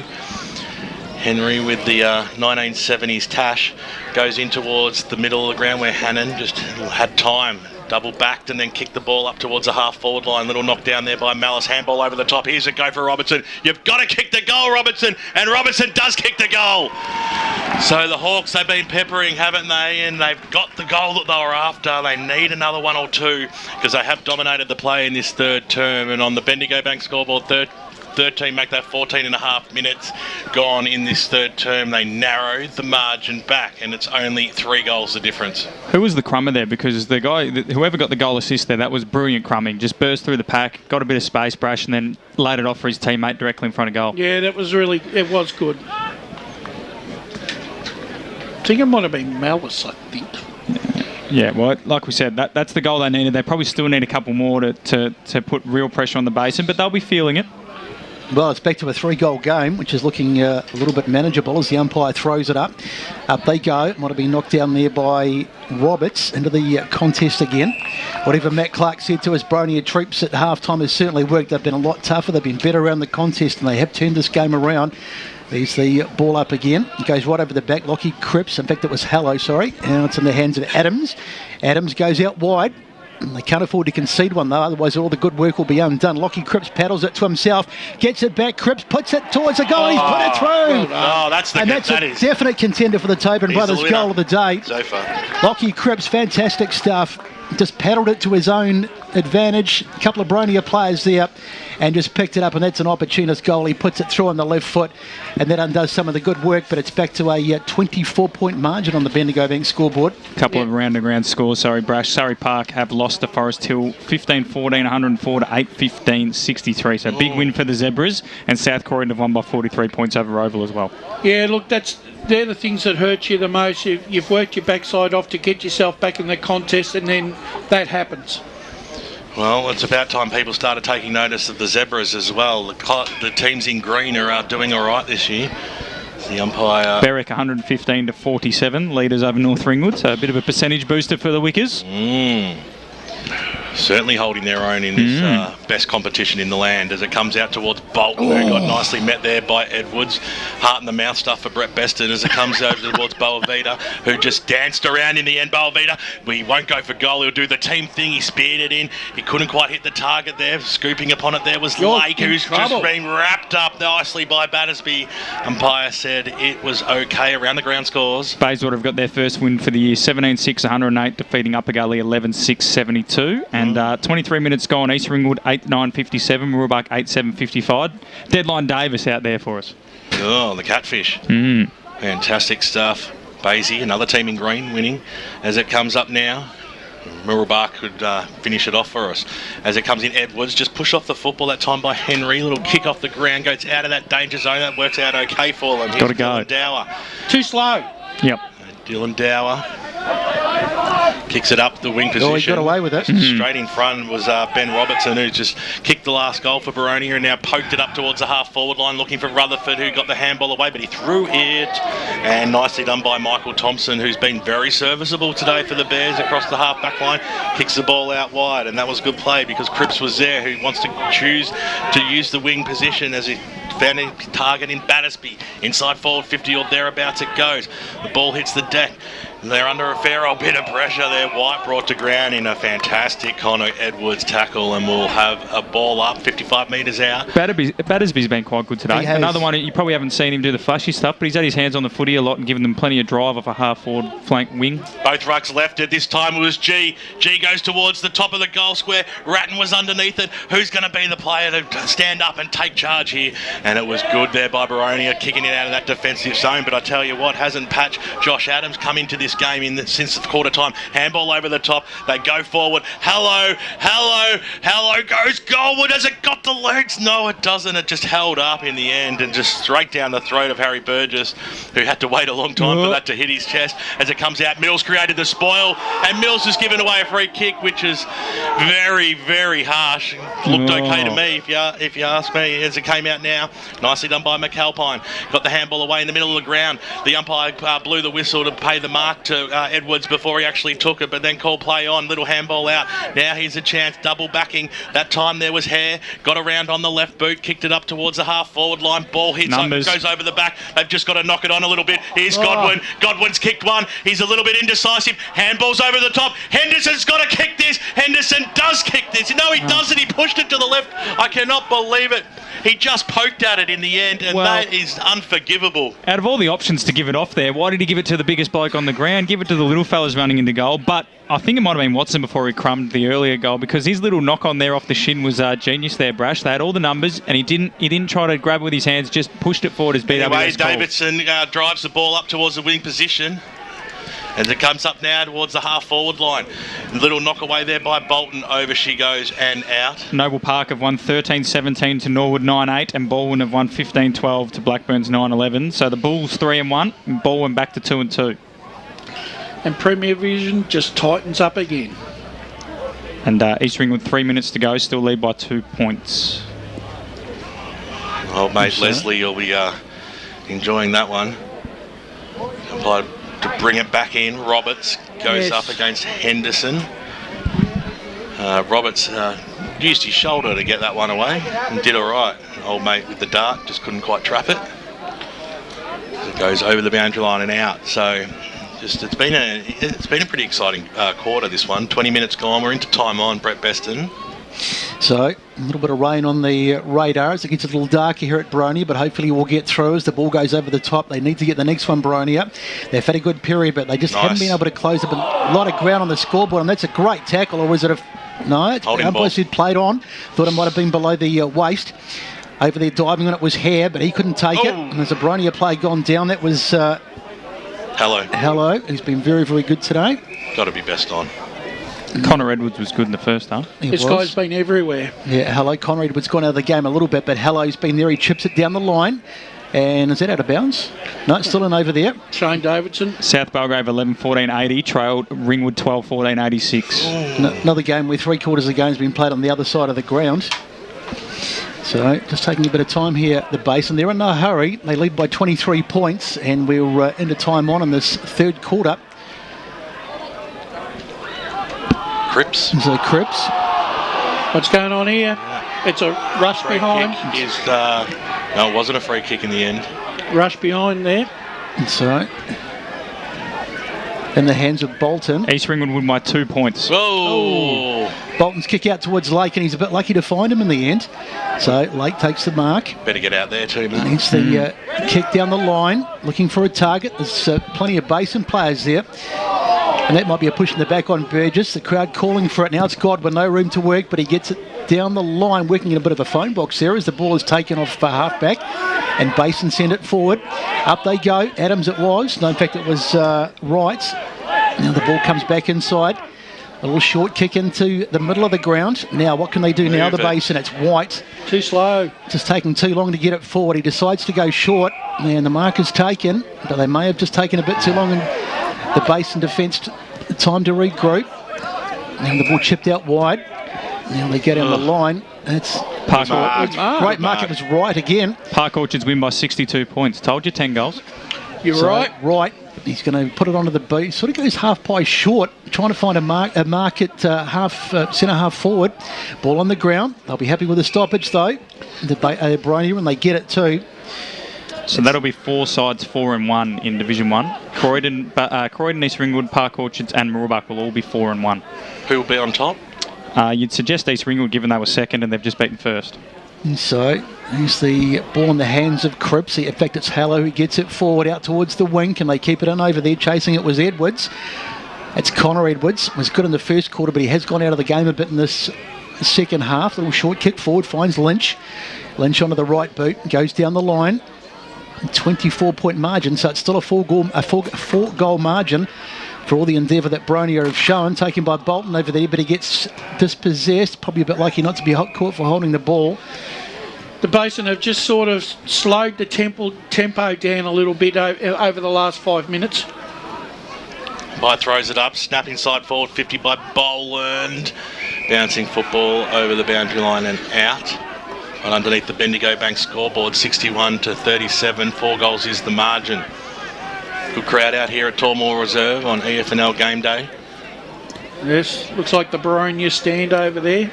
There's a good mixture of both over there, but under the gazebo, absolutely brash. As it comes in now, Bolton just tried to barge his way out of it, got the handball away, and the kick scrambles up towards the direction of Collins, who was in the front spot, who knocked it back over the top of his head, but that was chopped off. Little handball this time there by Scott. It goes in the way now of his teammate Brown inside 50, and he hits up Connor Edwards. Vermont 13-10-88 lead Doncaster 6-4-40 at three-quarter time. Game over. So Connor Edwards, who's going to kick it. Pretty tough angle. Right on he'll be right on the 50 and right on the corner of the arc. Yeah, this is not an easy kick either, BWS. Certainly not. It's gotten pretty dark out here as well. There's 25 metres to boot as well. What? Someone's got to have said something here. I'm not too sure what's gone on there. I'm intrigued. It might have been mouthing off. It's almost like it came from over the fence as well, to be honest. It's a weird one, but they certainly loved it when they got paid it. So there was obviously talk been going on out there. So it's a pretty stingy 25 if you ask me as well. So it comes in now. Edwards leans over it and just goes bang, out of bounds on the full. And got the Bronx cheers of the century from the Boronia guys before. I was trying to get down. I thought it had gone through. As they say in the classics, there's some poetic justice in all that. So Burgess brings a terrible kick by Burgess, and it's been cut off by Lynch, and that is a disaster. They get a let off, and then 30 seconds later they say, "Merry Christmas, have this." That is a shocking kick. It's almost like the Grinch stole Christmas, isn't it? Matt Clark will be tearing his hair out. So you expect Lynch to get this. It's a pretty easy kick, but nothing's ever... I tell you what, boys, the lighting on the scoreboard, it's as bright as a beacon. It really must be getting quite dark out there. Here's Lynch's kick. Should put it through. And he has. Yep, umpire had a look, but he's not really moved. And the Basin get it one right on the three-quarter time. 26 minutes played in this third quarter, and then as a killer blow, takes the margin out to 30 points. Unfortunately, all that work that Boronia have done... It's like a quarter loss now, isn't it? Yeah. Minimal final scores coming around the grounds. Not just flowing in, but I think Jared Beadland's got something down on the boundary line. Yeah, you guys have been saying how dark it's getting. I think we're expecting some rain in the final quarter. That's why it looks like it's threatening to completely open up right now. Reel some of those final scores off again, Matt. Okay, so Premier Division South Croydon are the winners there by 43 points. Baldwin got a similar victory over Blackburn. Noble Park winners over Norwood by 33.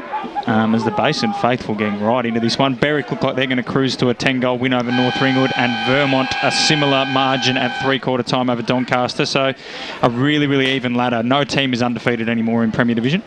Sensational stuff, and a quarter that went the way of Boronia for most of it, but they just couldn't put the damage on the scoreboard, and good sides know how to counteract that, and that's exactly what the Basin did and made it level pegging for the term. And at three-quarter time out here at Tormore Reserve on EFNL game day, it is the Basin leading by 30 points, 67-37. There's only one more quarter to go, and we'll be back to bring you all that action and give you all those final scores from around the EFNL right after this.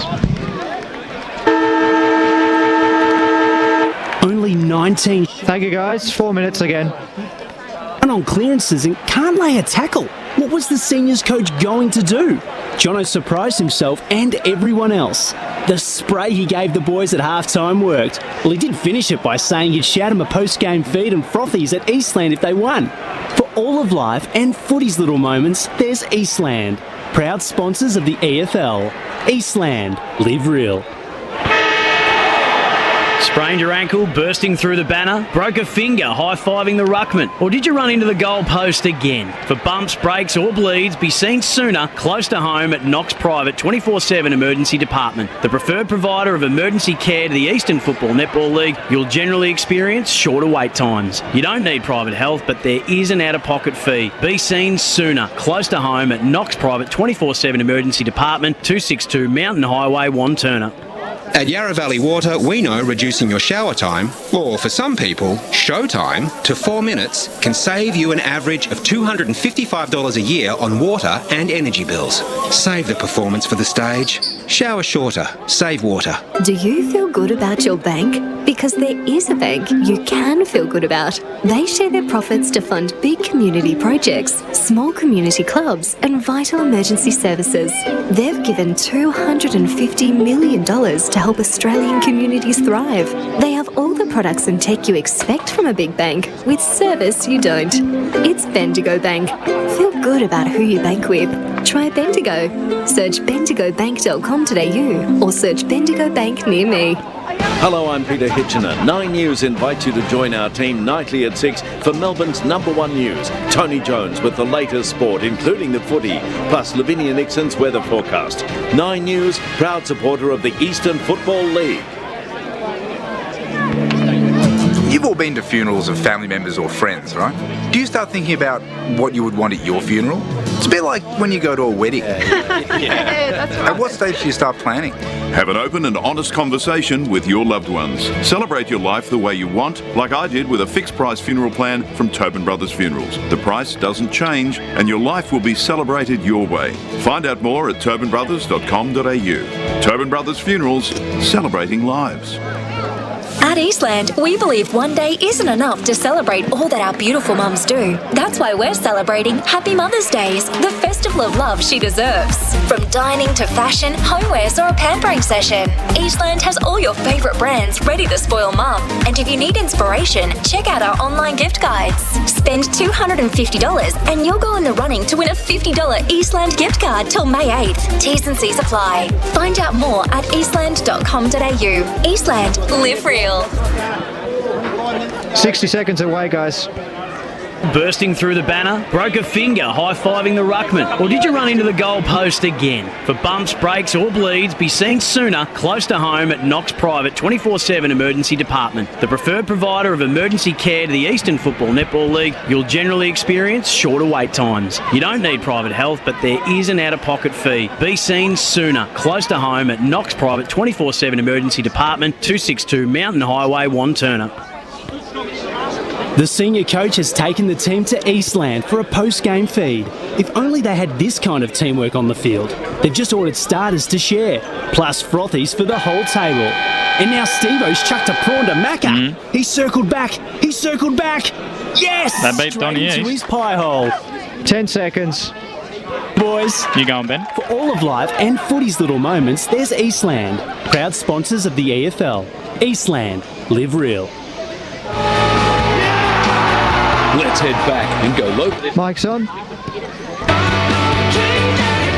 Back out at Tormore Reserve, about to get underway with the final term, and it's the Basin leading this one by a comfortable margin in the end, and it's a 29-point margin on the scoreboard. We've got it as 30 points, and they're still out at their respective huddles at three-quarter time.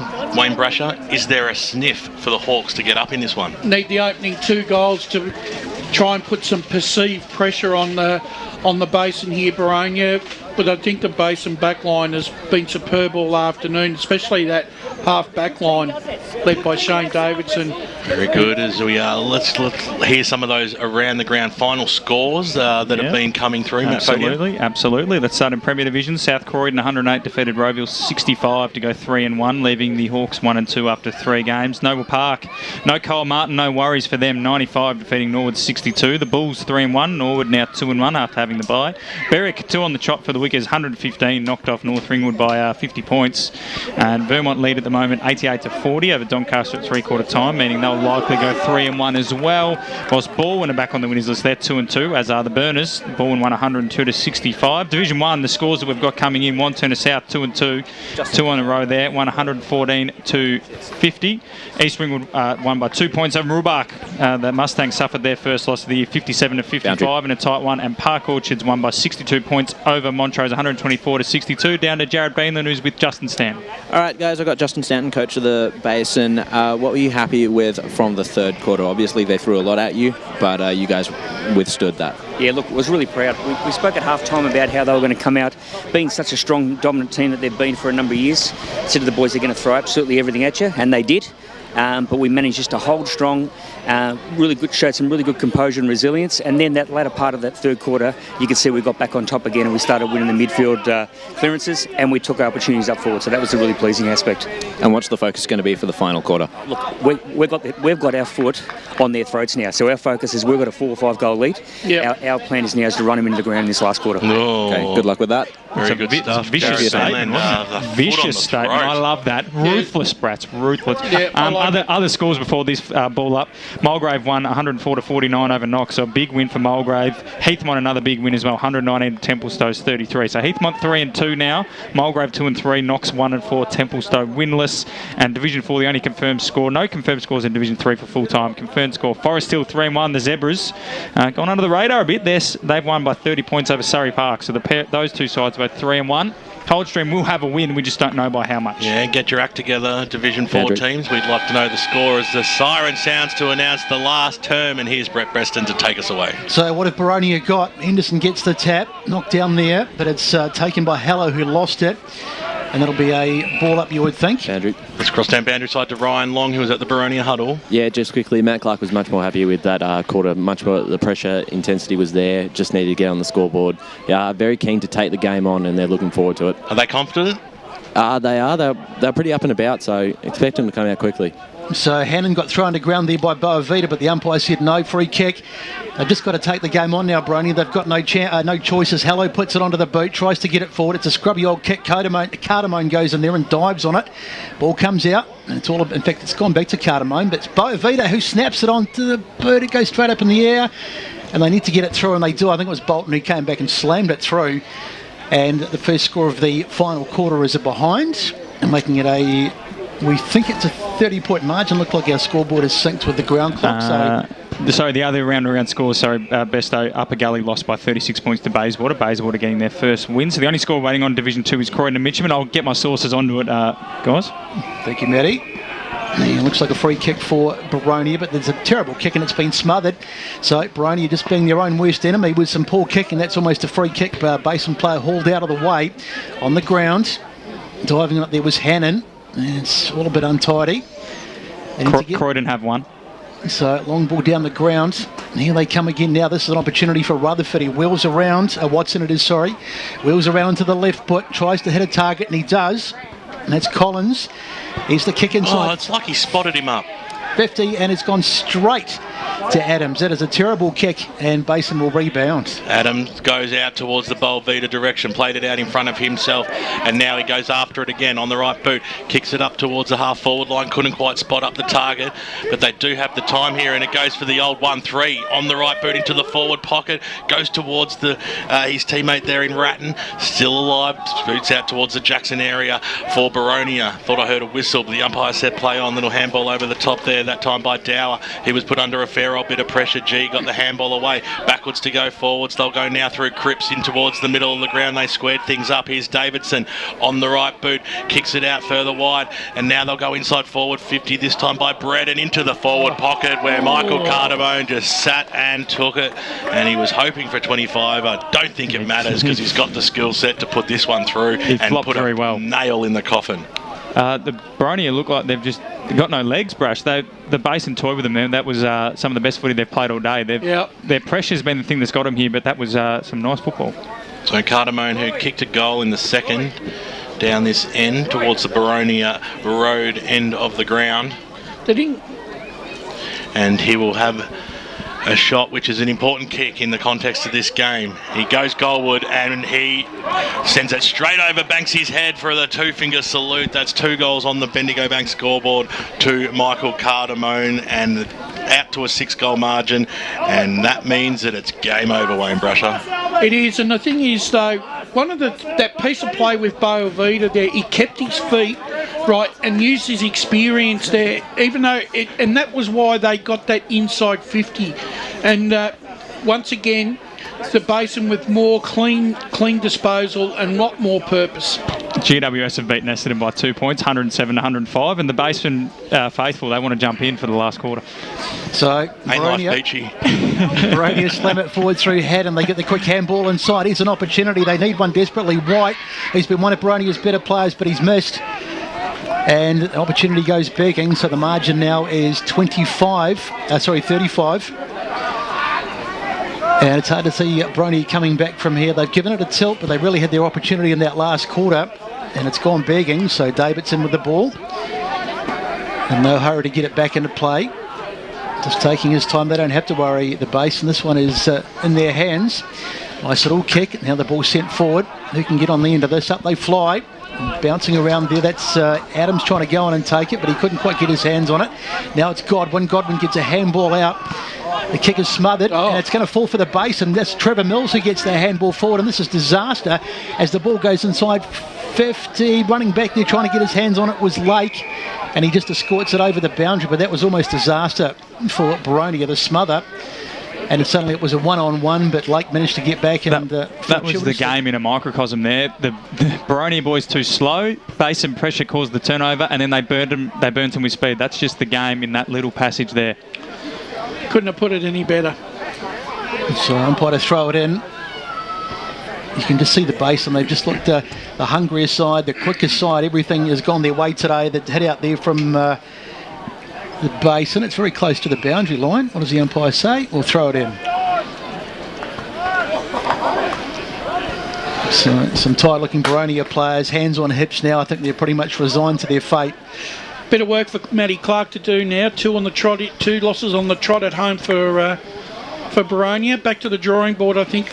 Well, at least last week's one was relatively close, Brash, but this has been a subject to some late goals, a bit of a thumping, or either way, it's been a pretty comprehensive win to the Basin as the ball goes to ground once again.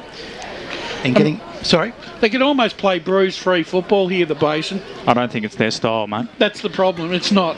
So, Ryan Henderson gets the tap, bouncing around like a ping-pong ball. Trying to get his hands on it there was the Basin player number 9, Brown. It was Halo. Halo it was. Now it's in the hands of Lake. Lake looks around and sends a rather hopeful ball down the line, trying to find a target, and he does.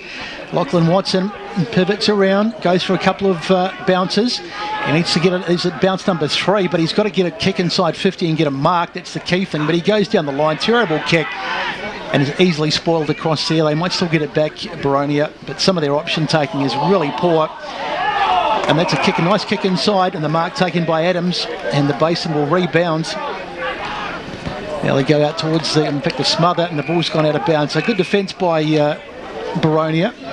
Forward defence, that is, but it's not going to do them much good. Sylvan have got up by 210 points over Nunawading. Okay.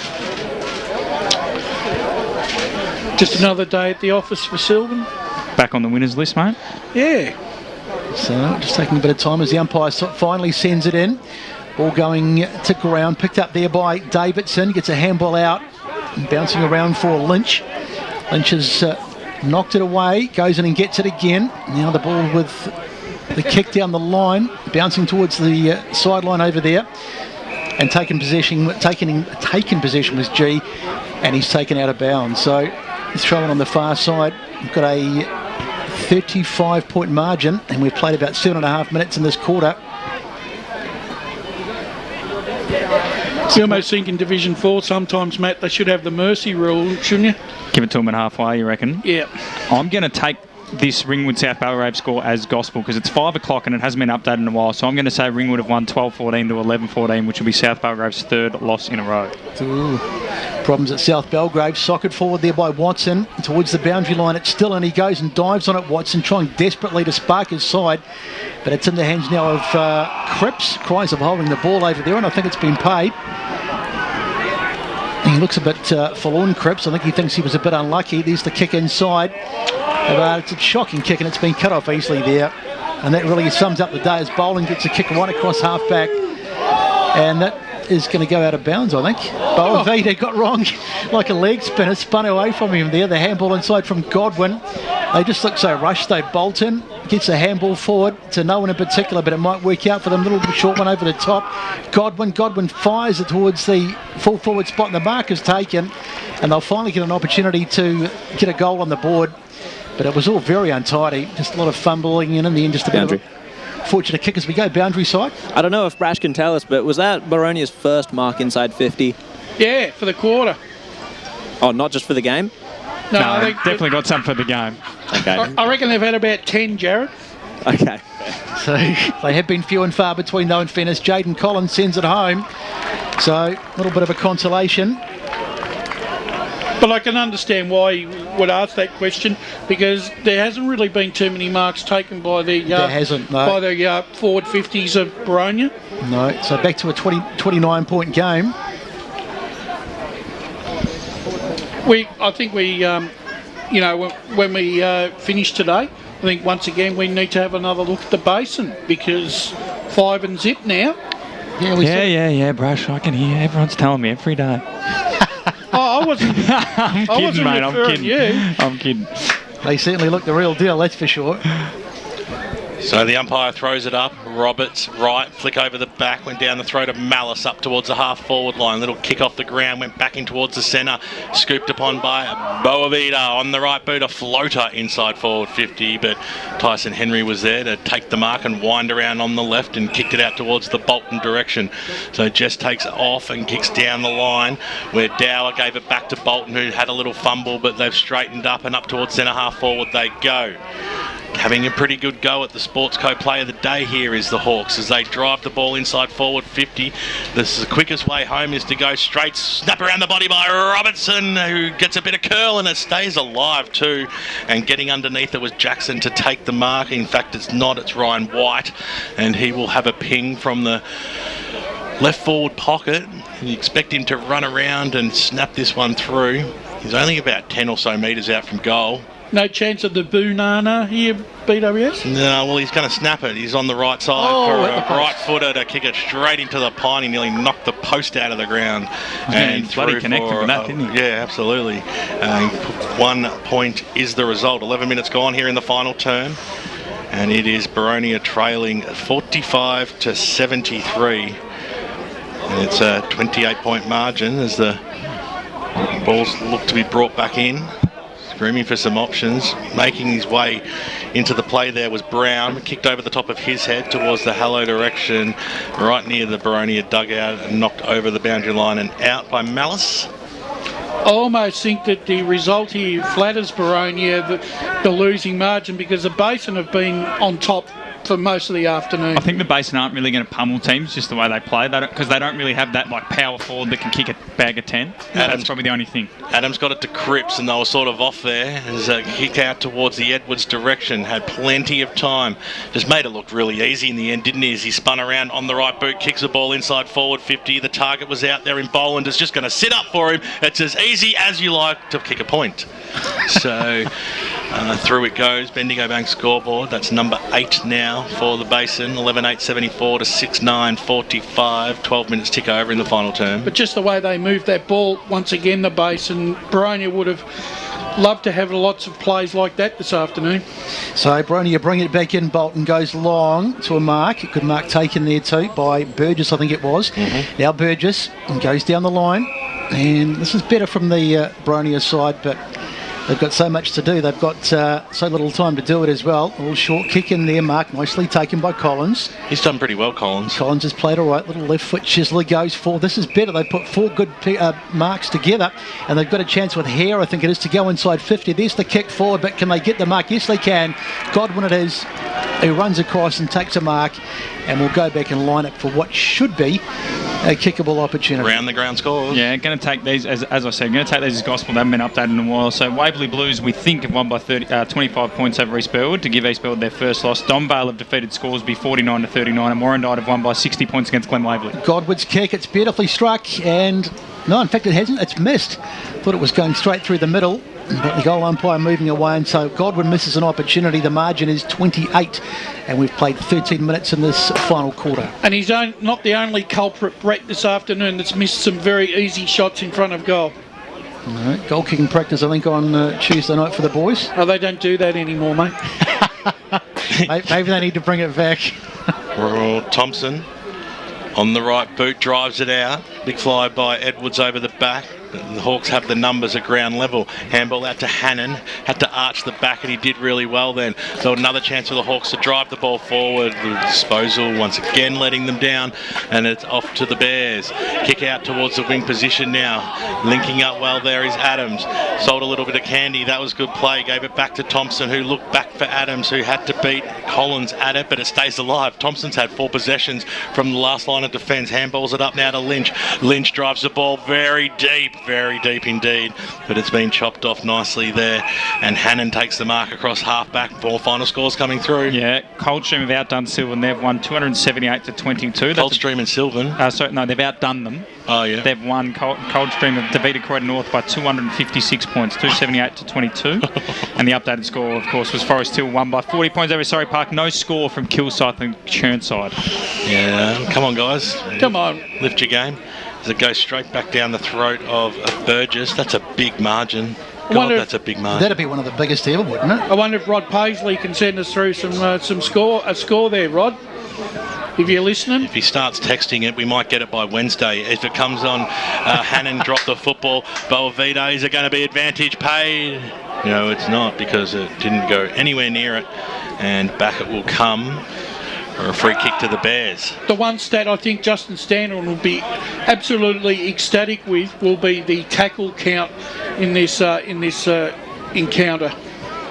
Kieran Roberts with absolutely the best do on the ground.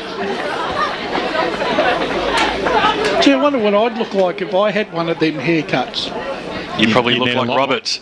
As he comes in now from 50 metres, he gives it everything he's got right to the line, and Mills, who's made a contest of everything that's come his way today, has over for one behind. There's an app for that, Brash. I think you can have a look. I reckon it might suit me. I'm not too sure. Is there Bolton to bring You're it back? not too far away right now, eh? For Boronia. Finds Burgess. Oh dear. Burgess, a little short kick in bound, taken there by Godwin. Godwin spins around, gets it forward. They're getting a good linkage play going here, Boronia, but they just can't finish it off, and that's a terrible kick. And it's been stolen. Ball on the ground. Boronia appealing for a free kick. Nothing was there. Now it finally comes out. Diving on it there was the Basin player. Can't quite see who that is, but number 4, it's Edwards, Thomas Edwards. There's another Tyson. Tyson Edwards, sorry.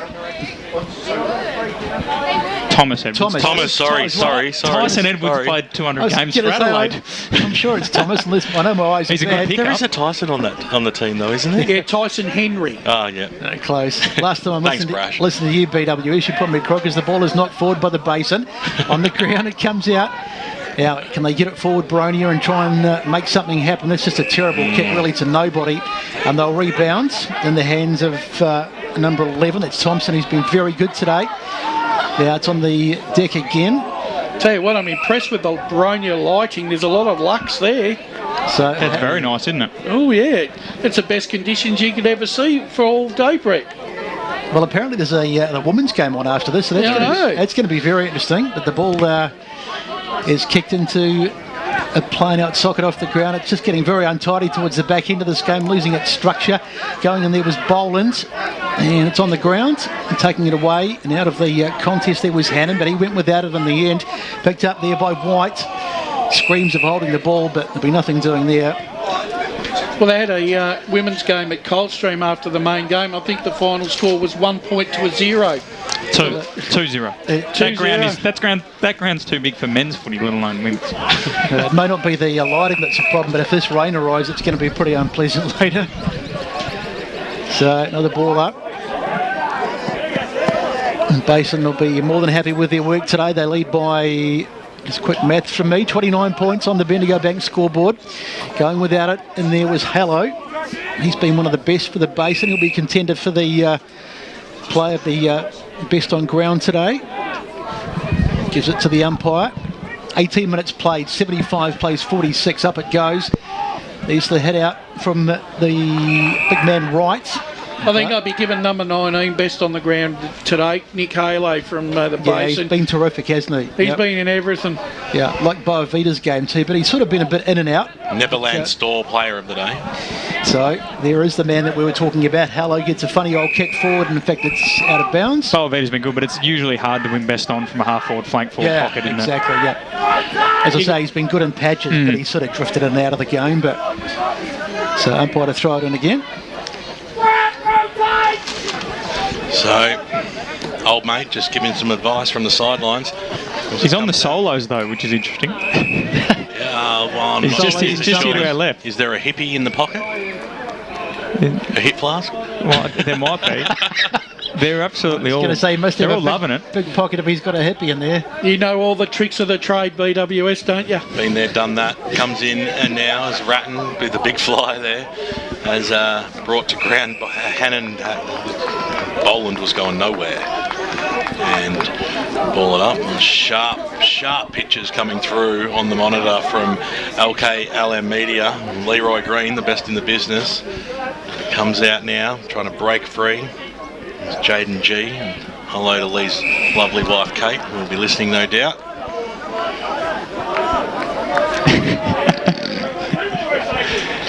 I just throw the ball up now.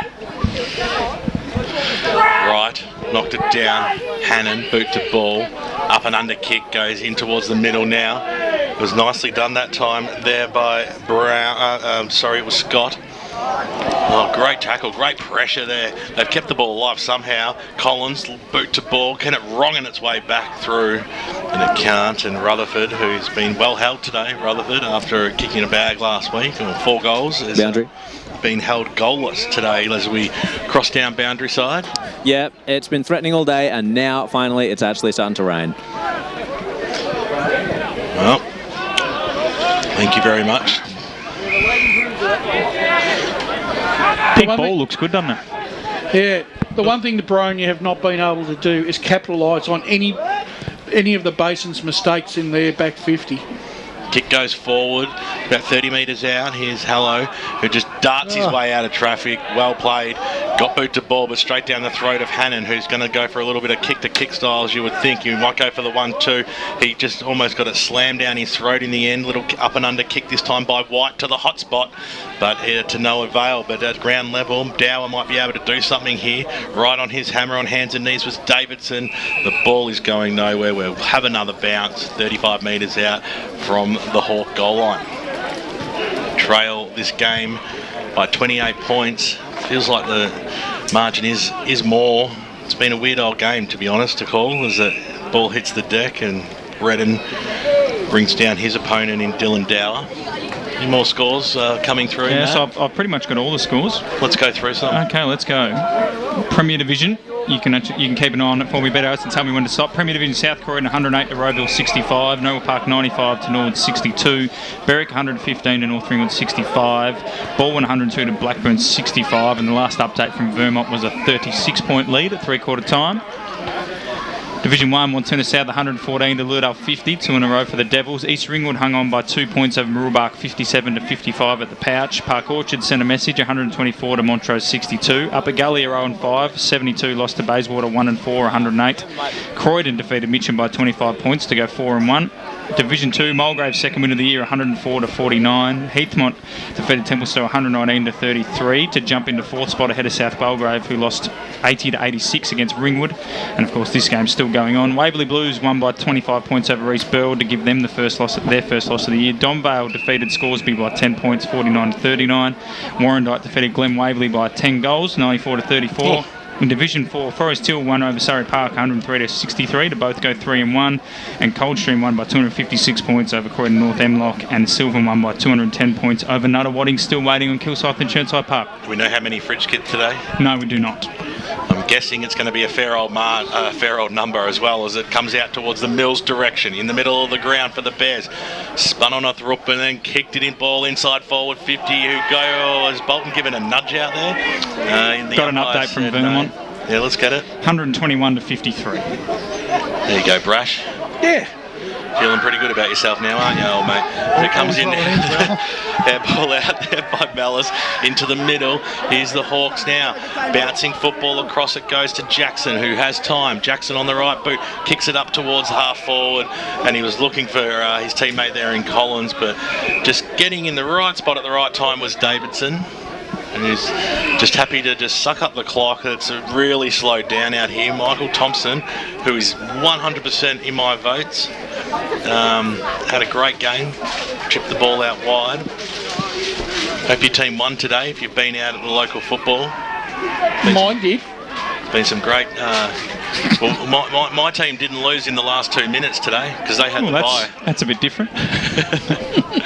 As it comes up to the half-forward line, Bolton again, he's doing everything he can to just to not give away a free kick. Look at this. Have a look at this by Connor Edwards. 1 bounce, 2 bounce. Tobin Brothers goal of the day coming up if it can get to the line. Mills again! He just knows how to read the play.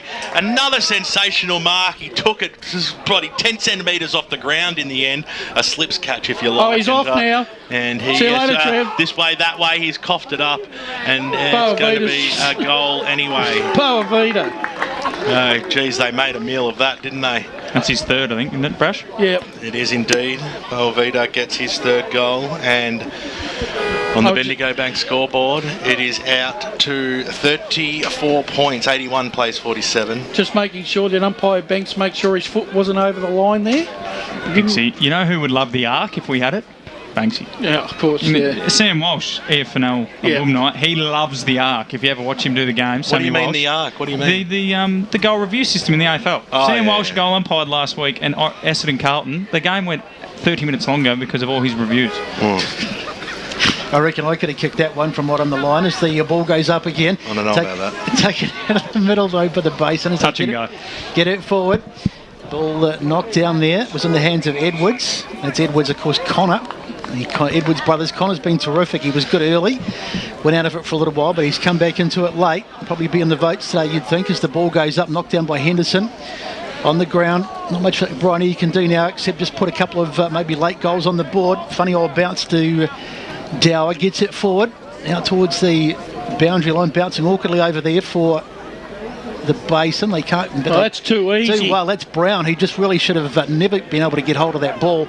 Gets a ball inside to Edwards. Edwards goes down the line, and the whistle's gone. Maybe, Matt, not the full scores, but maybe we'll just reel out the winners again across the board. Winners: South Croydon, Noble Park, Berwick, Vermont, Baldwin. In Division 1, Montana South, East Ringwood, Park Orchards, Bayswater and Croydon. Division 2, Mulgrave, Heathmont, Ringwood, and we're assuming the Basin. Division 3, Waverley Blues, Donvale, Warrandyte and Frenchgate Whitehorse. No score, might be a night game. Division 4, Forest Hill, Coldstream, Sylvan and Kilsyth and Chertside Park yet to give us a score. Great stuff. So just waiting for Battersby to have a line up a shot as the siren goes. We'll just watch and see what happens with this. It's all going to be academic. This will make it going for the Malcolm Blight 40-point margin as he gets the big torp going. We got onto that. And I'll tell you what, he's hit it okay, but it's just off target. And it'll slip through for a minor score. So final score here, it's... it was out of bounds on the floor. Banksy wasn't interested. And if Banksy's not interested... So it's a 34-point victory. The Basin getting up out here at Tormore Reserve. Major goal kickers today were Trevor Mills and Dean Boavita. They've had a great game, the Basin, and they remain undefeated, top of the table. It was a delayed game out here. We're going to wrap things up. Thank you to Bruce Prest from the Loft Productions, the best in the business, along with Leroy Green from LKLM Media, to Ryan Long, Jared Beanlin, Matt Fodia, Wayne Brasher, Brett Beston, and myself, Ben Warren Smith. We bid you adieu. Have a great night. Hope your team won. If they didn't, there's always next week. Only 19 shots from 53 inside 50. That's a wrap. Thank you for that, guys. Take care. The seniors coach going to do? Jono surprised himself and everyone else.